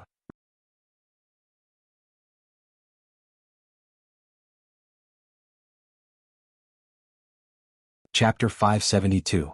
Kingdom of Florence, City of San Filto. Phyllis was awakened by a ray of sunlight at dawn. She first opened her eyes, and then felt a sense of powerlessness coming from the corpse. The battle last night lasted until late at night. Even if she had awakened the dragon bloodline, she still could not bear it. The power of the plasma cannon was too strong. Fighting alone, she quickly threw away her armor and completely gave up resistance. Sulin seemed to feel something and woke up from his sleep. As soon as he opened his eyes, he saw Phyllis's flawless jade-like body seem to be glowing under the morning light. She looked lazy and sleepy, and there was still a touch of last night's lust between her eyebrows. After a night of release, Sulin stood up straight. However, considering Phyllis's ability to bear it, Sulin could only let her go for now. The velvet bed was very soft. Sulin stretched and got up from the bed. The maids outside the door seemed to have heard the movement inside. Soon, two pretty maids came in with clothes. After seeing Sulin's body, the two pretty faces blushed, but they still helped Su Lin put on his clothes respectfully. The temperature in the room was suitable. Hathaway had set up a large rune circle around the entire palace. Not only could it protect the palace, but it could also adjust the temperature of the palace area. Su Lin stretched, then yawned, and let the maids behind him put on his clothes one by one. The queen needs to continue to rest. You will guard the door later. Don't let anyone disturb her. By the way, remember to prepare breakfast for her. After a simple wash, Su Lin ordered the two maids beside him. After giving the order, Su Lin went to the dining room to have a simple breakfast. As the king of the Kingdom of Florence, he rarely lived in this kingdom. Although the Kingdom of Florence had been purged several times by Su Lin, and a large number of nobles had been eliminated, there were still many rotten rules here, and there was a lot of resistance to reform. After all, these nobles had been living on this land for thousands of years. It was unrealistic to get rid of them all. Besides, there were gods in this world. If these nobles were forced into a corner and turned to the temple, Sulin's efforts would be in vain. After thousands of years of struggle, the human nobles finally reached a relative tacit understanding with the temple. That was, the temple would not interfere in the internal affairs of the country. In their words, the king belonged to the king and the gods belonged to the gods. The king represented secular rights, while the gods retained the right to worship. However, if someone really wanted to uproot their roots, these nobles would not just sit there and do nothing. They would definitely go to the temple, and the temple would have an excuse to intervene in their internal affairs. At that time there would be a lot of trouble. Su Lin didn't have the power to suppress the shrine, but the shrine couldn't deal with Su Lin either. In the end, they could only compromise, so Su Lin didn't care much about the Kingdom of Florence. He only made requirements for the slums, the dark side of the city, and the appearance of the city. He also restricted the officials in power, and at the same time reformed the tax collection. The interests of the nobles were also affected. After a series of attacks and exiles by Su Lin, the nobles who refused to comply were already dead. The rest of the nobles could only hold their noses and accept it. Of course, this was also because these losses were within the acceptable range of those nobles. In the palace, Su Lin was wearing a hunting suit and was about to go for a walk in the city. At this time he suddenly saw the captain of the guards rushing over. Su Lin frowned slightly and asked, "What happened?" The captain bowed slightly and replied, "Your Majesty, a group of refugees just arrived outside the city." The city hall asked if they should be stopped outside the city. Refugees? Su Lin was a little surprised. It was almost the autumn harvest. Why would there be refugees at this time?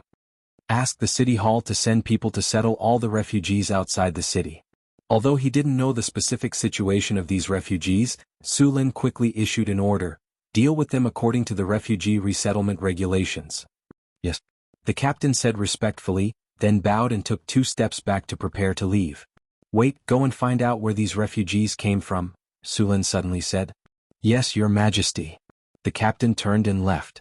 Soon the sound of footsteps could be heard. Then a burly man with a scar on his face walked in. He obviously had the blood of a barbarian. He was wearing a fine iron armor and didn't carry any weapons.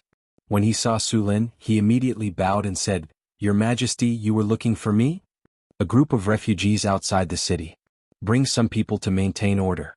Let the refugees clean themselves and receive food according to the rules. Remember to kill anyone who dares to cause trouble and rob the food, Su Lin said without raising his head. Yes, Your Majesty. The burly man bowed slightly then turned and left. There was an effective way to deal with refugees in the northern city. First, the refugees would be isolated, disinfected, and cleaned. Then they would be given food. When the food was distributed, all kinds of information about the refugees would be recorded and organized into a book. Then the refugees would be allocated houses according to the book. Su Lin wouldn't directly take care of these refugees. The most common way was to provide them with relief. This way, not only could the refugees find something to do, but they could also be used to build some infrastructure. When the refugees left, they would also be paid. It was killing 3 birds with 1 stone. At noon, the captain of the guards hurried over to report that the refugees had been settled. Your Majesty. Everything is settled? Where did these refugees come from? Su Lin asked directly. I've asked clearly. They came from the city of Wallachia in the north. Their city was attacked by a giant dragon. The dragon stole the treasures in the city and left. However, a group of barbarians from the north came and attacked the city. Because the city had just been attacked by the giant dragon, the barbarians easily took over the city. Barbarians from the north?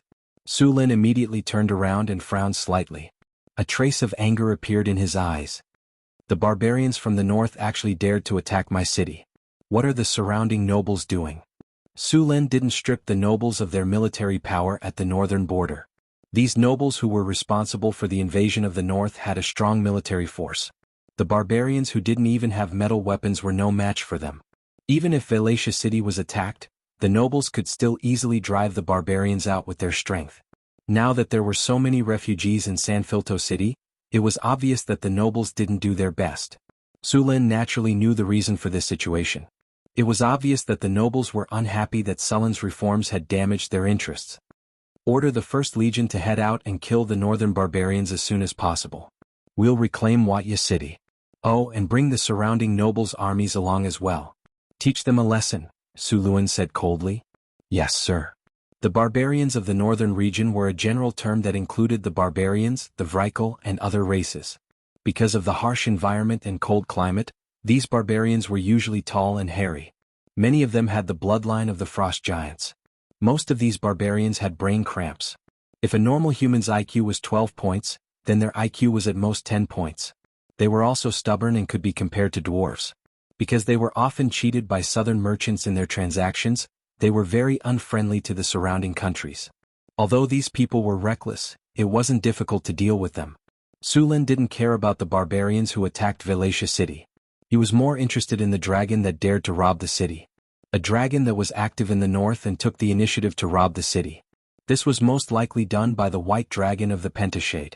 Su Lin estimated that a white dragon that could easily take down a city was at least in its prime. Might even be an old white dragon. Just because white dragons were the weakest of the Pentashade didn't mean that they were easy to deal with. In fact, white dragons were weak only relative to other Pentashade dragons. They were also very powerful to humans. White dragons that had entered adulthood were already legendary creatures. White dragons of this age were not as brainless as the previous white dragons. If it was an old white dragon, it would be even stronger. Its frost dragon breath could instantly freeze a person into an ice sculpture, and then shatter them into ice shards with a gentle tap. Dragons were born with dragon's aura. Human wave tactics were ineffective against them. Many people couldn't even stand under the dragon's aura. At the same time, they had tough dragon skin and dragon scales.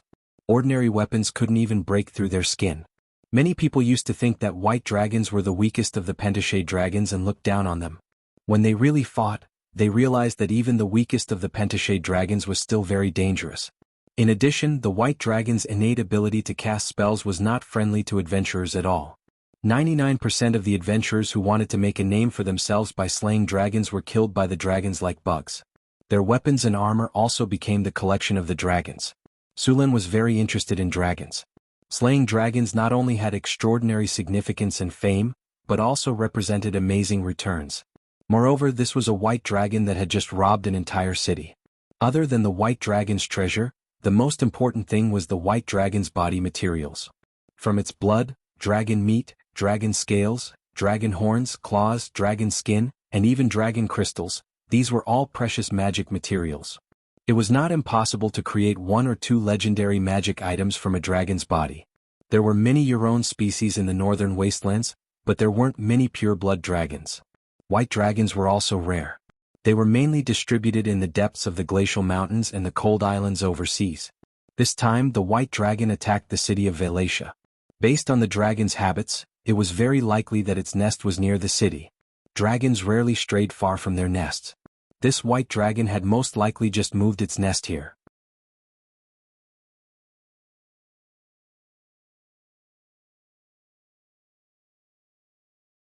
Chapter 573. A white dragon that had migrated to the northern wastelands. This was good news for Su Lin. If the dragon had lived in the depths of the glaciers, Su Lin would have had a hard time finding it. However, if the dragon had come to the northern wastelands, it would be much easier to slay it. The problem now was that the northern wastelands was so vast with so many mountain ranges. Where could the dragon's lair be? A white dragon's hunting range was very wide. Usually, a giant dragon's hunting range would be centered around its lair. It would not be easy to find the dragon's lair in such a large area. Su Lin tapped his fingers rhythmically on the table. He was thinking as he listened to the guard's explanation. Do any of the refugees know where the dragon's lair is? Su Lin asked. According to the news from the refugees, the dragon is flying northeast. I think its nest should be in the northeast. The guard captain said respectfully. Northeast. Su Lin closed his eyes for a moment.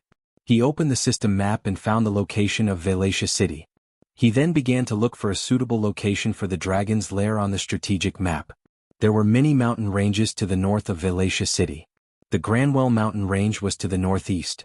This mountain range was not big and was part of the Sierra de Lotus. The Ganders mountain range was to the northwest of Wallachia City. There was also the Helbo mountain range further north. If the white dragon had really flown northeast, then the Granwell mountain range was the most likely place to be the dragon's lair. Of course, it could also be the Helbo mountain range. These northern mountain ranges were basically covered in ice and snow. Normal people would not be able to get close to them at all. It would not be easy to find the exact location of the dragon's lair. The next day, the 1st Legion of San Filto City had finished its preparations and was ready to set off at any time. After bidding farewell to Phyllis, Su Lin led the army out of San Filto City and rushed towards Wuxia City. Wallachia City was about 700 kilometers away from San Filto City. They would have to pass by several cities along the way, so the 1st Legion did not need to prepare too much food. They only needed to bring some food for the journey and buy the rest from the cities.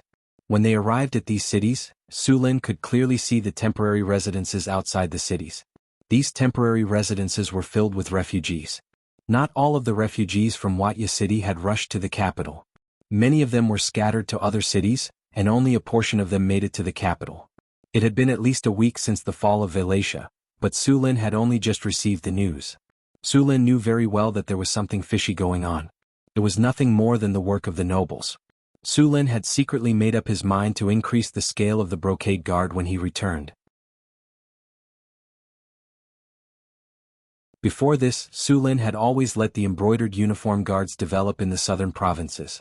At that time, the northern provinces did not have much resistance to Su Lin, so they did not pay much attention to the northern provinces. Many northern cities did not have embroidered uniform guards. Now it seemed that they had been too lenient on them. The embroidered uniform guards in Eagle's Nest had to be put on the agenda as soon as possible to monitor all the provinces in the north. It took 10 days for the army to travel from San Filto to Wuxia City. Nothing happened along the way. Finally, on the 10th day, Sulin's army arrived at Wuxia City. However, unlike what he had expected, the northern barbarians had already abandoned the city and left.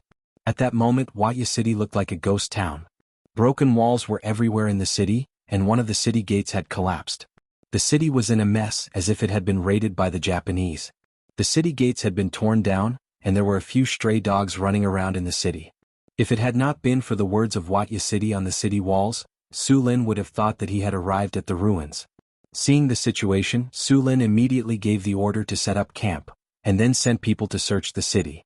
At the same time, he began to gather the refugees. At its peak, Wuxia City had a permanent population of more than 50,000 people, and was one of the largest cities in the north. The city belonged to the royal family, and was not infested by the nobles. Therefore, Su Lin had to spend a lot of money to repair the city after it was destroyed. With the arrival of the army, Wuxia City began to recover. Coincidentally, Su Lin was not satisfied with the city's planning, and began to make changes. While repairing the city, he sent people to gather the refugees. After Wuxia City fell, some people did not escape but hid in the wilderness. Now that the king's army had arrived, these people began to return. Su Lin also began to ask the refugees about the dragon, and where the northern barbarians had retreated. Su Lin was not the kind of person who would take a beating without retaliating. He would not let the northern barbarians who had broken into his city and pillaged it. Many scouts were sent out to search. In the next few days, Su Lin received a lot of information. Because the northern barbarians had taken a lot of resources with them when they retreated, they left behind a lot of traces. The scouts were able to find them easily by following the traces. The northern barbarians had brought a lot of spoils back to Ganders Mountains in the northwest. What surprised Su Lin even more was that the scouts had found traces of the white dragon while they were hiding. What did you say? The white dragon's lair is in Ganders Mountains? Su Lin looked at the scout in front of him in surprise. Yes, your majesty. When I was following the northern barbarians, I found the white dragon. The white dragon was hunting when it was discovered. After it was done, it brought its prey back to Gander's mountains. Sulin's expression darkened. What a cunning dragon, he cursed in his mind. There wasn't much information from the refugees. Almost all of them said that the white dragon was heading towards the northeast. However, the truth was that the white dragon's lair was in another direction. The white dragon had purposely flown northeast to mislead the others so that they would not be able to find the dragon's lair. After figuring out the situation, Su Luen left the city of Valencia and headed for the Gander's mountains. This time he was looking for the white dragon's whereabouts and killing it. With the help of the strategic map, Su Lin had a clear view of his surroundings. He planned to find the white dragon's exact location first before killing it. There were a dozen mountains around Gander's mountains. There could be a white dragon on any one of them. The mountains were not very big. Some were steep while others were as low as mounds. However, there were a few mountains that were very tall. Su Lin also noticed that the environment was a little strange. There was a mountain in the south that was actually a volcano. When Su Lin went to check it out, he found that it was a dormant volcano that was far from erupting. Volcanoes were very attractive to dragons. However, only red dragons like to build their lair in volcanoes. White dragons did not like this kind of environment. Su Lin did not understand why a white dragon would build its lair in such a place. Su Lin slowly approached the place. There was another mountain near the volcano. Su Lin finally found some clues on the mountain. As soon as he arrived at the mountain, Su Lin realized that something was wrong. The reason was simple. There were very few animals here. The entire mountain was very quiet. There were not many birds in the dense forest.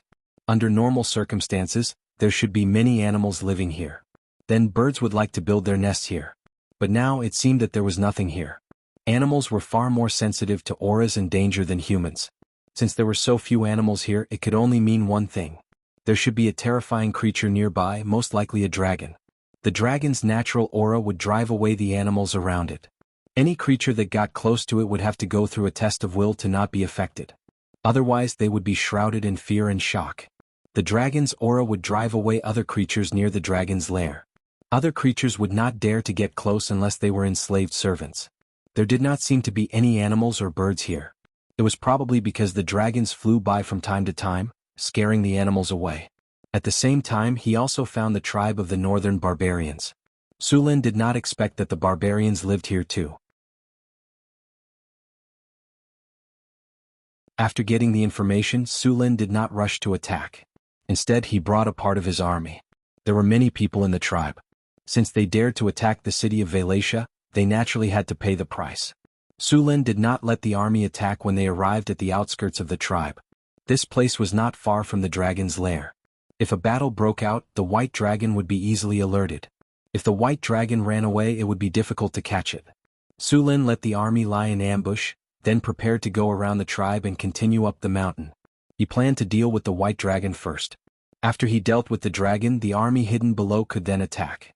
Just as Su Lin was about to go around the tribe, he suddenly realized that the barbarians were worshipping the white dragon. Many of the barbarians had signs of dragonization. Su Lin even found a few dragon descendants. The dragon must have used its power to turn the barbarians into dragon descendants. The dragon could bestow power to its followers. Generally speaking, the more dragon descendants there were, the more powerful the dragon would be. Su Lin observed carefully just now. There were 3 small groups of dragon descendants in the camp. There were some that Su Lin did not see, but there were probably more of them. With so many dragon descendants, this white dragon might have broken through its prime and entered old age. An old white dragon. Needless to say, it was very powerful. Moreover, an old white dragon's intelligence was not inferior to that of other dragons. Su Lin needed a perfect plan before he could act.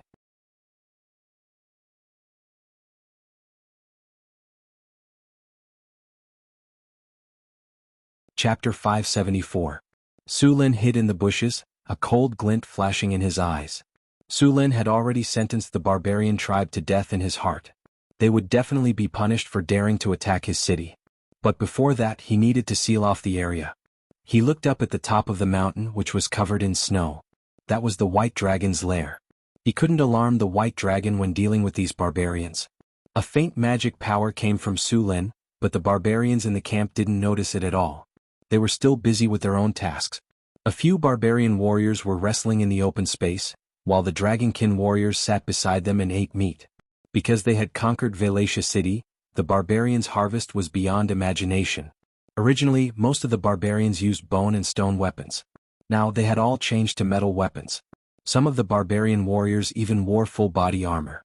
No one knew which unlucky knight had left it behind, but it was obviously a size too small for the barbarian warrior. But he didn't care and walked through the crowd with his head held high. It was difficult to cast a spell to cover the entire camp, and it was even more difficult to cast it in order to prevent the white dragon from discovering the magic waves. In order to suppress the magic waves, Su Lin lengthened the casting time by several times. Finally, a dim and weak light flashed and the spell was finally released. Silent Domain. Maximum spell plus silent spell cast. A transparent barrier descended from the sky, instantly enveloping the entire campsite. The original clamor disappeared in an instant, and the foot of the mountain became silent in an instant. After observing for a while, Su Lin sighed in relief when he saw that there was no movement in the white dragon's lair. He then waved at the soldiers behind him, and the soldiers who were already prepared immediately began to attack. Whoosh whoosh whoosh. The archers of the sound shooting battalion instantly burst forth with astonishing speed. Only 30 archers of the sound shooting battalion activated rapid shooting and directly shot out a wave of arrows. The unprepared barbarians of the northern region were instantly turned into porcupines by the rain of arrows. Enemy attack. Enemy attack. After being attacked, the barbarians of the northern region reacted very quickly. As a tribe that lived in the wilderness, if they didn't react quickly enough, they wouldn't have the right to survive. A dozen barbarian warriors formed an arrowhead and charged forward. These top-level axe-wielding barbarian warriors roared and activated Berserk, then charged forward with their axes. Whirlwind/charge chop, whirlwind/charge chop. Although the moves were simple and crude, corpses were everywhere they passed. The axes of the barbarians' axes broke bones and tore tendons. Although the northern barbarians were strong, they were no better than little chicks when facing this group of berserkers. With a flash of lightning, the storm halberd appeared in Su Luan's hand. Then, with a flash of lightning, the two barbarian warriors who had just rushed up were instantly turned into charcoal. Chop. Sullen's storm war halberd swept across. The blade of the halberd shone with a cold light and pierced through the scales of another dragon barbarian. Blood splattered everywhere. A hideous wound appeared on the dragon barbarian's chest. The sharp blade of the halberd had cut through the dragon barbarian's ribs. The white bone stubble made one's scalp tingle. The colorful internal organs were steaming and falling out. Battle cries rang out everywhere. Facing the well-prepared army of Florence, the barbarians of the northern region were forced to retreat. Although the battle had been developing in their favor, Sullen's army had also suffered a lot of losses. The barbarians of the northern region had obtained a large amount of resources and various weapons after conquering Wallachia City. They were 10 times stronger than the broken weapons they originally had. The steel weapons were naturally lethal. Fortunately, Su Lin had brought elite troops this time. Although the 1st Legion of San Felto City had recruited a lot of new soldiers, the main force of the army was Sullen's men from the northern city. They were powerful and were the backbone of the army. Get out of the way. At this time, a scorching hot fireball instantly smashed towards the charging crowd. The orange-red flame carried a scorching hot aura as it flew over. At this time, a tall figure instantly jumped up and swept the giant axe in his hand. A chi blade swept out from the axe blade and instantly split the basketball-sized fireball into 2 halves. Boom! With a loud bang, the fireball exploded. It was as if a ball of red-hot molten iron had exploded. Golden-red scorching flames flew all over the sky. The tall figure was blown far away. The giant axe in his hand was blown to pieces, and the iron armor on his body was scorched red by the flames. Fortunately, the quality of the armor was good, and it was not damaged by the explosion. Otherwise, this would have been enough to take his life. Su Lin casually sent a green aura into the barbarian's body. The barbarian's injuries from the explosion began to heal quickly. After the fireball was blown up by the axe, the flames splashed everywhere. The most unlucky ones were the barbarians who lacked armor. Sullen's troops were all wearing armor. Although the flames splashed by the fireball were hot, the armor didn't affect them too much. However, the barbarians were not so lucky. A rain of fire splashed out, and the dirty furs on their bodies quickly burned. These barbarians in the northern wasteland didn't know how to make leather. Moreover, most of the leather on their bodies was covered in oil. When the sparks landed on them, a raging fire immediately rose. Before those barbarians could react, the fire had spread to their bodies. Many of them directly turned into human-shaped fireballs. The morale of the northern barbarians who had been defeated was even lower. Soren's hand flashed and a lightning spear appeared in an instant. With a flash of lightning, it flew out in an instant. Lightning spear. The dragon sorcerer who had just released the fireball suddenly felt a sharp pain in his heart. The next second, boundless darkness shrouded him. After killing the dragon sorcerer, the resistance of the northern barbarians began to weaken. Many of them had begun to sneak away, but Su Lin, who had already surrounded the whole camp, would not let any enemy go. The barbarians who had fallen into a desperate situation fought madly with bloodshot eyes. They wanted to rush out a path of survival, but it was destined to be futile. The archers who had been guarding the perimeter had long stopped the rain of arrows and started to target the barbarians. These archers were all godly archers. They directly sniped the barbarians who resisted fiercely. With the continuous killing, the resistance of the northern barbarians became weaker and weaker. This tribe of 2,000 people had completely lost the ability to resist. The whole camp was full of barbarians' corpses. About half an hour later, the cries in the camp gradually disappeared. All the rebels were killed and the rest were captured. It could be said that this battle was a total victory. Your Majesty, all the northern barbarians are here. In addition to those who were killed, there are more than 1,300 people captured. Among them, 230 were seriously injured, and the rest were lightly injured or uninjured. None of them escaped. In this battle, our army lost 37 people, 120 were seriously injured, and no light injuries were taken into account. It was a total victory, a servant said respectfully. Clean up the battlefield and escort the captives back to the city of Vadia. Kill those who are seriously injured, Su Lin said coldly. It was as if the more than 200 seriously injured people were just some cold numbers. Take care of the injured brothers properly. Bring the seriously injured here for medical treatment. Soon all the seriously injured were sent to Sulin's tent. To Su Lin, as long as they were not dead, even if they had lost an arm or a leg, he could just put the arm back and use the living healing spell to save them. More than 100 seriously injured people were quickly treated. Su Lin could not bear to see these people die or become disabled and retire. These seriously injured people were all excellent soldiers, much stronger than the newly recruited ones. Sulin's healing spell allowed his army to grow rapidly. Every veteran who had been on the battlefield and had rich experience in killing were very precious. As long as these veterans were there, they could quickly build up an army. Bring some of the surrendered barbarians here. I have something to ask them. Su Lin said after casting the spell. Yes. The guard at the side hurriedly left. Soon, a few surrendered barbarians were brought over. Kneel. The guards behind him lifted their legs and kicked the barbarians' knees, pressing them to the ground. What is your position in the tribe? Su Lin looked at the barbarians in front of him. The barbarians looked at each other and said, I am the tribe's priest. You should know about that dragon, right? Su Lin asked directly. Yes. Where did it come from? How long has it been here? Why did it attack Vadia City? How strong is it? What are its hobbies?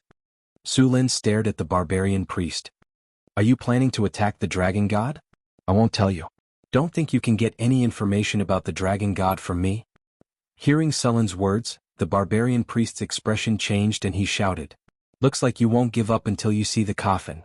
Su Lin shook his head slightly. You think I can't do anything if you don't tell me? Naive. You don't understand the power of magic. Su Lin sneered.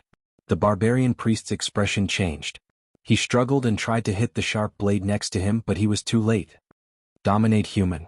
A ray of light flashed from Sulin's body. In the next second, the barbarian priest who was struggling stiffened.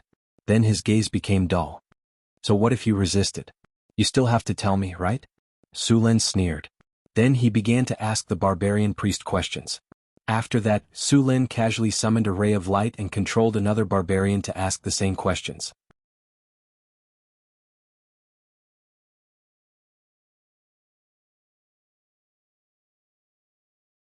Chapter 575. After some questioning, Su Lin had a clearer understanding of the giant dragon. His guess was right. It was indeed an elderly white dragon.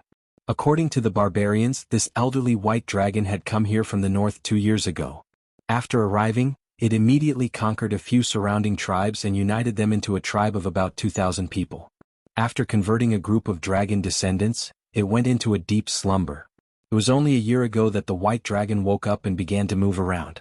The white dragon had attacked the city of Wallachia because it wanted more wealth. After observing for a long time, it made its move. As expected, the city of Wallachia was conquered by the white dragon, and all the wealth in the city was plundered. His followers, on the other hand, obtained a large amount of weapons and resources. After understanding the situation of this white dragon, Su Lin began to prepare to slay it. This white dragon was not considered strong among the giant dragons. Its followers had been wiped out by Su Lin, and now only the dragon itself was left. According to various records, many giant dragons would enslave large numbers of servants and followers. The most successful example was the Red Dragon Queen in the south. Giant dragons could enslave most monsters as their servants, including all your own species and even those weaker than them. Therefore, most of the time when facing a giant dragon, it was not just a single dragon but an entire army. Take the Red Dragon Queen for example. She had several red dragons under her command as well as numerous dragon descendants. She relied on her powerful strength to suppress the southern countries and make them tremble in fear. Every year they had to pay her taxes. Even the churches of the gods were not willing to provoke her. Many people thought that they could slay a dragon after reading some so-called strategy guides, but these people were usually killed by the dragon's servants at the first checkpoint. As for the bard's stories of knights slaying dragons with the help of a group of companions, they were basically just rumors. If one wanted to slay a dragon, the first thing one had to face was its army of monsters. Dragons would not be stupid enough to fight one-on-one with you. They would use all their advantages to fight. For example, if a warrior were to fight a dragon, he would be in a passive state. The dragon could fly, but the warrior couldn't fly. Arrows couldn't reach the dragon either. Only when the dragon swooped down would the warrior have the opportunity to attack. However, this opportunity often represented a great risk. If the warrior wasn't careful, he would die on the spot. Moreover, compared to hand-to-hand combat, giant dragons preferred to use their dragon breath to destroy their enemies. For the winged dragons, they had complete strategic initiative. They could fight and leave as they pleased. When the dragon sensed danger, they would also flee. Therefore, when a warrior or knight fought a dragon, the first thing they should do was to make it unable to fly. If they couldn't do that, then they should retreat as soon as possible. Most melee classes were at a disadvantage in the air. There was no combat aura in this world that could allow warriors or sword saints to fight in the air, unless they raised their strength to advanced legendary and mastered the domain. All of you stay here. I'll go up alone, Su Lin said. Your Majesty, let us go together. Isn't it just a dragon? We have a dragon-slaying weapon to deal with it, a barbarian warrior said while waving a dragon-slaying spear. This dragon-slaying spear was specially used to deal with giant creatures. The body of the spear was tough and sharp. There were barbs on the spearhead, and there was a blood groove on the side. When the spear stabbed down, the hook would latch onto the muscles and fascia. Once it was forcefully torn, it would cause an even more terrible wound. The blood groove on the spearhead would quickly drain the blood of the prey. Su Lin thought for a moment, then said, "Those whose strength is below Tier 3 don't need to go. Those whose strength is above Tier 3 take the javelins. Remember, when facing a dragon, don't stand in a group. Spread out and pay attention to dodge. Don't fight the dragon head-on. You won't be able to win. It can tear you apart with a casual attack." Su Lin picked up a javelin and held it in his hand. He continued, "Use these javelins to shoot. Don't think about attacking other places. Aim at its dragon wings. As long as it dives down, use the javelins to attack its dragon wings." Dragons had a layer of tough dragon scales, and under the dragon scales was a layer of dragon skin. Its defense was very strong. However, the only part of its body that did not have dragon scales was its wings. Of course, it was said that there were no dragon scales. In fact, it was a layer of very small scales. Its defense was far lower than other parts of its body. Of course, not all dragons relied on their wings to fly. They relied on a kind of spell-like ability. Many pure-blooded dragons' wings were only for auxiliary purposes. Even if their wings were injured, it would still not affect their ability to fly. However, the white dragon Su Lin was preparing to deal with now was not one of them. Once the white dragon's wings were injured, it would definitely be unable to fly. At that time, the difficulty of killing the white dragon would be reduced by half. In fact, Su Lin also had other ways to deal with the white dragon. For example, he had the Hydra's venom in his hands. Although the dragon's poison resistance was very amazing, the Hydra's venom was not ordinary. Even a dragon would not be able to withstand it. However, in this way, the blood in the white dragon's body would be contaminated and basically lose its value. Even the dragon's flesh and other parts of the dragon would be seriously affected. It could be said that even if the dragon was successfully killed, only the dragon's scales and dragon skin would be of some use. To Su Lin, this was basically a waste of 90% of the dragon's materials. The hydra's venom was not that easy to remove. Su Lin led the two teams of warriors and carefully climbed to the top of the mountain. The higher they went, the lower the temperature. Although part of it was due to the climate and environment, the more important part was the radiation of the dragon's body. Soon, the ground under their feet began to be covered with snow. The mountain peak became steep and slippery. A thick layer of ice covered the top of the mountain. This was not naturally formed. It was the effect of the white dragon's breath. The white dragon was born with the ability to walk on ice. It could walk on ice as if it was flat ground. On such a steep and slippery ice layer, if one was not careful, one would slip and fall. One should know that this was the top of the mountain. If one were to slide down from here, even the barbarian's physique would not be able to withstand it. You guys can stay here. Su Lin looked around and said. The space at the top of the mountain was narrow and there was almost no shelter. There was also a layer of ice covering the mountain. It was very unfriendly to others. Find a place to hide. If you have the chance, use the javelins to attack the white dragon's wings. At the same time, remember to protect yourselves. Su Lin finished speaking and walked directly to the top of the mountain. Greater invisibility. A light flashed and Su Lin's figure completely disappeared. Erased traces. Another light flashed and even Su Lin's footprints and smell disappeared. After hiding, Su Lin began to approach the white dragon's nest. The white dragon's nest was very steep and covered with a layer of ice. The entire mountain wall was very smooth. The cold wind whistled at the top of the mountain. It would be a problem for ordinary people to even stand, but for Su Lin it was not difficult at all. With a walk on the ice, Su Lin walked on the ice as if it were flat ground. At the top of the mountain was an open platform that was smooth and flat. Dragons usually took off and landed on this platform. Because of their weight, dragons preferred to fly from high places. It was difficult for them to take off from flat ground. As soon as Su Lin arrived, he felt something strange. An invisible pressure enveloped him. This pressure made his heart beat faster and made him nervous. The hair on his body stood on end, giving him a creepy feeling. Su Lin had experienced this feeling before. That was when he was in the fire elemental plane and the red dragon Onyx Via. Draconic aura. A word popped up in Su Lin's mind. The draconic aura disappeared as quickly as it came. After a breath, this draconic aura had no effect on Su Lin at all. This white dragon's draconic aura was not very strong. At best, it was similar to Onyx Via's. Onyx Via had just entered adulthood. Although it was 2 years younger than this white dragon, as the strongest red dragon among the pentashade dragons, its draconic aura was far stronger than that of a white dragon. The most troublesome thing about killing a dragon was its draconic aura. This was a natural ability that existed from birth. As time passed, the draconic aura would become stronger and stronger. Draconic aura was very important to a dragon.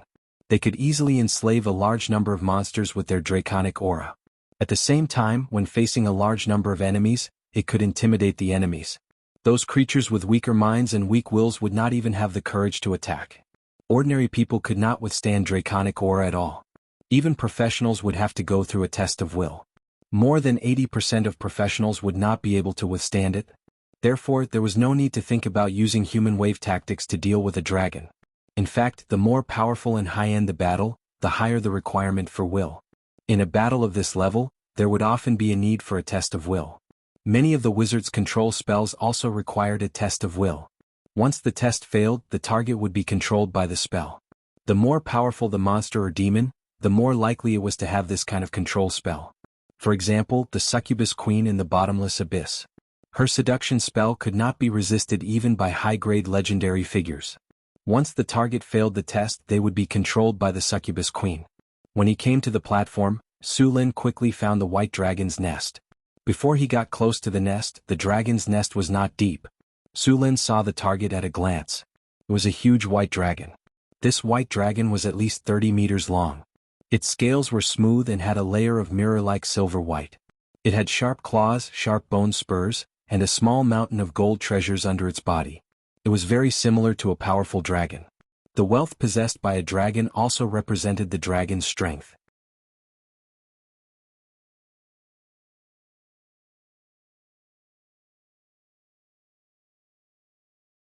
Chapter 576. A cold wind blew, and a few snowflakes drifted down. It was snowing lightly in the sky. The white dragon in the center of the dragon's nest was still sleeping. Long and drawn-out breathing sounds could be heard. As the white dragon breathed, countless small pieces of ice flew out of the dragon's mouth and nose. Sulin moved slowly and lowered his footsteps as he approached the sleeping white dragon. Although the white dragon was sleeping, as long as Sulin made the slightest noise, it would immediately wake up. Under normal circumstances, the white dragon's nest was guarded by its kin, but this white dragon was very lucky. Its kin had all been killed at the foot of the mountain, so there were no guards around the nest at all. Sulin carefully moved forward, carefully observing the surrounding ground. Sure enough, he found a few hidden magic traps near the nest. Fortunately, the white dragon's magic ability was average, so these magic traps were not difficult enough. Sulin spent some time and successfully removed the magic traps. Sulin carefully followed the small path and continued to move deeper into the nest. He was less than 30 meters away from the white dragon. At this distance he could clearly see the white dragon. It was more than 30 meters in size with white scales and sharp claws. Below the white dragon's body, there was a dazzling light. That was the white dragon's treasure. In addition to gold and silver, there were many magic gems here. In addition, it had just ransacked a city. The number of treasures in front of him was astonishing. Sulin did not continue to approach. He was not a professional thief, and he was not confident that he could continue to approach without waking the white dragon. However, this distance was enough. If he wanted to, he could close the distance in the blink of an eye. Sulin's figure immediately pounced on the white dragon. The moment he moved, the white dragon seemed to sense something. Its body moved slightly, and in an instant, it opened its huge eyes. Roar! The white dragon's painful roar instantly resounded in the dragon's nest. Sulin only felt his ears rumbling. The storm war halberd with infinite lightning instantly slashed on the white dragon's wing bone.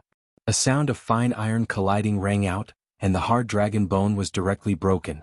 The dragon, who had just woken up, immediately felt the excruciating pain. It immediately spat out a mouthful of dragon breath at Sulin. A bone-piercing chill spread out. Sulin's body stiffened, and the ice dragon breath gushed out. At this moment, a flash of light appeared and Sulin's figure disappeared. The extremely cold ice dragon breath instantly enveloped the place where he had been. Even the air seemed to have frozen. Although the white dragon's breath was the weakest of the chromatic dragons, and its damage was only half of that of the red dragons, the slightest contact with it would cause one's body to stiffen, which was very unfavorable for melee professions. Sulin's figure appeared at the entrance of the cave. He waved his hand and a lightning spear appeared in his hand. He then threw it at the giant dragon and ran out of the dragon's nest without looking back. Rumble. Muffled thunder came from the dragon's nest. Despicable ambusher, how dare you ambush the great king of the north? I will freeze you into an ice sculpture and smash you into powder. The giant dragon roared angrily, followed by the sound of flapping wings. In the next second, the white dragon's huge body rushed out of the dragon's nest. The dragon race's agility was not high. Adult giant dragons could be said to be clumsy on the ground, but their speed was not slow. The white dragon rushed out of the dragon's nest and swooped down. It spread its huge dragon wings and flew up in an instant. Then it opened its mouth and spat out a dragon breath, wanting to freeze Sulin into an ice sculpture. The white dragon breath flashed with countless ice crystals in an instant. Sulin's body flashed again, and the moment before the dragon breath arrived, he disappeared and reappeared above the white dragon. War roar. The huge roar resounded through the sky, and a powerful sound wave spread out from Sulin's body. The terrifying sound wave spread out like a wave, accompanied by an intense energy fluctuation. With Sulin as the center, the sound wave spread out rapidly within a 500-meter radius. The hard ice on the mountain top was directly shattered by the loud sound. The white dragon felt as if its head was hit by a hammer. A wave of dizziness came over it and its huge body began to fall. At the same time, the soldiers who were already prepared appeared. The valiant soldiers who were already prepared wore earmuffs and were a little far away. In addition, their physical fitness was good. Although they were also affected by the war roar, they did not feel dizzy. Whoosh, whoosh, whoosh. Just as the white dragon was falling, the soldiers threw out heavy javelins. The gleaming javelins cut through the air and instantly hit the white dragon's body. Some of the javelins hit the dragon's scales, but most of them were bounced away. Only a small number of javelins barely broke through the dragon's scales, but some of them hit the dragon's wings. The defense of the dragon's wings was not as strong as the other parts of the dragon. Many javelins directly penetrated the dragon's wings, and then the barbs pierced the muscles and fascia and hung on the dragon's wings. After the white dragon was attacked, it immediately woke up from the dizziness. It endured the pain and struggled to fly up. However, how could Su Lin let go of this opportunity? Thunder slash. Dazzling lightning burst out from the storm halberd, and then slashed at the white dragon's wings again. The halberd cut through the air and a sharp whistling sound was heard. The storm halberd once again hit the white dragon's wing bone. The white dragon roared in anger and pain. Su Lin jumped and flipped onto the white dragon's back in an instant. He exerted force with his feet. Su Lin ran quickly on the white dragon's back. At this moment, the white dragon noticed Su Lin on its back. Its body rolled directly and crashed into the cliff beside it. It looked like it was going to smash Su Lin into meat paste. Su Lin exerted force with the tip of his foot and jumped directly from the white dragon's back. Then he tilted his body and kicked hard on the cliff with his right foot. Once again he rushed toward the white dragon. Frost breath. Seeing Su Lin rushing toward it, the white dragon showed a cruel and bloodthirsty expression. Seeing that Su Lin was about to rush up, the white dragon suddenly turned its head and opened its ferocious mouth. A bone-chilling frost breath was instantly spat out. Su Lin, who was charging at a high speed, could not dodge at all. The lightning on his body flashed instantly, and a shield made of lightning appeared in front of him. In the next second, the frost breath collided with the thunder shield. The bone-chilling coldness was felt, and a thick ice sculpture was formed on the thunder shield. Seeing that the ice sculpture was formed in an instant, the white dragon's eyes flashed with a hint of violence. However, before it could do anything, countless lightning bolts exploded from the ice sculpture. Su Lin swung the storm halberd from the sky and pounced on the white dragon's neck like an eagle. The white dragon's dull roar was heard, and it was in great pain. The white dragon's huge body could not help but tremble. Then its thick dragon tail swept towards Su Lin. Scorching blood gushed out. The storm halberd left a deep wound on the white dragon's neck. The dragon's scales were broken and the wound was 30 centimeters long. Through the wound one could even see the bones inside. The dragon's tail came with a whistling wind. Su Lin did not even look back. With a flash of light, his figure disappeared in an instant and reappeared in midair in the next second. The white dragon's huge body made it difficult for it to turn around. Moreover, its huge body also provided plenty of attacking positions. Its body could even become a tool for Su Lin to dodge. Lightning flashed and the storm halberd in Su Lin's hand danced quickly. Cold light slashed continuously on the white dragon's body. The white dragon's hard dragon scales could not block these attacks at all. Soon, a large number of wounds appeared on the white dragon's body. However, these wounds were not serious. They were just some superficial wounds. Relying on the white dragon's strong recovery ability, the bleeding would soon stop. The damage caused by Su Lin's rapid and continuous attacks was limited. Perhaps the white dragon was tired of Su Lin jumping up and down beside it, so it directly breathed dragon's breath on its body. For the white dragon who was immune to frost damage, the dragon's breath only made it feel a little cold and did not cause any damage. However, Su Lin had to dodge to other places. Seeing that the attack was effective, the white dragon did not stop. A strong wind covered its head. The white dragon flapped its wings. The wind whistled. Su Lin stuck close to the white dragon's wings and dodged. After dodging Su Lin, the white dragon immediately flapped its wings to attack. The javelins on the white dragon's wings played a role in this violent movement. After the white dragon flapped its wings, it directly tore a hole more than half a meter in the white dragon's wings. Bright red dragon blood gushed out. Not only did the attack not hit Su Lin, but it also caused more serious injuries. The white dragon's flying ability was completely destroyed. This kind of injury would prevent the white dragon from flying for a long time. Of course, with the powerful recovery ability of the dragon race, this kind of injury would be completely healed in a month at most. The immense pain from the white dragon's wings caused its body to tremble. Its movements also became stiff for a moment. After seeing this flaw, Su Lin did not hesitate at all and instantly rushed forward. The powerful power of thunder quickly gathered in Su Lin's hands. The storm battle halberd once again bloomed with dazzling thunder.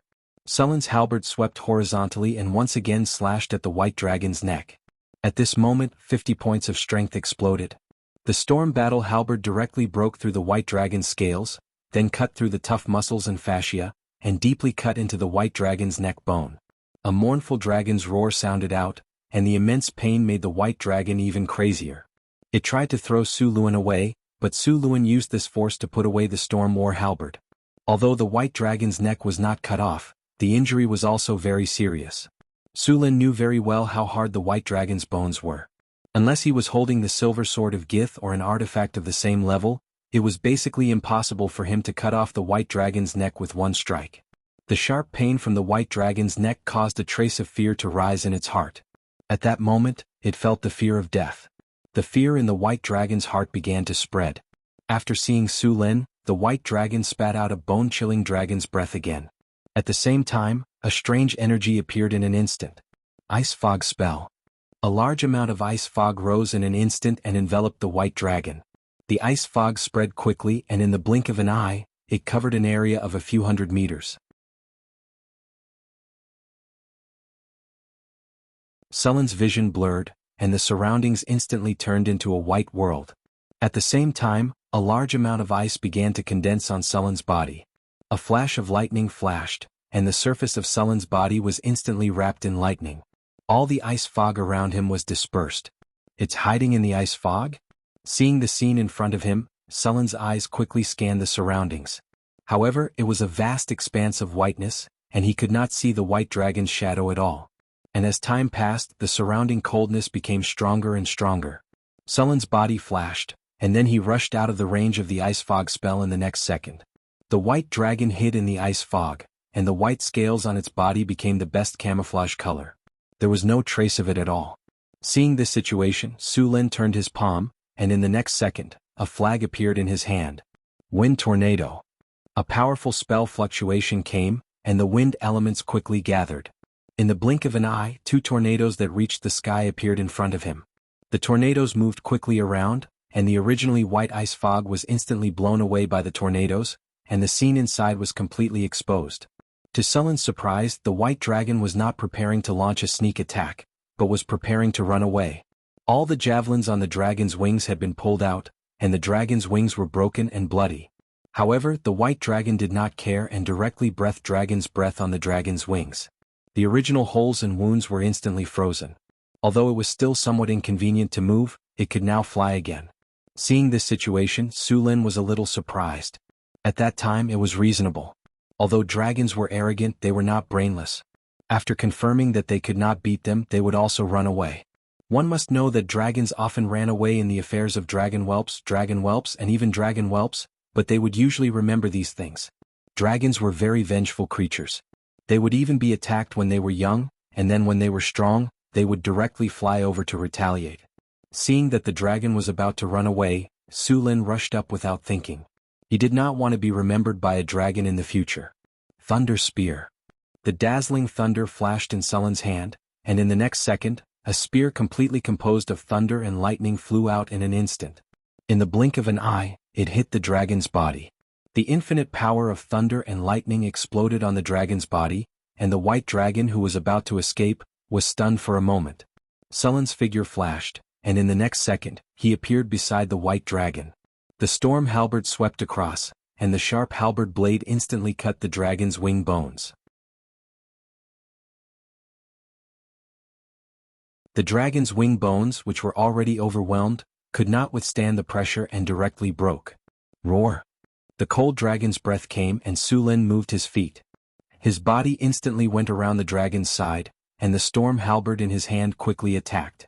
After losing the dragon's wings, the white dragon could not fly, and their movement speed was even slower. They could not keep up with Sullen's rhythm at all. They were beaten by Su Lin, who was at full strength and could not fight back.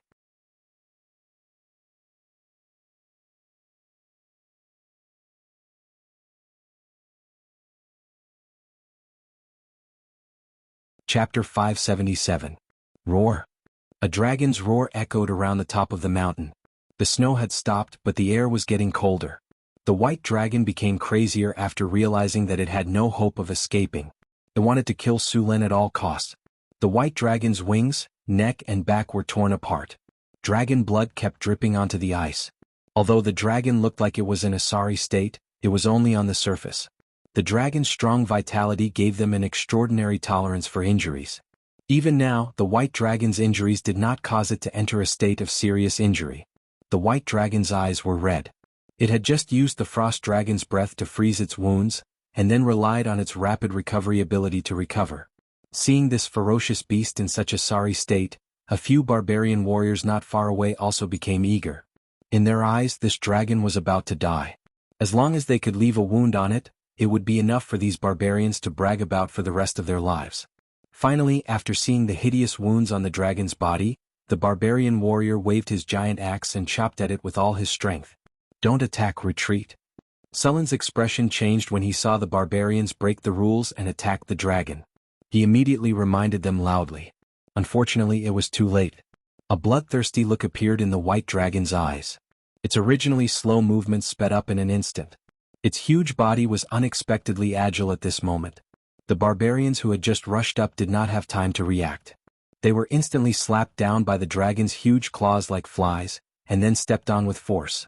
The white dragon's body was more than 30 meters long, and its weight was at least 20 to 30 tons or more.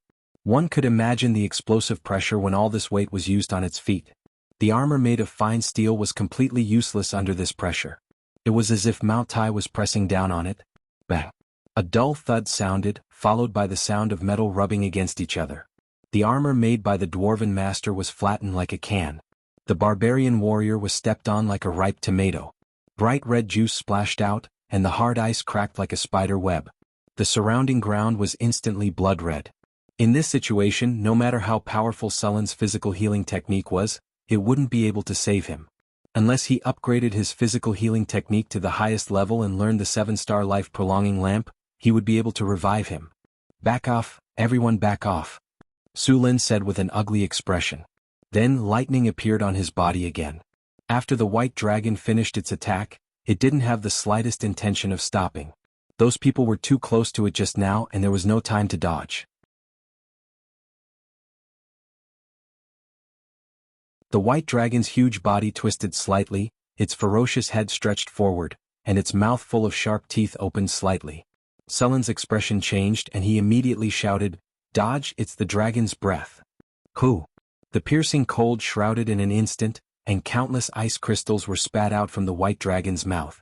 Everything in its path turned into ice sculptures. The range of the dragon's breath was more than 15 meters.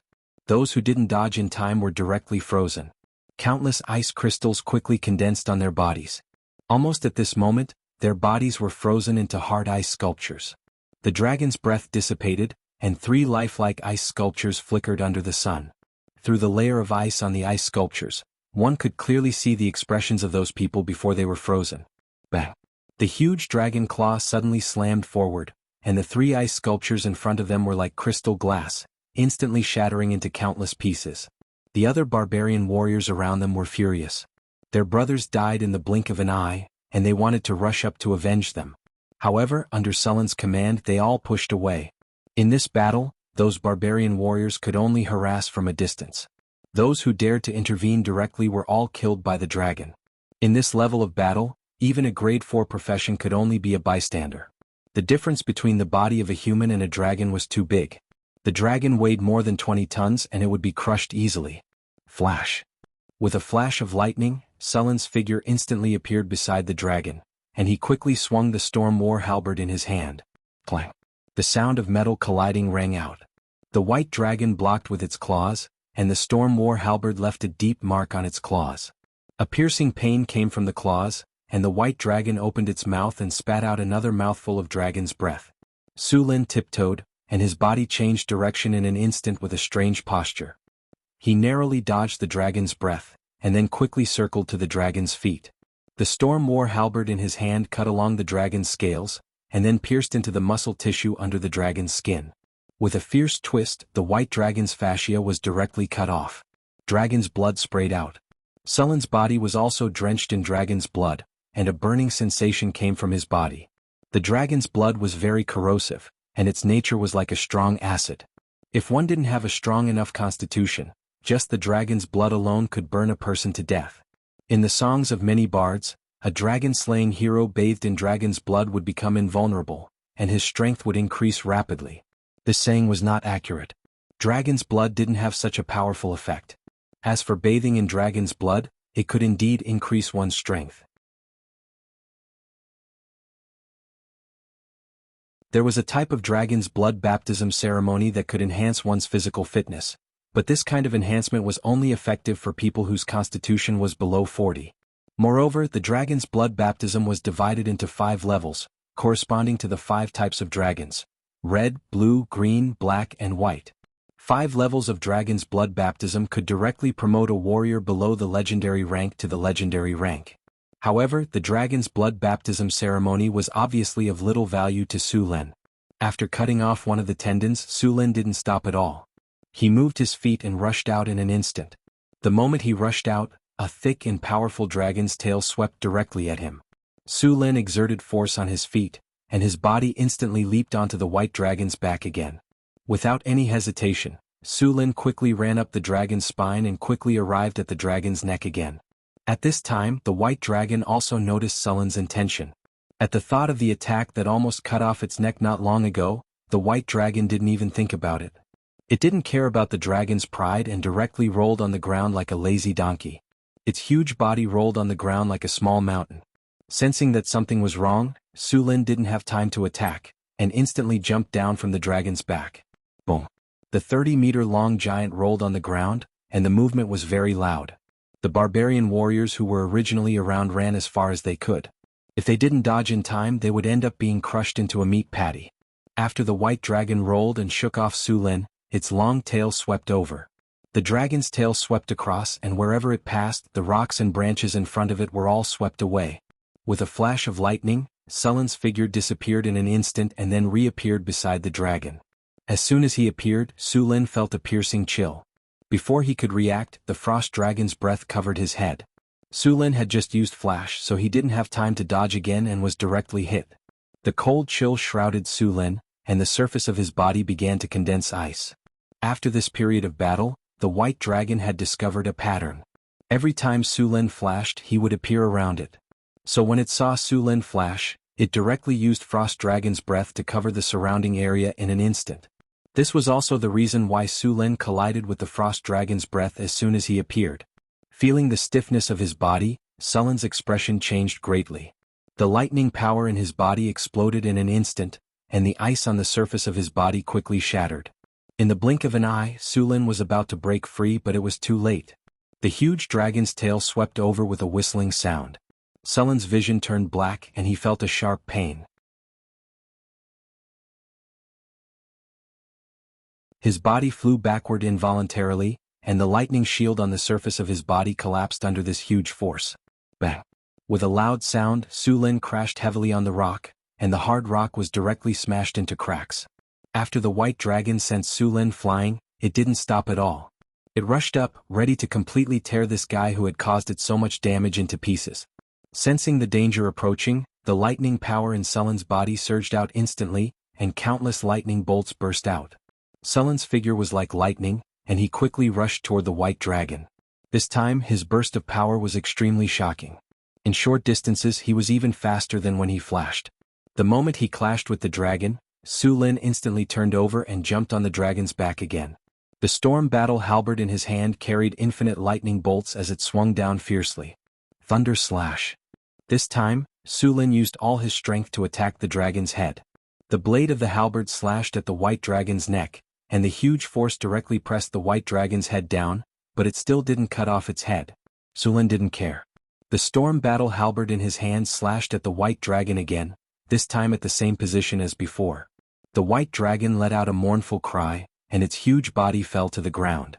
The storm battle halberd sank deep into the dragon's neck bone. With a soft crack, the white dragon couldn't bear the huge wound. The dragon's neck bone was directly broken, and its breath of life was quickly fading away. The white dragon in front of him was finally dead. Congratulations, host, you have successfully killed an old white dragon. You have received 378,600 experience points. You have won the battle. Congratulations, host, you have successfully killed a powerful dragon. You have received the title of Dragon Slayer.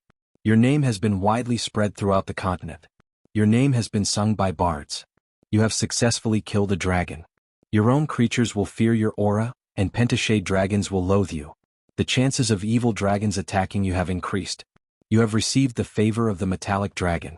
Congratulations, host, you have successfully killed a powerful dragon. You have received 1 legendary skill point as a reward. You have received 3 diamond treasure chests as a reward. You have received the item Dragon Bone. You're tuning in to the Han Li's Wuxia Adventures YouTube channel. We're so grateful for your support, and don't forget to subscribe to join us on this incredible journey through captivating stories. Your generosity through donations truly makes a world of difference, as it's the primary source of revenue that allows me to expand and enhance this channel for you. Thank you from the bottom of my heart for being a part of this adventure.